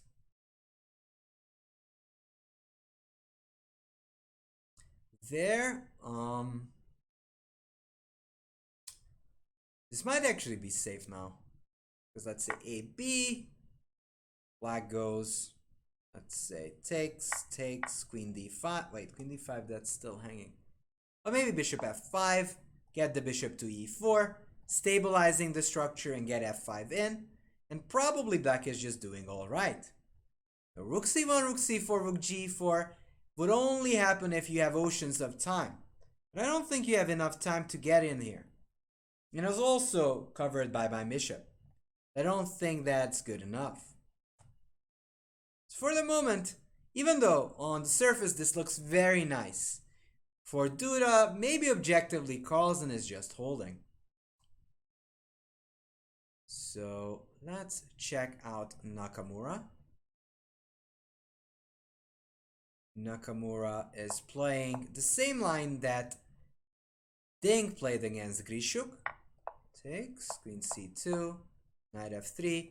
Also, it is Nakamura who's leading with a half a point lead, with Carlsen being second, excuse me, with 4 points. And yeah, that looks like an interesting battle up ahead. So here, b6, knight e5, knight d5, knight c6, e4. So Nakamura is going all in, trying to create weaknesses in Grishuk's position before he could castle. He's still 2 moves away from castling, so he has to deal with that one.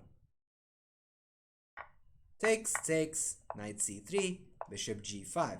Obviously home prep by Nakamura, but that does not mean that the position can be fine for Grishuk, as Grishuk is a really good poker player. You never know if he's prepared or not. Let's see, can you castle? DC? I don't think so. I would love to sacrifice, but I do think that you just don't have enough counterplay there to win. So bishop f6 was played, gf, then bishop d5, and you lose the rook. So DC played bishop c3. Now comes the big question. Can you play bishop b4? I doubt, because there's this counter check, and then the bishop's hanging. Play bishop e6 instead. So black is up a pawn. However, the king is stuck in the middle with you. So bishop e6. Rook d1 could make sense, but then bishop b4 would work, as you can't capture the bishop. Queen takes c2, and black is winning. So maybe rook c1, and was played. You're stopping this bishop b4 idea, and if the bishop moves to e7, I can take on g7, and then the situation is confident and great for Naka. Because not only does black have a target on d5 and b6, he has the better king after short castling. So this does look very nice and pleasant for Nakamura. Rook c1, what can black do? Probably f6, king f7 makes sense. Or trying to stop white from castling. So could go queen b5. But then white has a4 and b3 chasing the queen away, and you don't have a check on e4. So probably f6 is the move with king f7, blocking that view for the bishop. It's an ugly move, but somehow you've got to hide your king. Castles, king f7, and then bishop e7. Honestly, I think that this is more than compensation for Nakamura. However, I think this is still the best way of defending this position. Let's take a look at Firouzja. How is he faring against Wesley? So we left it off around f5, a3, as I mentioned, that's the main way of getting rid of that knight. Fe, knight g5. So the reason he didn't capture back with the bishop, because there's e takes d5, and if you take this knight, there's de. Your king is in trouble, and ef is just nasty. So knight g5 was played, and here comes the big question. Firouzja can go maybe knight d3, or just go for a sacrifice. You can sacrifice with knight d5 or e takes d5. You sacrifice with e takes ab, and you don't have these pawns defended for too long. You might check, but I hide my king, and after that the e4 pawn is falling. Those pawns are falling, and Firouzja's just lost. So he has to look for a different solution. Knight d3, probably then there's takes, and de. I think this is nicer for white, but maybe there's h6, attacking that knight and putting pressure on that e pawn. If that e pawn is gone, black is just fine. So maybe knight d3 is an idea here. I was even considering knight d5, by the way. Takes. But the problem is if you take ed, then there's rook c5. However, this knight will be kind of cornered. So this is still sort of unclear. Very much unclear. So ed was played. Wow. ab.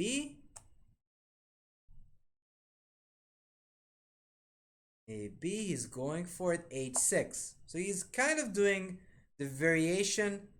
He's just making sure that this knight moves away. So I guess knight h3 is forced. Wesley needs to keep that knight. So DC, king e3, DC, king e3, then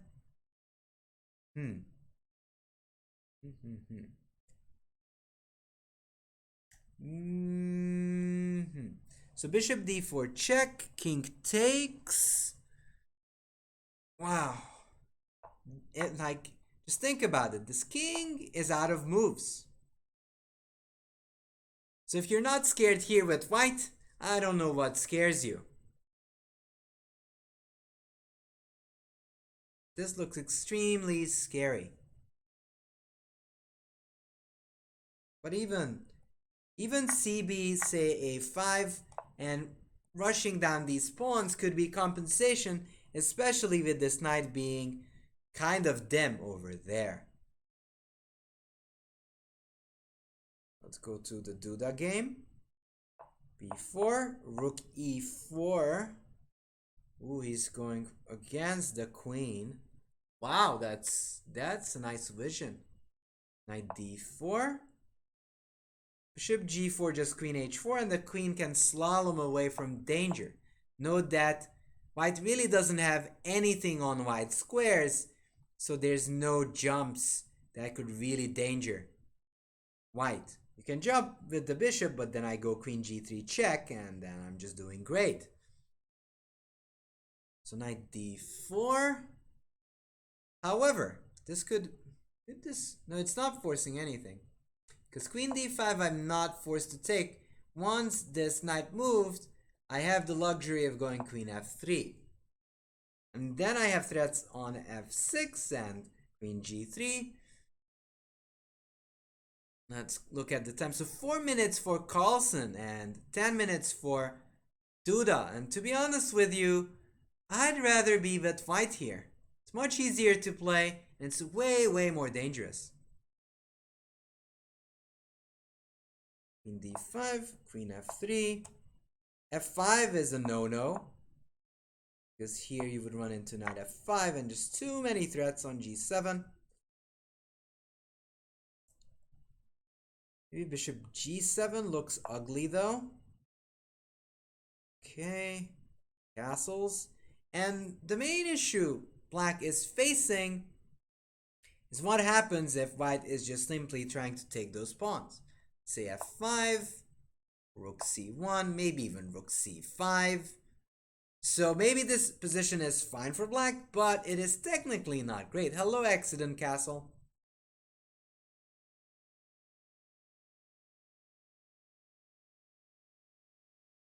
By all means, I feel that Carlsen is still under pressure and he's below 3 minutes, that is.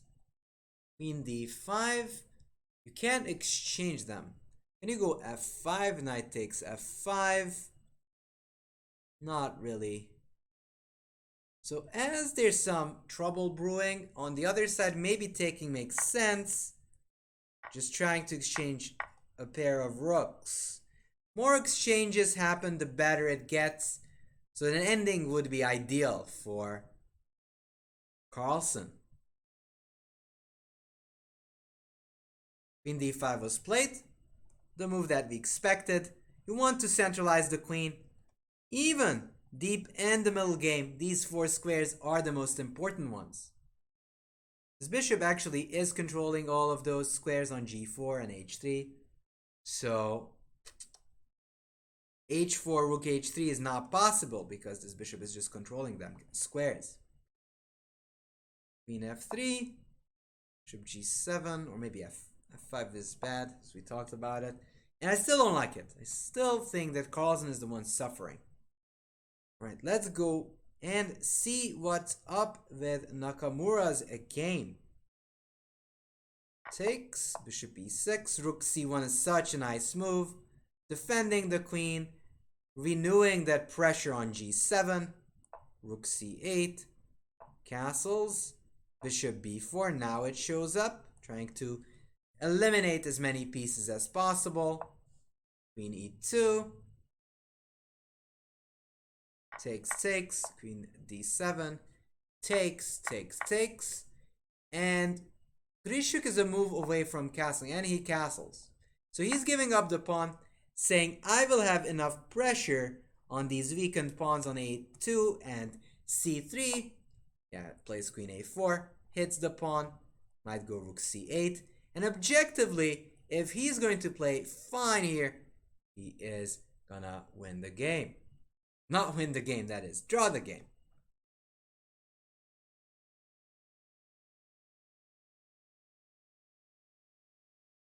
Queen a4, and even if you defend, black can still mount some extra pressure there.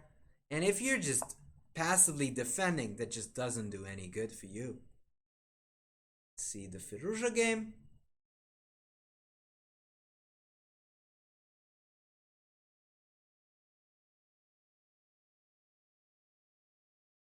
Still very, very sharp there. Takes bishop c7. Wow, an intermezzo. So the point is, if rook d7, there's knight e6. And not only this bishop is closed in, but you get to get your knight to a much better square.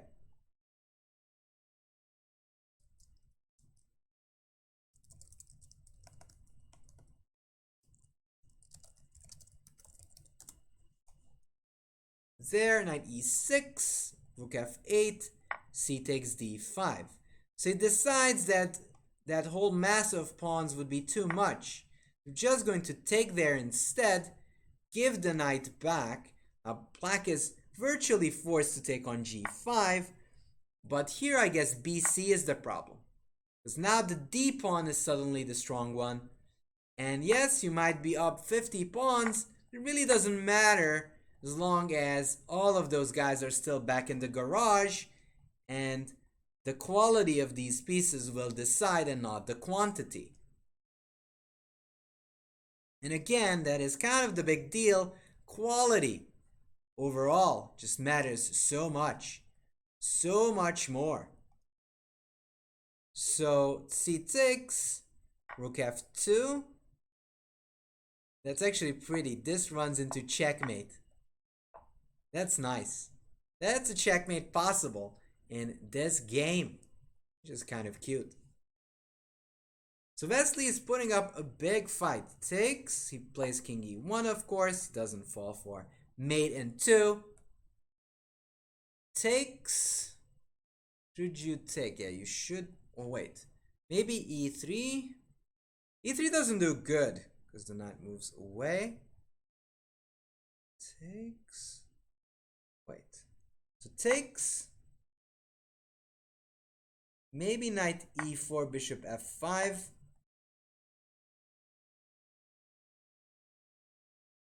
Even then, this position just looks good for white. Just play knight d6. And then there's no way you can activate your rook. Plays rook b2 instead. Keeping this rook on the second and kind of pressing down this king. However, I do think a piece is a piece. I'm doubtful that this is enough. However, it's a practical game. Vesely has 6 minutes to Firouzja's 1 minute 54 seconds. Knight e4. Now, however, this is a good point. There's no knight d6 because that b1 bishop would be hanging and rook e8 can come.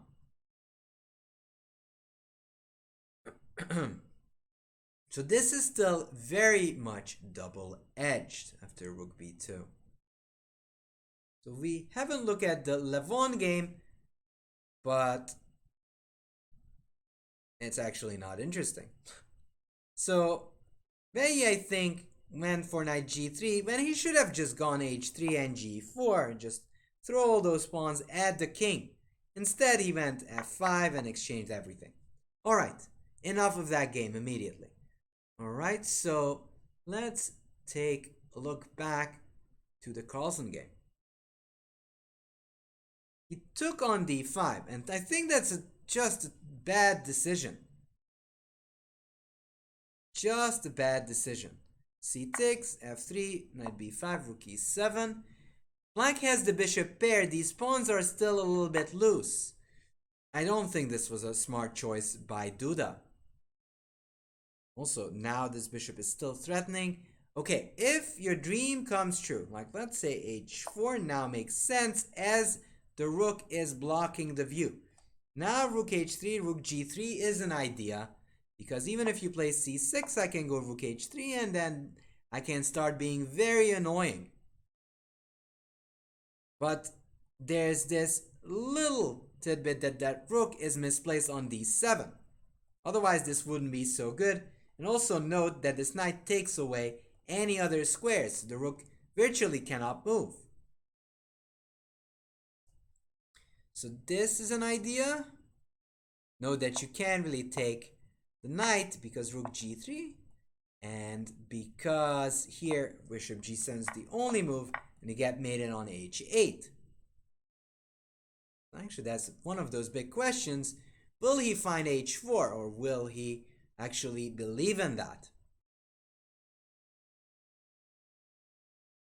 You could also go just rook c1, but knowing Duda, he is very much capable of going this direction because, first and foremost, he is an aggressive player.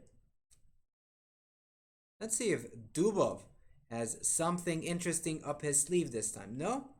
He plays some Philidor and actually holds a draw against Karyakin. He's playing sort of like it's a King's Indian. Queen b4. Nothing really special. Queen g5, knight d7, and then they repeat. Alright, that was a draw. They just repeated. Okay, back to the Carlsen game. h4 I think is a possibility. But okay, let's wait what they find there. So here they actually took on e4 in the Vesely Firouzja game. Bishop f5, bc, rook e8, d6. So Vesely decides, hey, you can take whatever you want. I have a strong pawn supported by the bishop. So if you take on e4, hello, d7, and you don't really have jumps again because I'm going to queen. Promote and queen. There, so here, plays bishop c3 check. Bishop c3 check.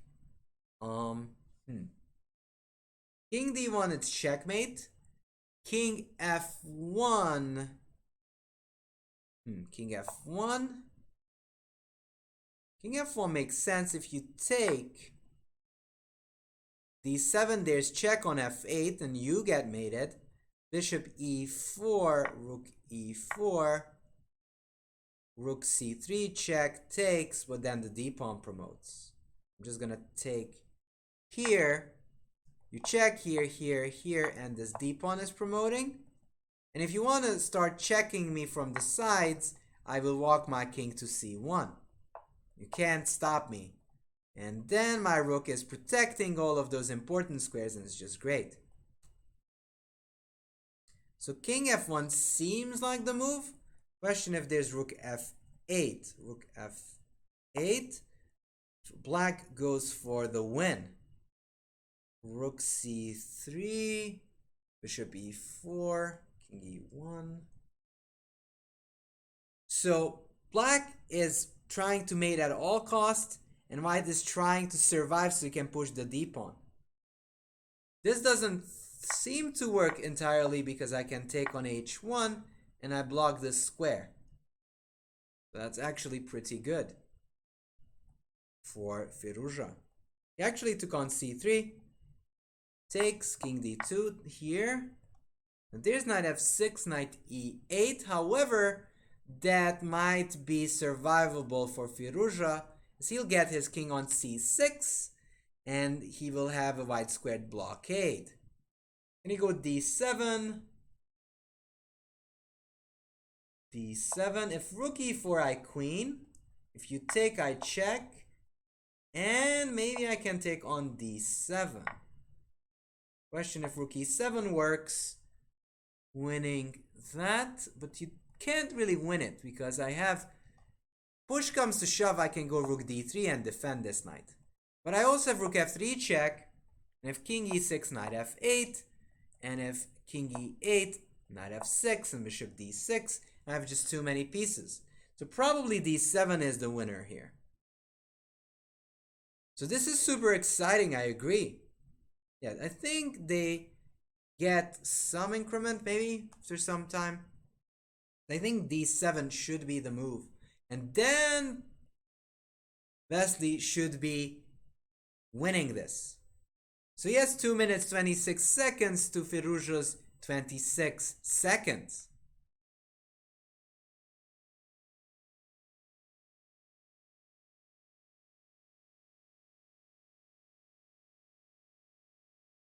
Alright, so let's see what happened in Duda game so far. He didn't play h4, shame. Bishop a6, bishop c4, and suddenly, as we have the endgame, it doesn't really matter anymore that it looks a little weak. Rook b1, bishop b5, b5, and suddenly, again, a4 is a very high-class move, fixing that pawn on a3. g4, bishop c5, king f7, takes, and I do feel that if anyone's pressing for something, it has to be Magnus. Although, on second thought here, maybe I can invade. So if after bishop c4, this would be a draw, because rook takes c7 and it's a draw. You get an opposite colored ending and it's just drawing. However, he can go c6. And not sure if anyone is able to press through over here. You can try. You could maybe try bishop e3, bring the king up, and maybe go g5. Let's say here. King g6 and try to go g5. You're trying to create either a file for the rook or a potential passer of this h-pawn. So this happened, bishop b5 instead, rook b4, doubling. I assume c6 will happen. So he keeps an extra rook, at least Carlsen is keeping an extra rook. Don't know if that's a good thing, because maybe he's trying to win, but after bishop e3, king f4, this basic plan, so there's two things that you can do here with white. You can get the king to f4, and maybe or you can push this pawn up to h6, then double up and try to play g5. And once you have an h6 pawn, you can hope to use it to full effect. 15 plus 10, okay. Rook b1, bishop c4 played, takes, bishop b3. So he realized that that could be very dangerous. So Carlsen gave up the pawn, bishop d6, but it's getting even more dangerous with king f4, king f5 coming. And once white gets an h6 pawn, and with these two pawns rather weak, I think it's clear that Carlsen will have to struggle. Bishop d6, rook e6. Probably white should check first, because if king f4, king something, occasionally white would be pinned and the endgame is just drawn. Goes rook d7 instead. He has a minute 27 to 3 minutes. King f4. And I think the best plan for black would be to get bishop c5. Let's say wait. Get g5 in. Bishop d5 is a good move, just to try to stop it. And there's two things you can do. Again, you can try to push up this pawn to h6 and then try to break through. Try to get behind and try to win that pawn. Or you could go g5, fg. Again, you have two options. So white's position is full of opportunities. You can go king g5. You can take on f3, because rook f6 check. Bye-bye, bishop. And if you just move, again, I might as well have double threats. I might be able to push up both the f and h pawns, and that'll be very hard to handle. So if you ask me, I'd give it like a 70-30 chance that Duda is going to win.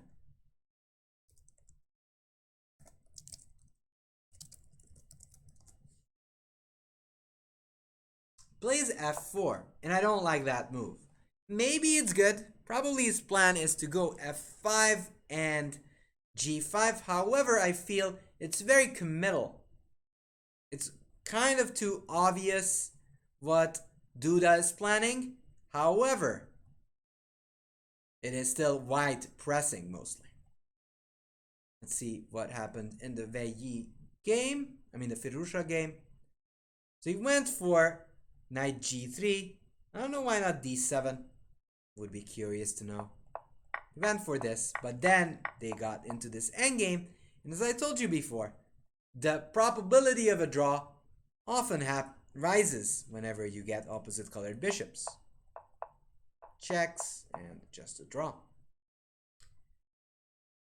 So, let's see the Grishuk game, and that was also drawn. Left it off over here. But as I told you guys, these pawns are just too weak, and it's just problematic. There takes rook a3, and black is just have too much compensation. There, and that pawn does not promote. And after the exchange on d4 and b7, the game is just drawn. Which means that Nakamura is still in first place. But back to our Carlsen game. So he plays f4, and again f5 is a very good move, creating all these weaknesses. So f4 was a terrible blunder by Duda, because he needed to control those squares, but after f5 he no longer can do that, and that's a problem. So g5 is played, but bishop d1's stopping that h5 move, and now it's no longer that easy to move forward. Not saying that he shouldn't be much better now, also near winning. However, he's making his task more difficult. King g7, king f2, king g6. So it's not ideal to go there because you get mated.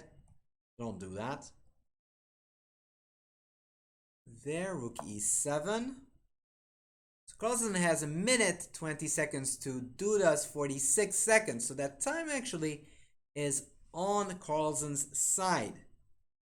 Rook there. Maybe if you could get the rook to f6 or the bishop to e5, that's when it will be decisive.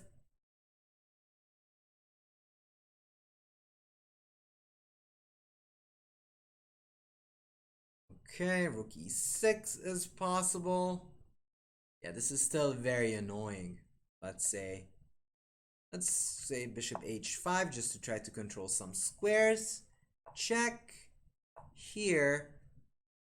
But then I can go bishop d6, get the bishop on e5, and after rook h6, h5, that's probably just decisive. And again, bishop d6, bishop e5, and I think mate is pretty close over here. Pretty close, which will be a big step for Duda, because Duda would rise in the rankings and would be on 8th place, very close to qualifying and getting out of this qualifying or the elimination zone. So Nakamura has 5, Karyakin 4.5, Grishuk 4, Vesely 4. So Carlsen probably could be just going there, but actually not anymore. It's game over. Rook b8, check, and it's checkmate. What a big win by Duda. Yeah, Duda played a good game. You have to give it that, and we have to also add that part that Carlsen did play very riskily. And Duda is not anymore in the elimination zone. Alright, so let's take a look at the Yu Yangyi Ding game because you didn't get the time to look at it. However, I can suspect this is an important game, and it was. Now, Ding is lingering on the elimination zone. It's about to get eliminated. G6. Let's add the comp. They played another Grunfeld. E4, A6. This is the Hungarian variation, played by Leko, Adorian, and many others. B5, knight D7, E6. Now E6 is the old move, played by Kasparov, I think against Leko. These days everybody is playing bishop E2 instead. Instead of E5, they play bishop E2. Here he went for this E6. The point being, they want to ruin the structure and hope that this extra space will count for something. Fe, knight G5. Knight B6, knight E6, takes, bishop E3. So far, white got the bishop pair and some attacking chances. However, if black manages to consolidate, it's going to have a good position. So this is one of those dealios. Queen D6, takes, H4, and even though Ding managed to exchange the queens, though these bishops are still kind of annoying and tough to handle. And knight C6, long castles. And just if you follow the basic chess principles, you can understand why white is doing so great. Well, because the d4 pawn is well defended, white has the bishop pair, has more squares under control in the center, and h4, h5 is coming. So it's clearly a position that you'd love to have as white. b4, knight e4, h6, d5. So he played h6 to stop this h5 move, because once the position opens up for these guys, these bishops, the position is just wonderful for white. Knight e4, h6, d5, knight e7, takes, g3. And this is sort of that typical transforming your advantage situation. Not only he had to do it too, because if you take on d5, the b6 is defending it. So bishop takes, g3, but now Yu Yangyi transforms the advantage of the bishop pair to a structural one. Look at that Swiss cheese of a black structure. Terrible. Just terrible. Knight f5, bishop h3. So because that pawn is weak and these guys are potential targets later, it's not saying that black is worse already, but there's a danger for black to get in trouble.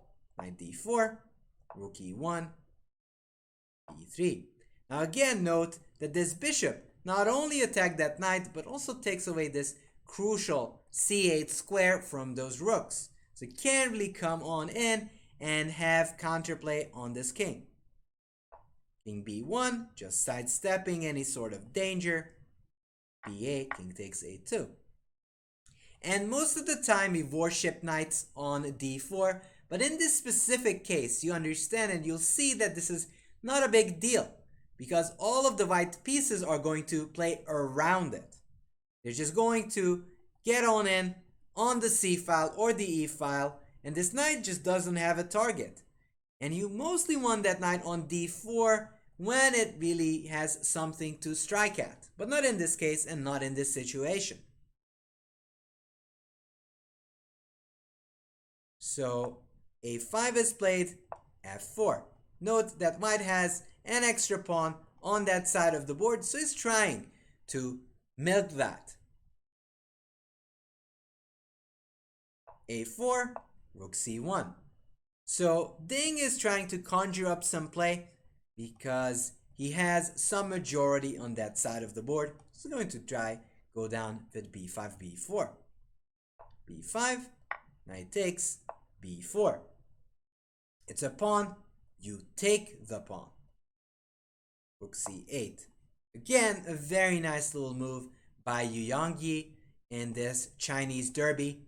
It's just making sure that, hey, I'm up a pawn, I have a strong D pawn that is, not knight. And if we exchange, that's in my favor. b3, king b1, a3, still going for mating attacks, which is brilliant, ba. So now it's dicey. I'm curious if this is good for black, and it still is. Actually, it's still good for black. So rook takes c8, bishop takes knight c2, and suddenly the king is a little bit iffy, and once that rook arrives on a1, it's just lost. Here comes rook e5, which is a very nice practical move by Yu Yangyi. He's not really going for anything that could upset him. He's not looking forward to defense, so he's going for rook e5 instead. Rook a5, bishop e6. The problem for black is the following. There'll be two pawns, and when those pawns start rolling down, your computer actually says, hey, white is not better. White is worse. Well, maybe that's the truth, but practically it's very hard to face those pawns roaming down the board, especially when they're supported by these light pieces on d6 and e6. Hello, Triple H. Knight a3, king b2, knight b5, check, check, takes, and yeah, probably black should still be fine.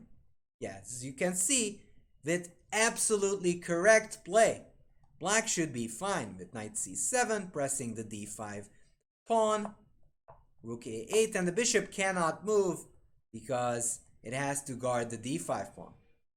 So you absolutely have to be precise to survive here with black.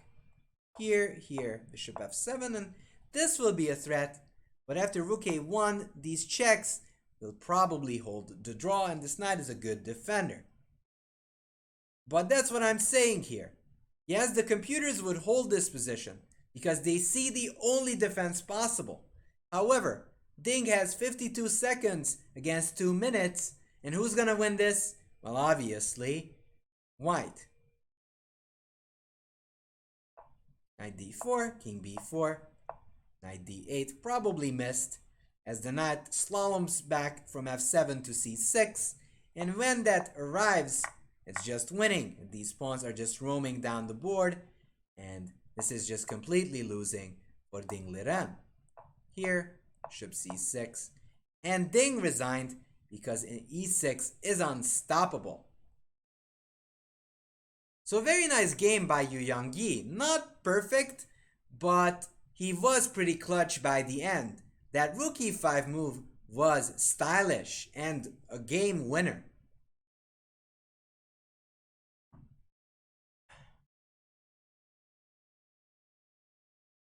Let's see what Carlsen messed up. Here, so this is a risky system because black gets these doubled pawns for central expansion. d5, a3, bishop d3. I was wondering if g4 is an idea just to go this way. Computer hates it for some reason. e4.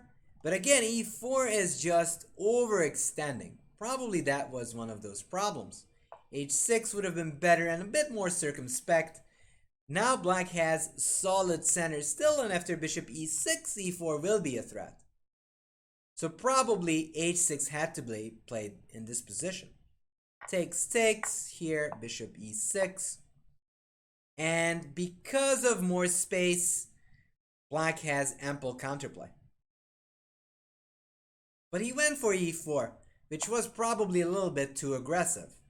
The computers again say this is fine, but it's just not that easy to play. C takes, D takes, BC, B4. A5 is good. Here, queen. Rook e4 I didn't like at all. And I do understand that there should have been exchanges here. And maybe queen d5. I don't know, isn't this possible? Yeah, I mean, Maybe black is worse, but not by a whole lot, and could get some chances to hold. Rook e4 was a bit early. Queen d5. And probably I misunderstood the position here. I thought this is fine. However, it turns out that queen d5 is actually favoring white here. Here, knight b5 takes. And I was wondering if h4 is working. It doesn't. Why not? Ah, h6. Wow, cold-blooded. Cold-blooded. Okay, so that's the problem. That's why he didn't go for it. And now you can see black's pieces and pawns are just overexposed. Very un-Magnus-like. Very un-Magnus-like play. Bishop a6, knight d4, bishop f c4, bishop e5. And yes, white is dropping some advantage. However, there's just too many pawns roaming on the king side. And it's just clear that it's Duda who's playing for a win in this position.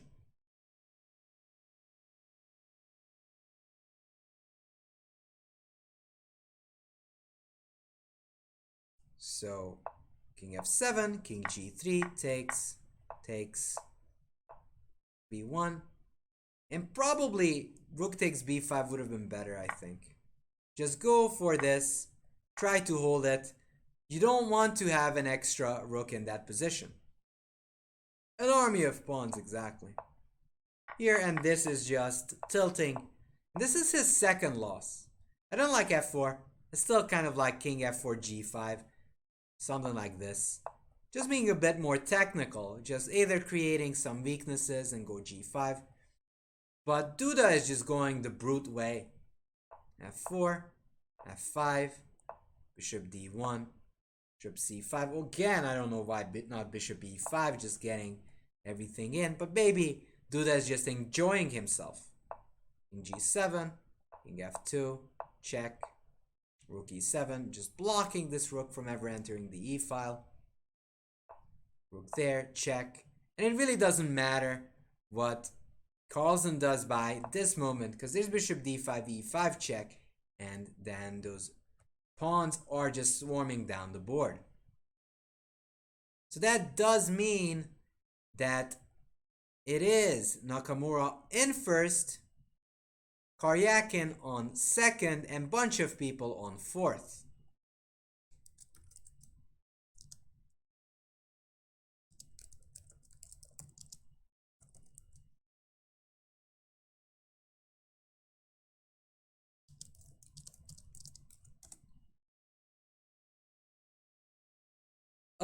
I think this opening did backfire on Magnus terribly, because this was a very un-Magnus-like play.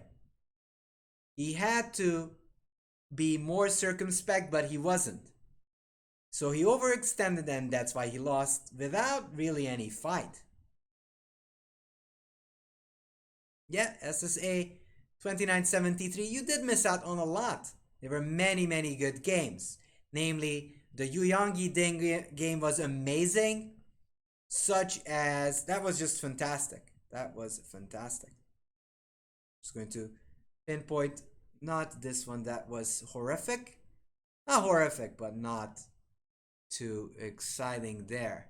Oh, yes, I wanted to check if Vasily didn't have a win here. I think he did. For some reason, I feel that it must be there. Takes, king e1, rook b2, yes. Here, d6. And I didn't understand why he didn't play d7. He went for knight g3 instead, but I don't know why that was the choice. Yeah, so I'm just looking to the Firouzja game, yes. Here, takes, here. And I figured that there's no way you can win this knight. I can go rook d3 and then just move my pieces away. The computer's just saying rook e1, and I will be just checking you and maybe even be some danger. However, I don't know. Bishop d6. Is this so clear? So it says that black would get lots of play. Yeah. I don't know. For some reason, I felt that if you want to draw, or at least want to try, you've got to go d7 in this position. Because of this knight f6 idea, you can never take because queens. If anything, I think this would have been the choice.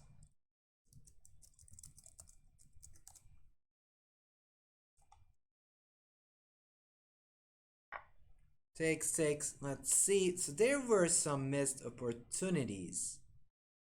bc was fine. d6. So this was not perfect. Takes 3, knight e1. Oh, and here he makes a big mistake. So Wesley was winning. He had this move. Somehow he survives. It's hard to believe that this is survivable, but apparently it is with so many pawns, which honestly shocks me. But here he goes for the b pawn when he could just go rook e3 and in. Wow.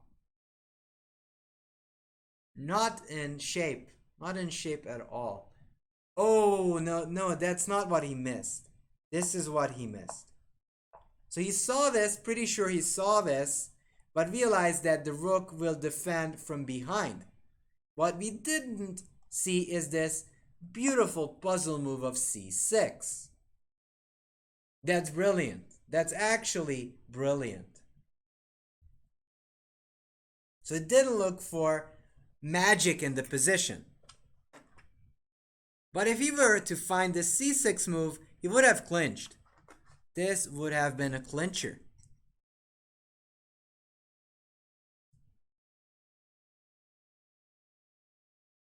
This would have been very strong. The point being, if d7, there's rook d1, and just take it. If you go c6, bc, no longer does that bishop actually defend that. Also, bishop takes, then just d7, and no longer do you have rook d1, rook takes d7.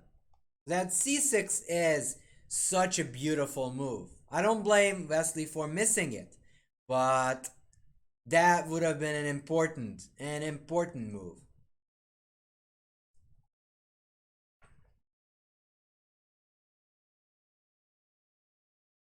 So that definitely would have been a big move. But that was what it takes. In quick time controls, you make one little slip. How much time he spent? He spent no time. He actually got time on his clock and he played rook b3, which is not good. Probably he wasn't sure with rook e3, rook e7, and just didn't think that c6 would clinch, but it would have clinched. It deserves another look. It's just too gorgeous not to repeat.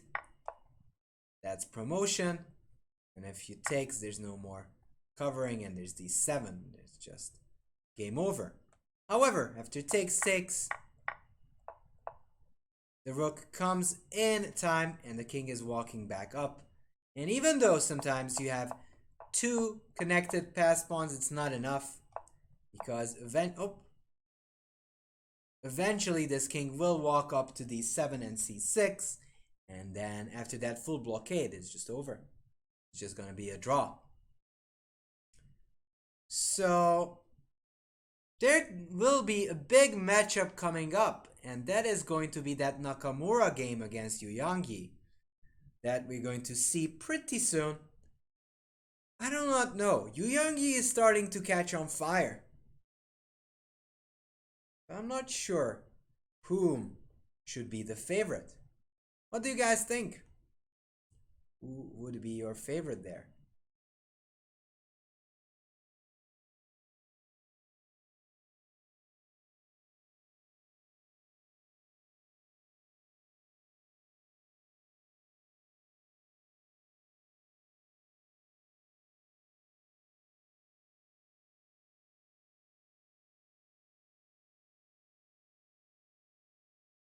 Favorite where? So Nakamura is playing Yu Yangyi. So I don't know who's better equipped for this round game. Although Nakamura is white, so I don't think he's going to risk that much.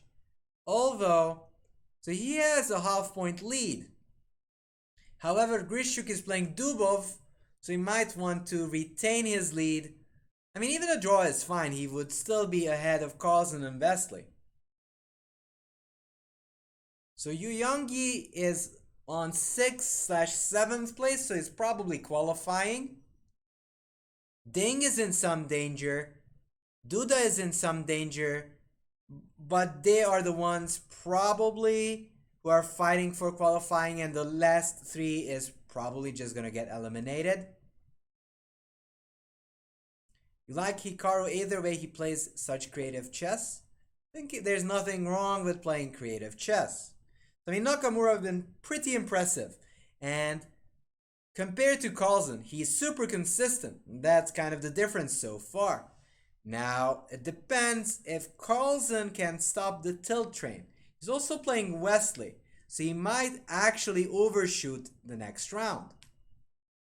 I'm pretty sure that can happen. Carlsen really wants to play that.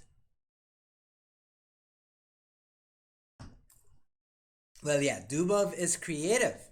He even borrows ideas from the best. Wink, wink, nudge, nudge.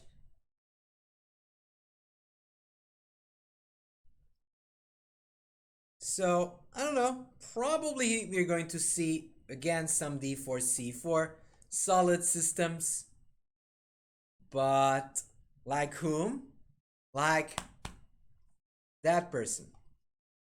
So d4, c4 is possible. I think he's going to go that direction. He's not trying to risk too much, as every half point counts, especially in this field.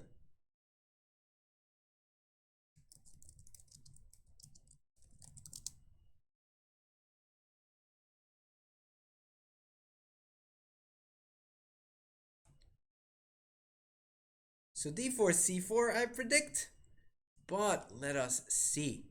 I don't know. That's a possibility. Let's take a look.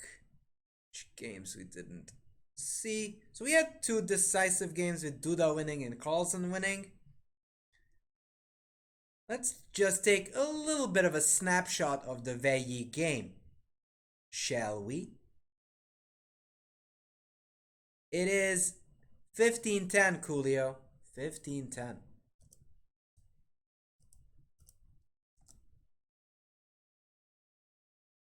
I think he's still going to go for e4, d4. Let's take a look at this Veyi game. Veyi Aronyan. So I think here, this was all well and good for Veyi, but he definitely should have tried something like h3 and g4. Because, let's say, whatever, I don't understand that move in either way. And after, let's say, rook g1, just starting to press on the side. And white does get that extra push.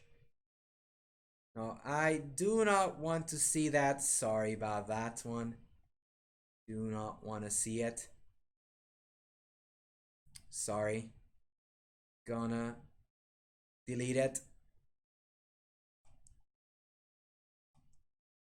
Knight f4, knight g3 is coming. G5 is coming, f4, and going that direction. And I think that this position is much more comfortable for Veyi.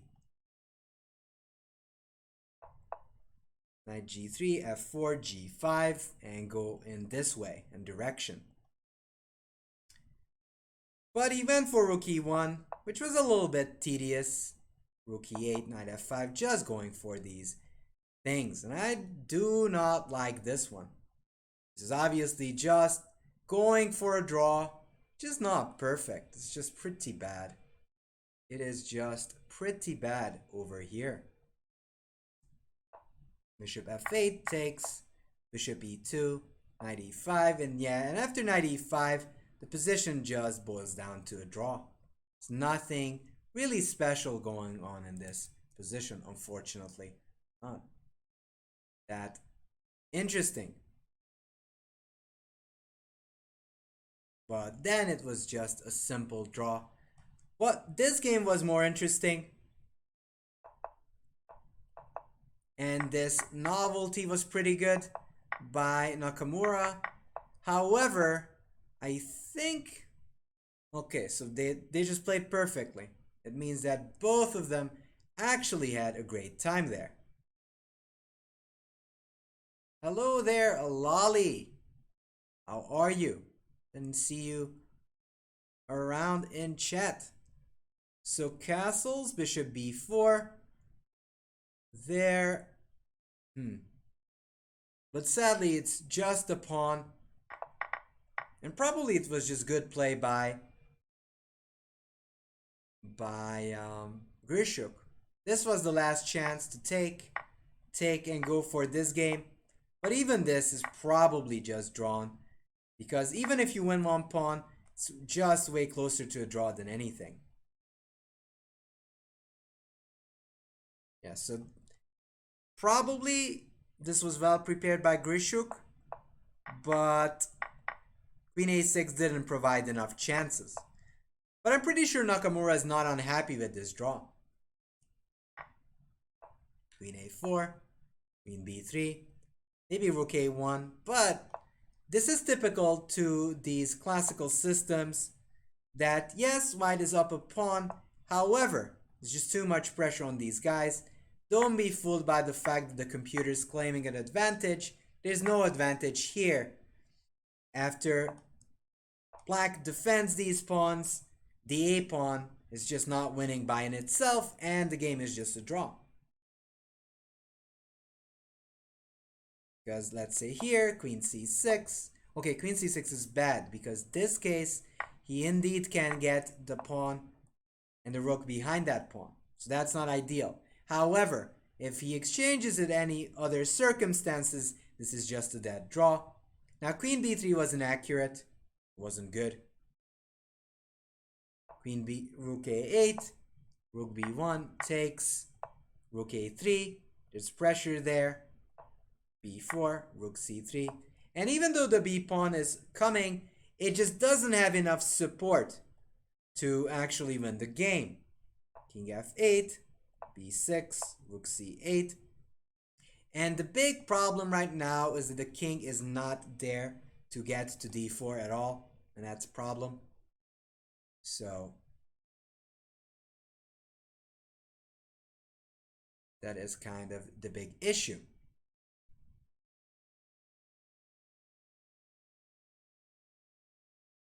If the king would be on d3 and could go to d4, then it would be an ideal situation. However, in this case, the king is just coming in due time. Wow, it says equal. I mean, it's not equal, +2. Wow, I thought that it was already fine. That's crazy. Bishop a6. Check. Ah. Oh, so his brain wasn't working. Ah, my God. Rook c1. What a big miss. Wow. So people are not really doing great these days. No, what is crazy is the fact that Nakamura missed the win. Missed the win. Wow. He missed that there's rook c7 check and taking the bishop because probably he saw rook b1, but that would fail to rook a6. But if you go here, you can stop rook c8. That's incredible. Probably he was on autopilot. He thought that it's drawn already. Wow. What a blunderfest. So many great positions, but they just don't get there for some reason. That's crazy. He was doing quite well. So bishop f1, king e7 is not good, even though it looks very logical and seems that it's going to hold. So maybe he had to add this and then just bring the king up. That's surprising. That surprises me greatly. It says we would get this position. I still have that suspicion that with actually correct play, you can hold. Yeah, it's 15 plus 10 seconds, yes. But, so, here Nakamura still has 4 minutes, 27 seconds. He has 4 minutes, 07 seconds. And doesn't play Rook C1, Rook C8. I'm sure if he checks it, he's going to be very unhappy.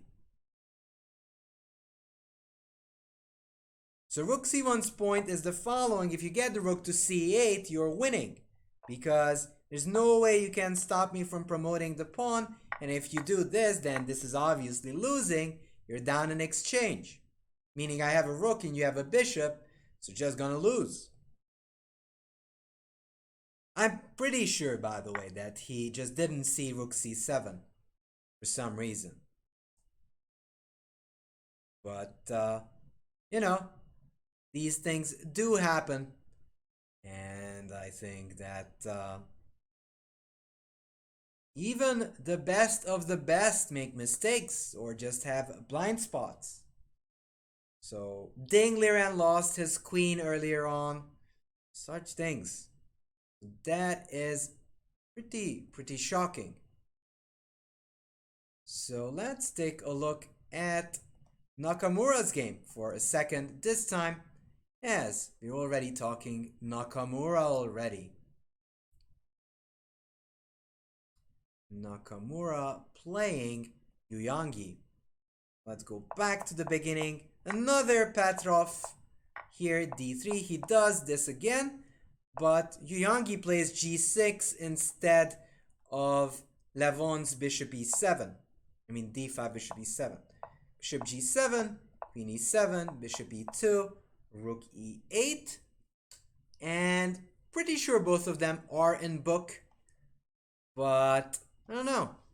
Looks... Rook e1's possible, he goes back. So white has a little bit more space.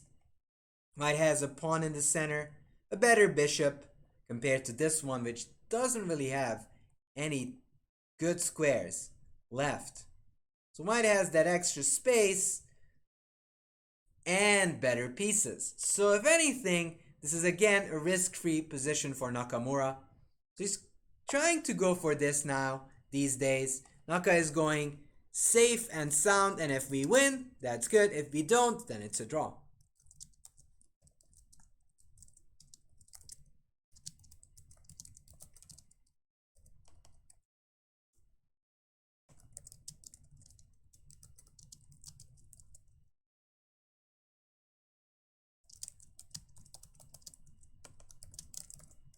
So that is kind of the mentality he's playing. b6, it actually is going to be a bit more exciting by Yuyangi. He's actually trying to fianchetto both of those bishops. And I guess bishop f4 would make sense, c3, knight d2. And white is marginally better, but not by much. It's the classic double fianchetto. Rook e1 played, takes. Interesting. Guess queen takes, yep. c4. So he's trying to gain some more space, kind of showing a bit more ambition. c4 sometimes actually prepares this d5 move, just blocking in the bishop. However, it has one downside: it activates the g7 one. Knight c3, d5,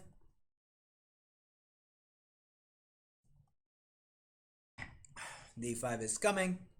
So it's still white to a better position because he has more pawns controlling these important squares, while black is kind of struggling in the back row. A lot like Petrosian. Now d5 does allow some play. Probably bishop f4 is best, and maybe queen d2.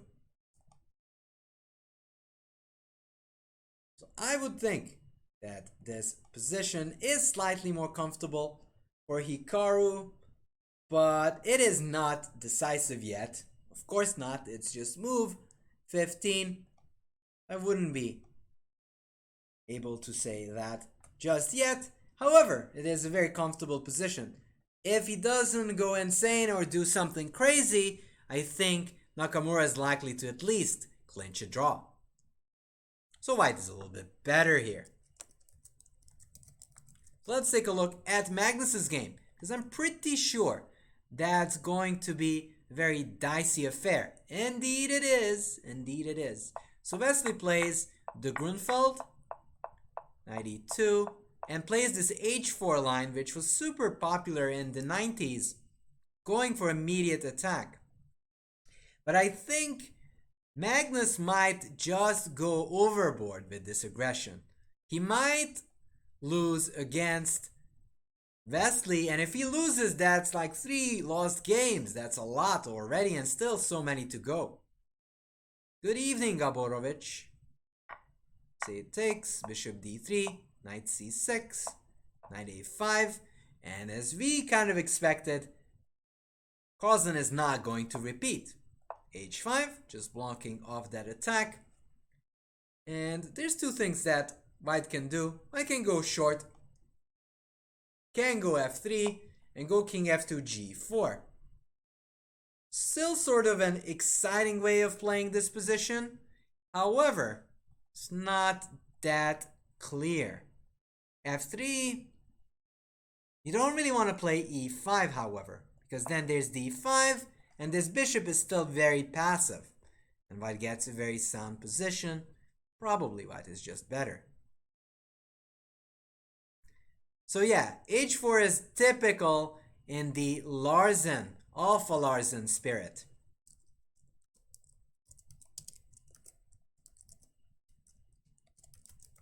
And Larsen gets the credit because he played this h4, h4, h6 ideas in the 70s.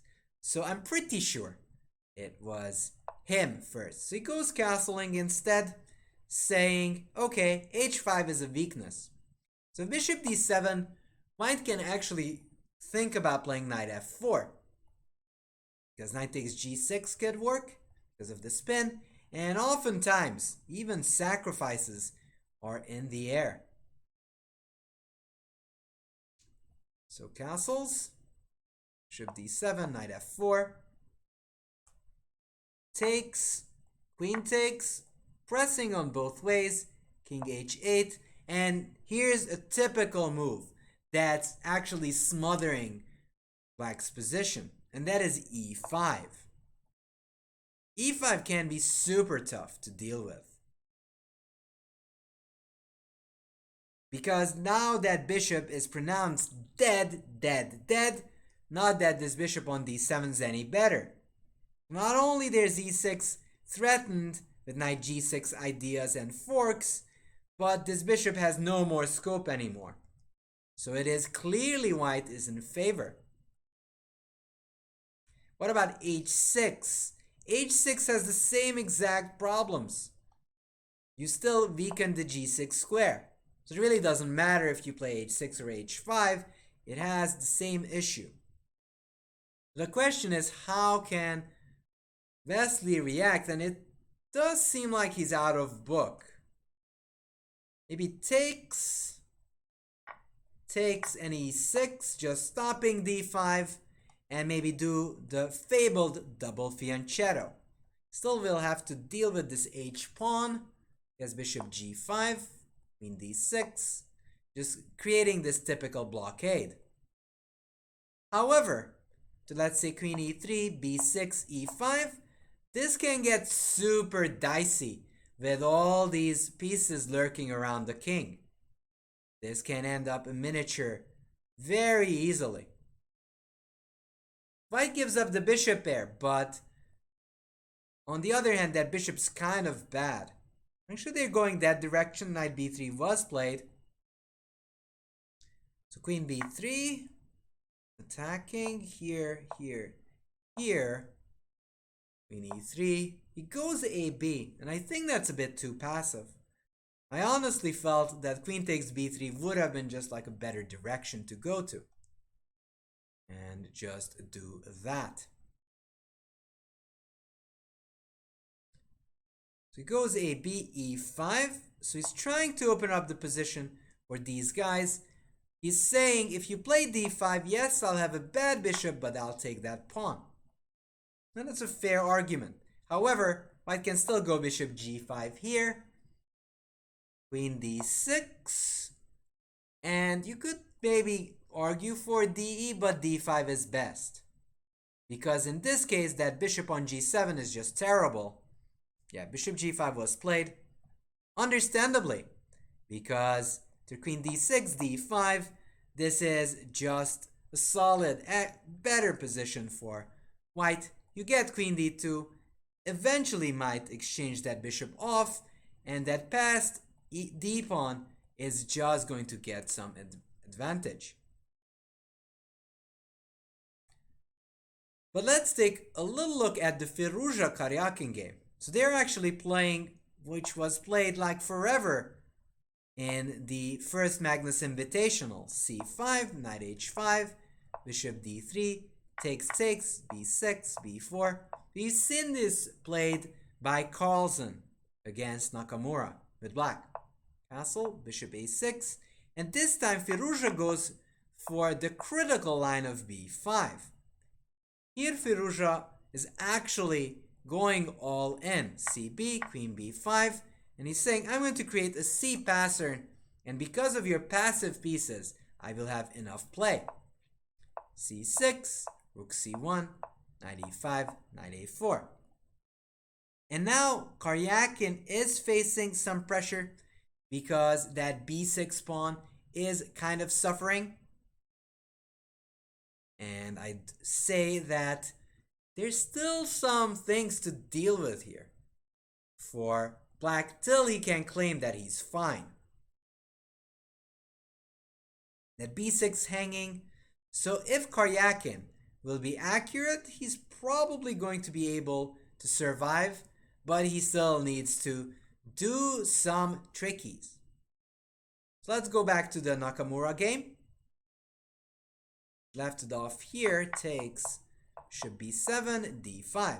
So as I mentioned before, Nakamura here tries to block up this bishop, because this bishop is not yet active enough, at least according to Nakamura. Goes bishop c2, bishop a6, queen f1, knight e4, takes.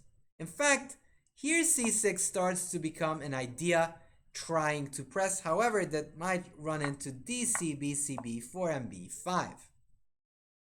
Knight e4, takes, and suddenly this bishop actually becomes monstrous, and the bishops that look to be so good are not as good anymore.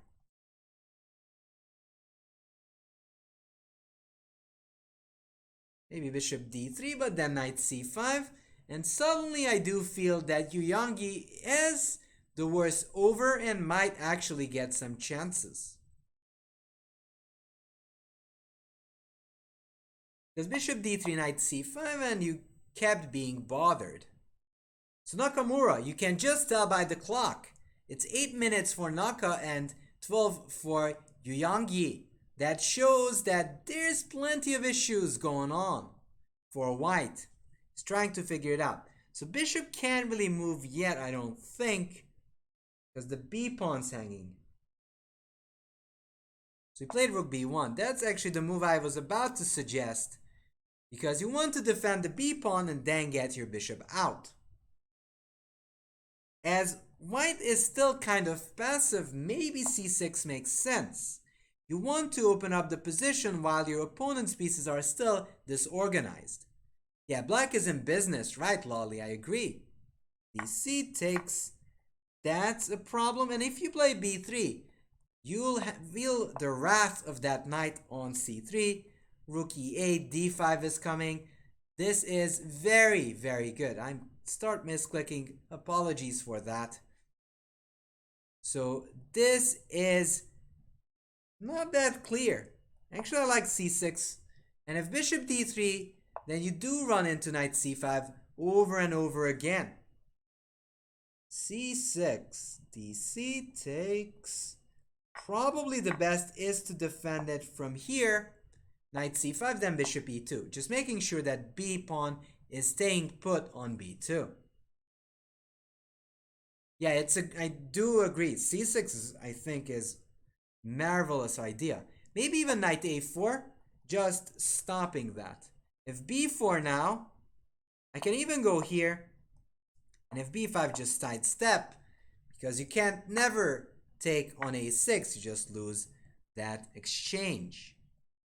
And b3, then you run into knight c3. So maybe knight a4 is an idea, and to be honest with you, I do feel that Yoongi in this case will get good play. And he does play c6. So this could be very tricky. This could get super tricky.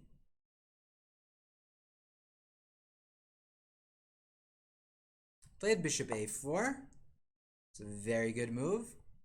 Didn't even consider that. He's trying to counterplay, but b5. Could go bishop b5 if you don't like this bishop being kind of pinned. So it makes sense to take it this way too. And rook c8, rook c2, definitely play for Yoongi. Let's go back and take a look what Carlsen is up to. So instead of d5, he went for d5. Bishop d7, queen d2, rook c8, c1 takes a5. So he has a strong d5 pawn, but Wesley's plan looks pretty good there. He's going for b5, a4, and that pawn can start running. So bishop h6 I don't think would help much. Black would just ignore it and start pushing. So probably bishop e3 makes more sense. If b5 happens, you have bishop c5. Let's say queen f6. Actually, that's annoying. Maybe queen f6 is the annoying part. In any case, my idea is, as white, if you ever get, let's say, a4 in, I can take, and get my bishop to a3. Let's say takes. Here, I might even sacrifice the pawn, even though I don't want to, and just block up the a pawn. So this actually makes sense. And I'm not sure. The more I look at it, the more I like it for Wesley. This b5, a4 is coming, and I don't see a good plan for Carlsen. He seems to be more on the receiving end. And he decides to defend and goes rook a1 instead of what I suggested, realizing that, hey, I've got to go and stop you from marching. Also, it's hitting that pawn. So there could be b6. Although that just doesn't look too pretty. But I don't think that Black is doing that bad in this position. So the reason is the following, because eventually that bishop will show up on b4 or c5, and I don't see a good plan for Carlsen. So if Carlsen is clever, and I don't know if the rules allow it, he might need to offer a draw. Because his position's fine at the moment. However, I don't really see his perspective in this position. But it's also highly possible that draws are excluded from the event in general, which is not necessarily a bad thing, mind you. Bishop e3, just attacking that pawn. Probably Black can go, yeah, bishop f6, just going back. They might repeat. Probably this is an invitation for repetition, yes. Yep, and Carlsen will be just super happy to repeat. He's going to repeat. He notices that his position's not good enough, and he's just going to call it a day. Because 2 losses is better than 3 losses. And I'm pretty sure he understands that his position's not good anymore. By the way, yep, bishop g5. Carlsen is a good, psychologically trained chess player. He knows when to take the draw. Draw agreed. He realized, let's just stay it safe, make it safe. I'm tilting today, but maybe I'm gonna do much better tomorrow. So let's just end it today, end this whole misery. And actually he was right. Probably the only plan that White could have tried is knight c1, knight d3. Let's say bishop f8, knight d3. But then I would ask the question, so what? I still have f6, bishop e3. I have everything defended. And if anyone has prospects of actually going for more, it's going to be Wesley So. So realizing that he really doesn't have a chance to play for a win, he goes and just forces a draw, which makes a big sense. So let's take a look at the big rival, Nakamura, playing. b1, bishop a4, takes, bishop c2, bishop b7. So he decides to take with the c pawn and keep pieces on the board. In fact, in this sense, I really love this field because most of the players are spoiling for a fight. Bishop b7, just realizing that, hey, you are still stuck. You have a garage sale of pieces on the queen side, and you had to show how you're defending that pawn. Bishop g5, and in fact, Nakamura gives it away. Knight takes d5, probably bishop b3 makes sense in that case, where that pawn is an extra pawn. However, he will have some play on that weakened d6 pawn. And now you can see all Naka's pieces coming to life. They were kind of stuffed in the corner. They couldn't really move. But after bishop g5, he gets active piece play for that single pawn. And that's what grandmasters do really well. They realize that that extra pawn doesn't matter as much as having extra pieces. Having an extra pawn that is impossible to defend isn't much of an advantage. Yeah, but the full point is you want to get active if that's possible. So Yu Yangyi is not even going to take it. He says, hey, that pawn on d5 is weak.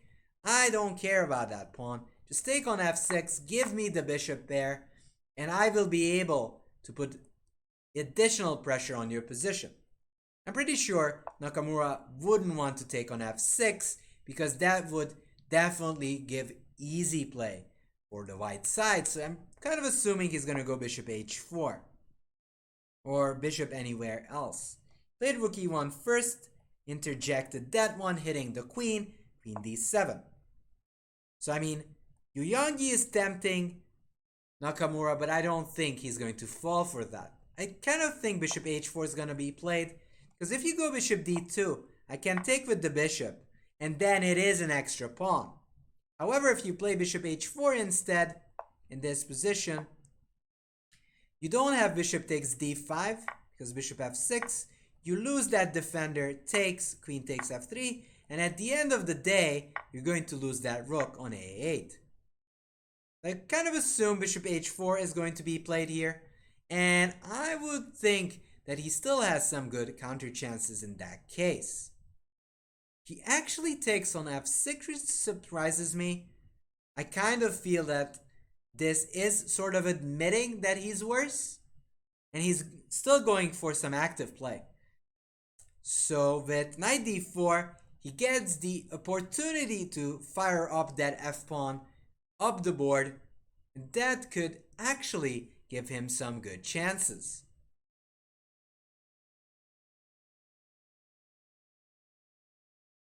So here in this position, knight d4, can you take the pawn on d5? I think you can, because knight f5 jump doesn't work. There's queen takes f5. And if knight takes b5, that's the big question. But probably then white is again just losing some extra pawns. Maybe there's b3 though. This is still somewhat unclear. However, if you just glance at the position, you can tell this is just nicer for the black player because of the bishops and the targets on b2 and d5.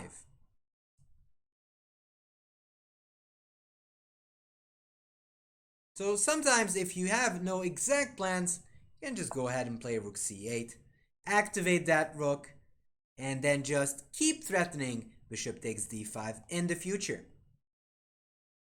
Now, by the way, this would be a big upset if he would lose. If Nakamura loses, Carlsen would be only a half point behind, and Karyakin could get the chance of actually tying.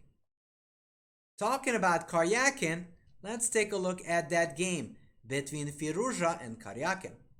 So here we left it around here, rook c7, and Firouzja is going all in, boxing in all of Karyakin's pieces. However, Karyakin is fighting back and tries to capture this c-pawn as quickly as possible. Queen a6 takes, g3 takes, b5, and suddenly the hunter gets hunted. Because if you drop the knight back, rook c8 and you lose the pawn.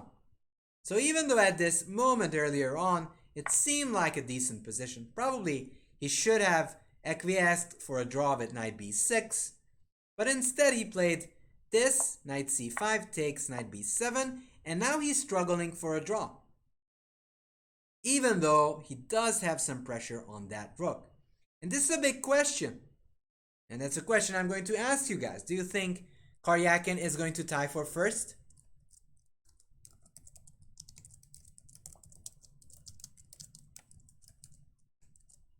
After this game? So it's a double attack, a classic one. So you've got to take on here, or maybe you can try to get active. But if you do lose this pawn and probably your advantage. So I'm not sure if that's such a great idea. Knight b7 probably taking is best. And you can even consider b4. b4, knight a5, ba. That's not that much though. Maybe a4. a4.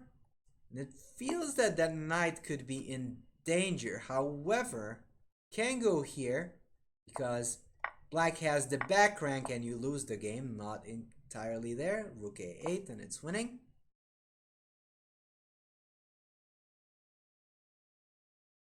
So rook c1 was played. Rook takes c1. a4. Rook c6. I do not think b4 works because rook takes a6. There, knight b8, then rook b6, and it's actually Firouzja who's trying in that situation. So rook a8 is defending, rook b6. But now b4. Oh, now b4. ab and a3, and who's gonna stop this pawn? Knight a5. Knight a5, a2, knight b3. This looks extremely suspicious. And the only reason Firouzja is not losing on the spot is because Karyakin has back rank issues. It is very tricky, I agree. Super tricky.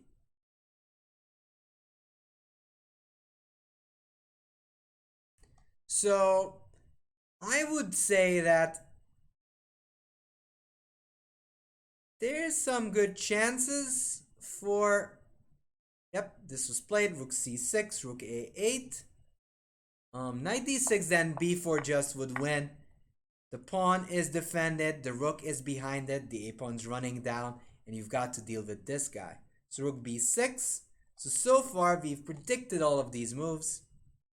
Yeah, we all started chess at one point. Olajin, no worries. Rook b6. Can you go knight c7? You could, however, in that case, you'll never get b4 in. So b4, ab, a3, knight a5. Knight is coming back. I'm wondering sometimes about rook c8, but that would still just lose the knight. Knight c7, knight b3. Still not entirely clear. Not entirely clear. So maybe black would need to create like a little bit of luft for the king. Maybe h6 so the king can come this direction. There, you've got to defend that, so let's add this part. b5. b5 actually, knight b4 becomes a possibility, and knight c2 promoting is an idea. Also note, there's no rook a6 ever, because my knight is taking away these two vital squares. But it is definitely for sure that Karyakin has to go b4 if he wants to win. He has 7 minutes to Firouzja's 44 seconds, so if anything's possible,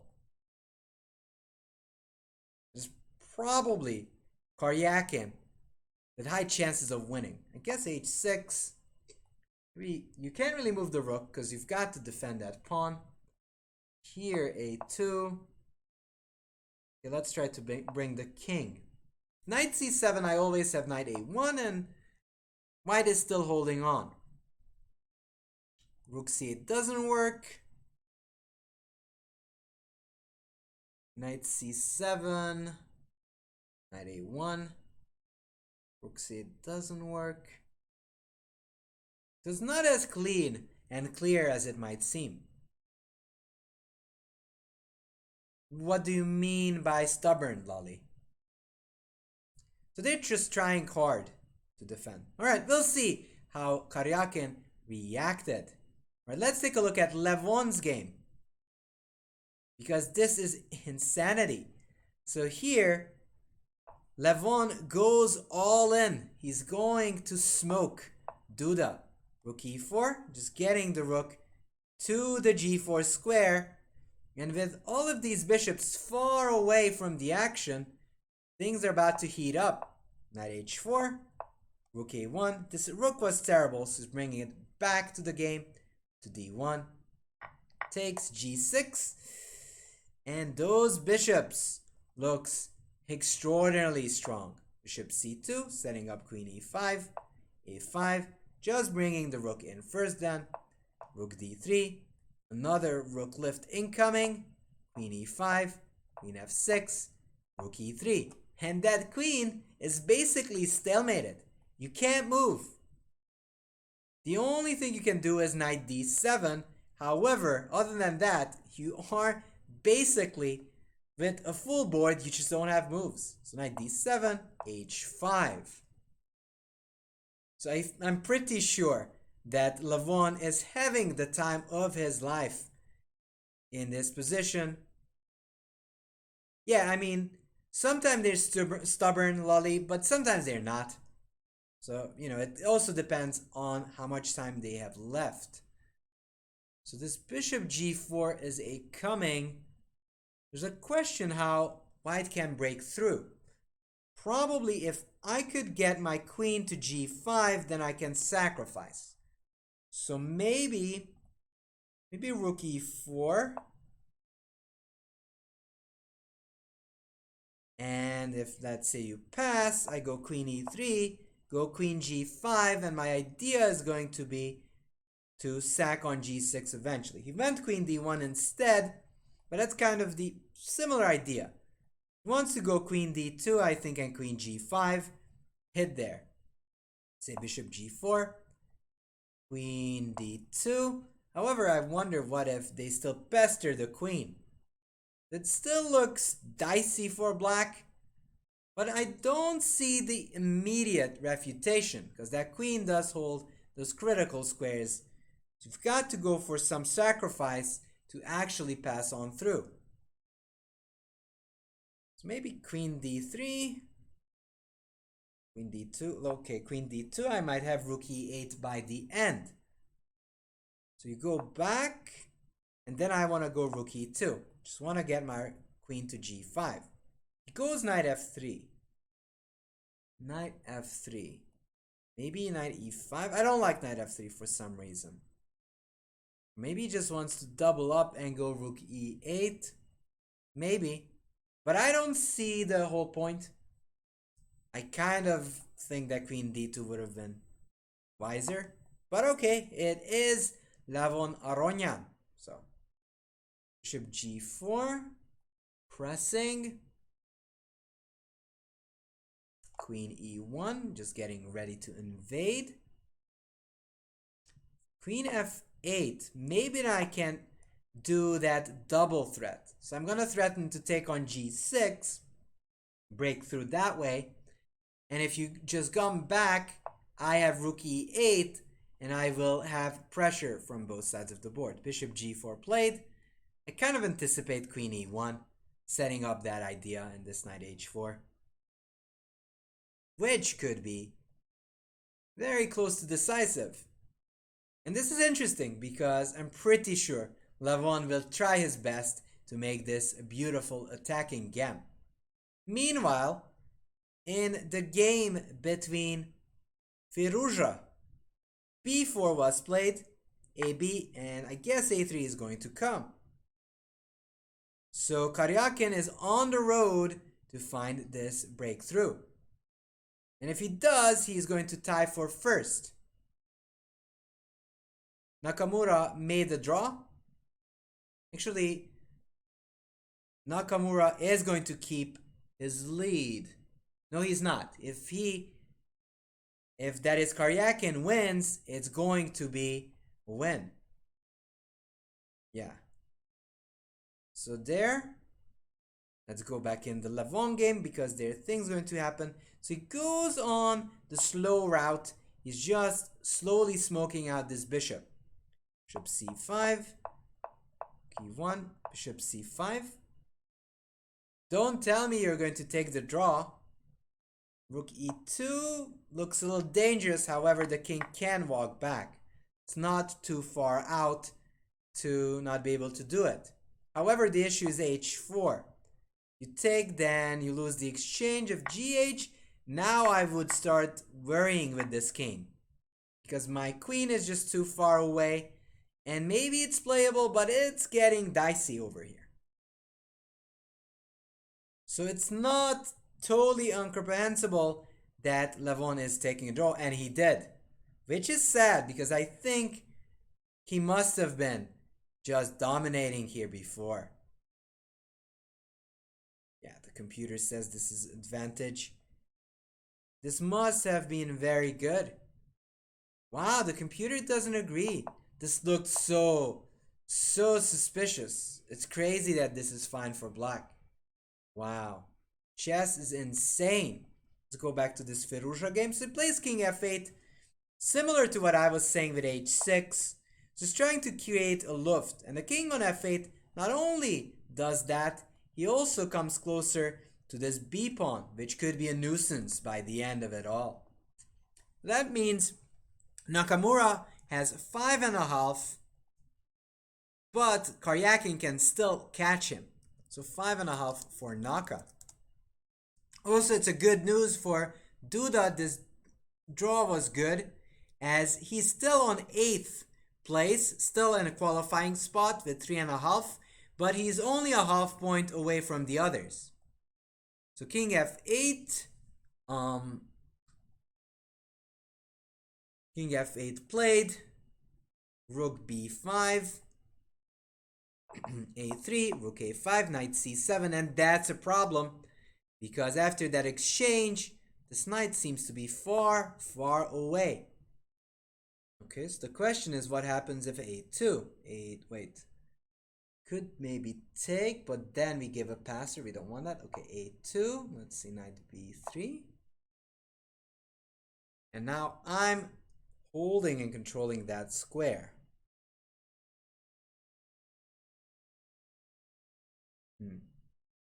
But maybe then, in that case, there's rook b8.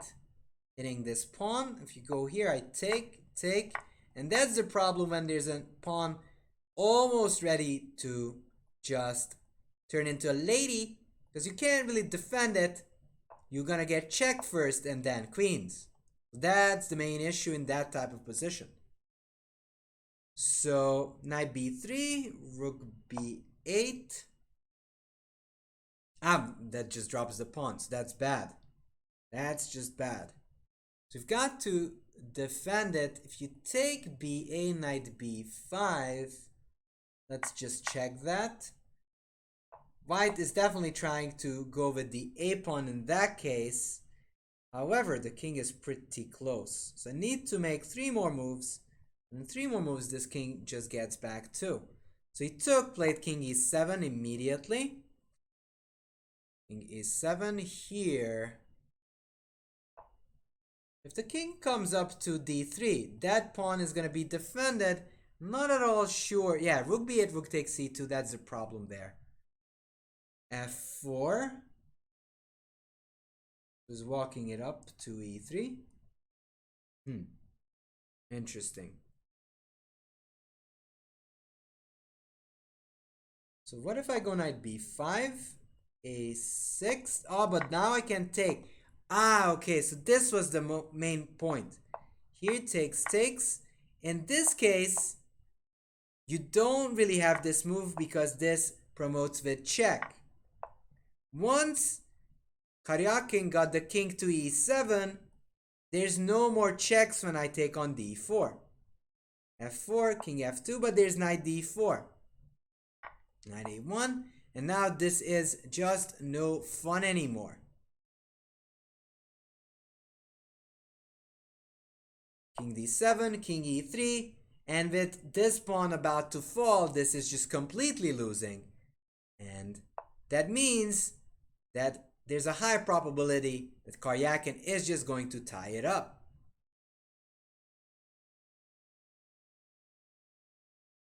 So let's take a look at the Ding game while we wait for this one. Ding against Wei. Ding Wei. So we come up a little bit. Again, a typical endgame, but very strong for Ding Liren. There, rook d5. Black has hopes to draw, but not likely to make it.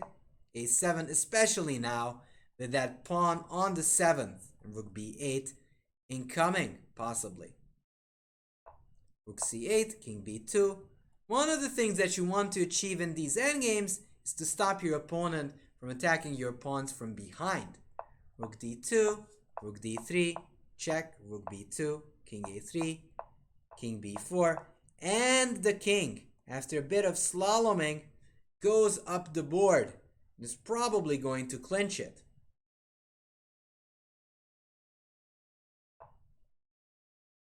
King b5, probably king c6 makes even more sense, because if you go rook c8, I have king b7 hitting the rook and threatening promotion. King c6, and if you go rook d7, then I have rook b7 and it's GG, because if you take, and the rook is done for. So I do think that king c6 is the cleanest and was played by Ding Liren.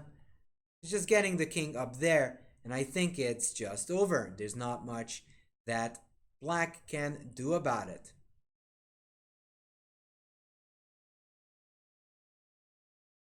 Let's look at another sharp game. Let's look back. Firouzja did lose because of that intrusion by Karyakin, and he ties it up. Here, takes, brings the king up. So, I mean, pawns on the same side can give drawing chances. However, this is a protected pass pawn. King b5, king c4, and not only that, the king is coming down, just cutting off the white king, and then just the d pawn runs down, and it's game over. So that is kind of the big issue in that position.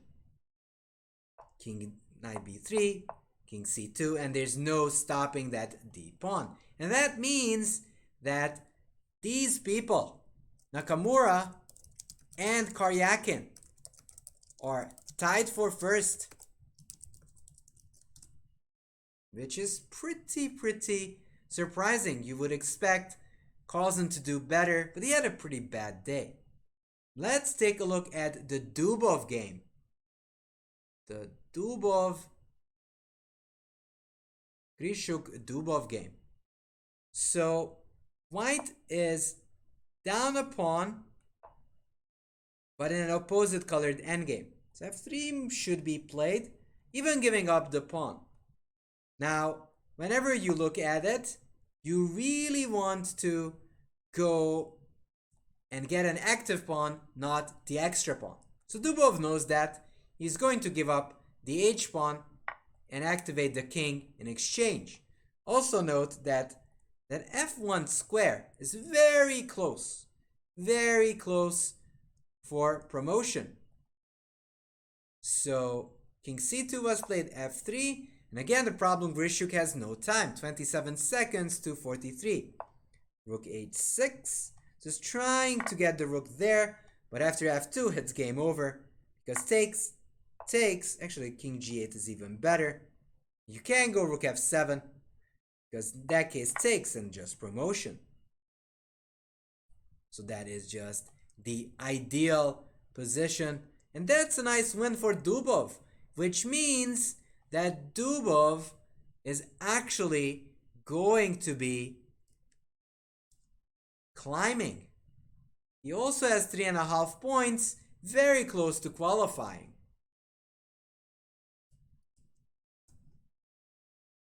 So both Duda and Dubov will have a chance in the upcoming days to qualify.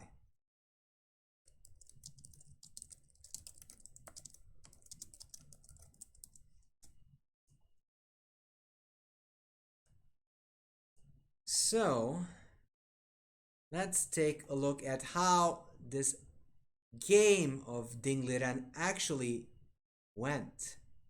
Dingliren Veyi, let's take a look. So d4. So this time Veyi is kind of forced into some sort of a Nimzo-esque position. Hello, Spenab. Castle b6. Now Veyi is a Grunfeld player, but here d5 doesn't make sense.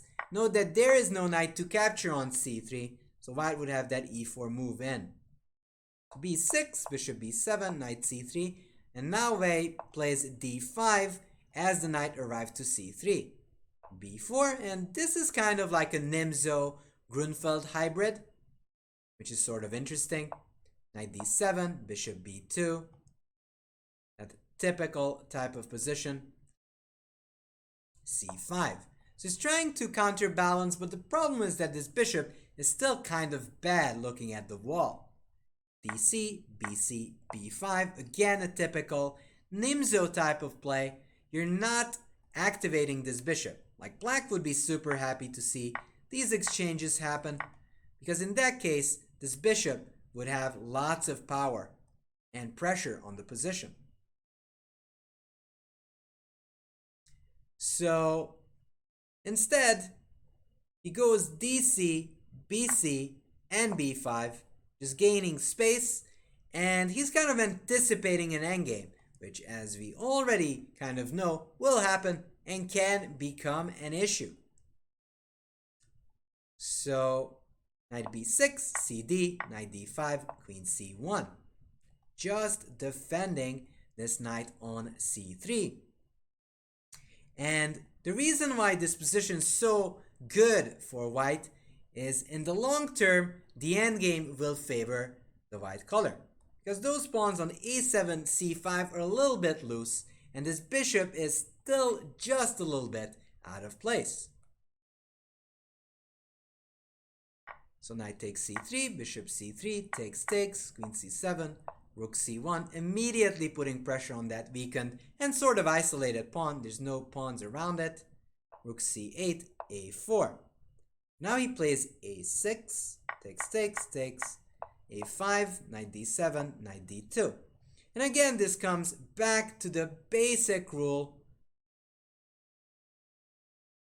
that once the knight gets to c4, you want to have the pawn which is a passer. Knight c4 is a coming, and even though Wei Yi should be able to hold, this is very hard on a practical level. So rook c8, knight c4. But as you can see, once you stop all these exchanges with knight e5, bolster that a5 pawn, there's only one thing left to do for white, and it's to double up the bubble up on the b file. And if that happens, that is just going to be gorgeous for white. So knight f6, h3. And this is actually one of those things that these grandmasters do just really well. They just try not to go insane. They're making sure that there's no funny business going on. So he's not going to go here because he's not interested in knight g4 ideas. He's trying to make sure that's not going to work. He goes h3, rook 7, knight b6, knight d7, takes, queen c5.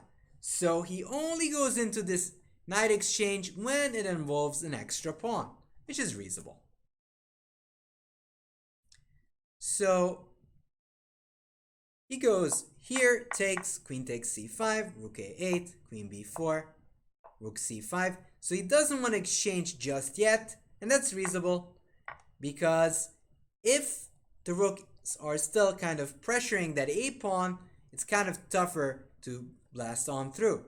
So first off, he activates his rook with rook c5, king g7, queen c3, queen f6, takes, g4. Another very nice move. Now, if you're familiar with endgames, you might know the Leiko Anand game, where this move was basically the clincher. In that game too, white had an extra pawn, but only 3 pawns, but Leiko actually managed to get this g4 in. The point is, in this case, black just doesn't get that extra time to play h5. Rook d8, rook a2. Just over defending the second rank, and then he is going to start roaming forward. h6, king g2, rook d1, rook b5. Threatening rook b6 and also taking away that b1 square.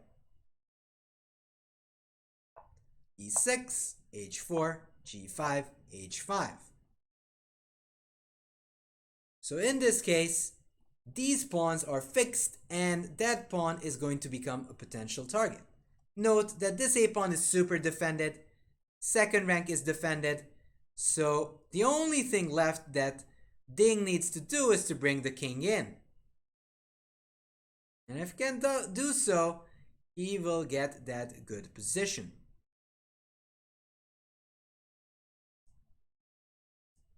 King g7, king f3, king f6. He's basically waiting. Rook b7. Again, another bit of a grip, just pressing on the f7 square. If you go rook d5, I think the plan is the following, just to go rook c2 and just double on the 7th. And after rook f7, all of these loose pawns will fall, which would be a problem. Rook d8, rook b6, rook a7, a6, rook d1, king e4, and since he managed to push the pawn to a6, it is kind of clear now that black is going to lose. So again, this will be the double threat of getting rook b7, rook d4, and getting both of those rook on the 7th. That is the big idea. That's why he starts checking, even though that will lead to his downfall. Now there's rook b7, and then that's an idea too. Also, like here, there's going to be a7. Even if you take, this is probably just lost, as my king is just too close, and I'm just going to promote that pawn. There's no way that you can really stop that. I do not think. So he's going to start checking instead. And he goes rook e5 check, king d3, rook d5, king c3. And now the king slowly but surely is going and walking up the other side. And with this king around that pawn, it's just going to be a clean win for white. Rook d1, rook b7, a7, check, king b2. And again, you can see he's slow and measured. He's not trying to rush. King b3, king a2. No reason to rush it. Rook d2, rook b2. Let's just defend the second rank. And then when there's no back rank ideas or checks from behind, he starts rolling with those pawns. So this way he's trying to move on forward, slowly but surely. Rook d8, king a3, rook d3, rook b3, king b4, and now the king again is just walking up. And after king c6, which I actually like more than going this direction, wins the game. Why? Because if you check, I go king b7, I hit your rook and the pawn is promoting. And the game is over.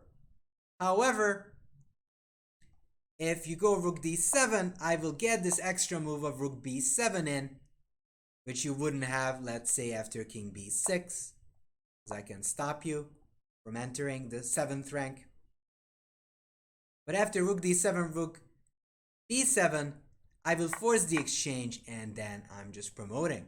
And it's a win. Win situation right there. So instead, he couldn't really do anything. He just resigned, which is reasonable, and there's nothing really going on in that case. Last but not least, let's recap the Firouzja-Karyakin, which was the crucial game. As after here, they actually went into this very sharp line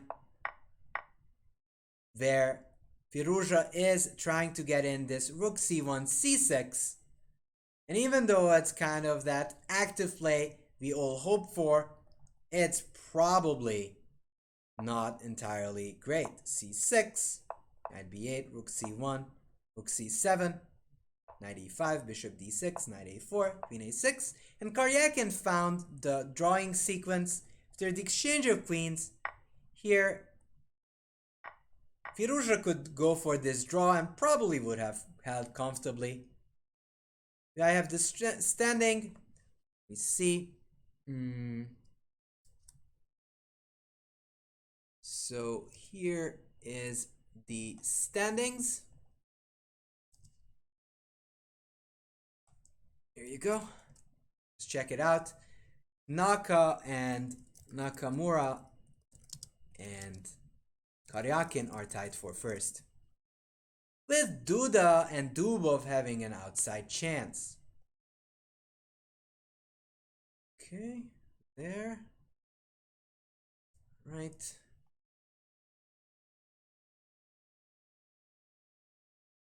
So knight takes b6 would have been a better option, but he plays g3, probably being a bit overconfident here. Takes, and probably he will overlook the fact that after rook c8 there's knight b6. But after b5, knight b6 is not really an option, because there's knight b8 and you're losing the c6 pawn. And you're just going to lose the game. So that is kind of the issue. So he went all in, but it turns out it just doesn't really work. He went knight c5, rook takes, knight b7, trying to be aggressive, but he got too active when he should have been more concerned of stopping the a pawn. b4 was a nice move by Karyakin. This a pawn is going to start running. King f8 was nice, just getting rid of any back rank tricks. Rook b5, a3, knight c7, a2, and after king e7, now this was the last important idea. Here, this runs into a7 and queens, and after king e7, f4, knight b5. This pawn is falling, and so does the game end. The king is just going to collect the a pawn. King c7, king takes a6, and the king will be cut off. Knight b3, knight c5, king c2. And that actually means that Nakamura and Karyakin are tied for first. Carlsen is behind them on 4.5, so a full point behind, which I don't think is boding too well.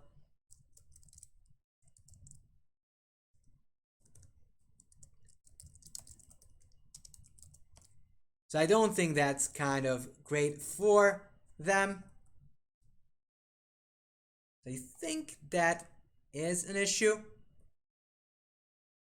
So still Dubov and Duda will have a chance to survive, as Dubov and Duda are only a half point behind the 5th to 7th and 8th place players, as Aronyan is 8th on 4 points. So that is actually those big things going on.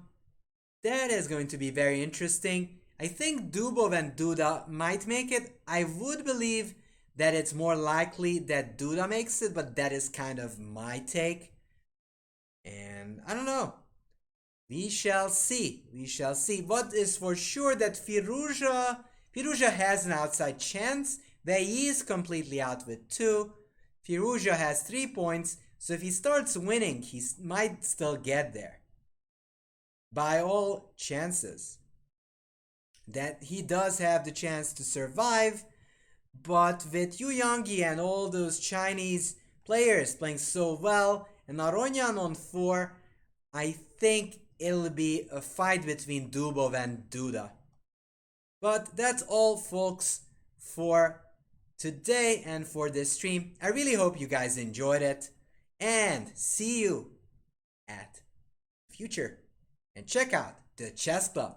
With that, I wish you a good day. Bye bye.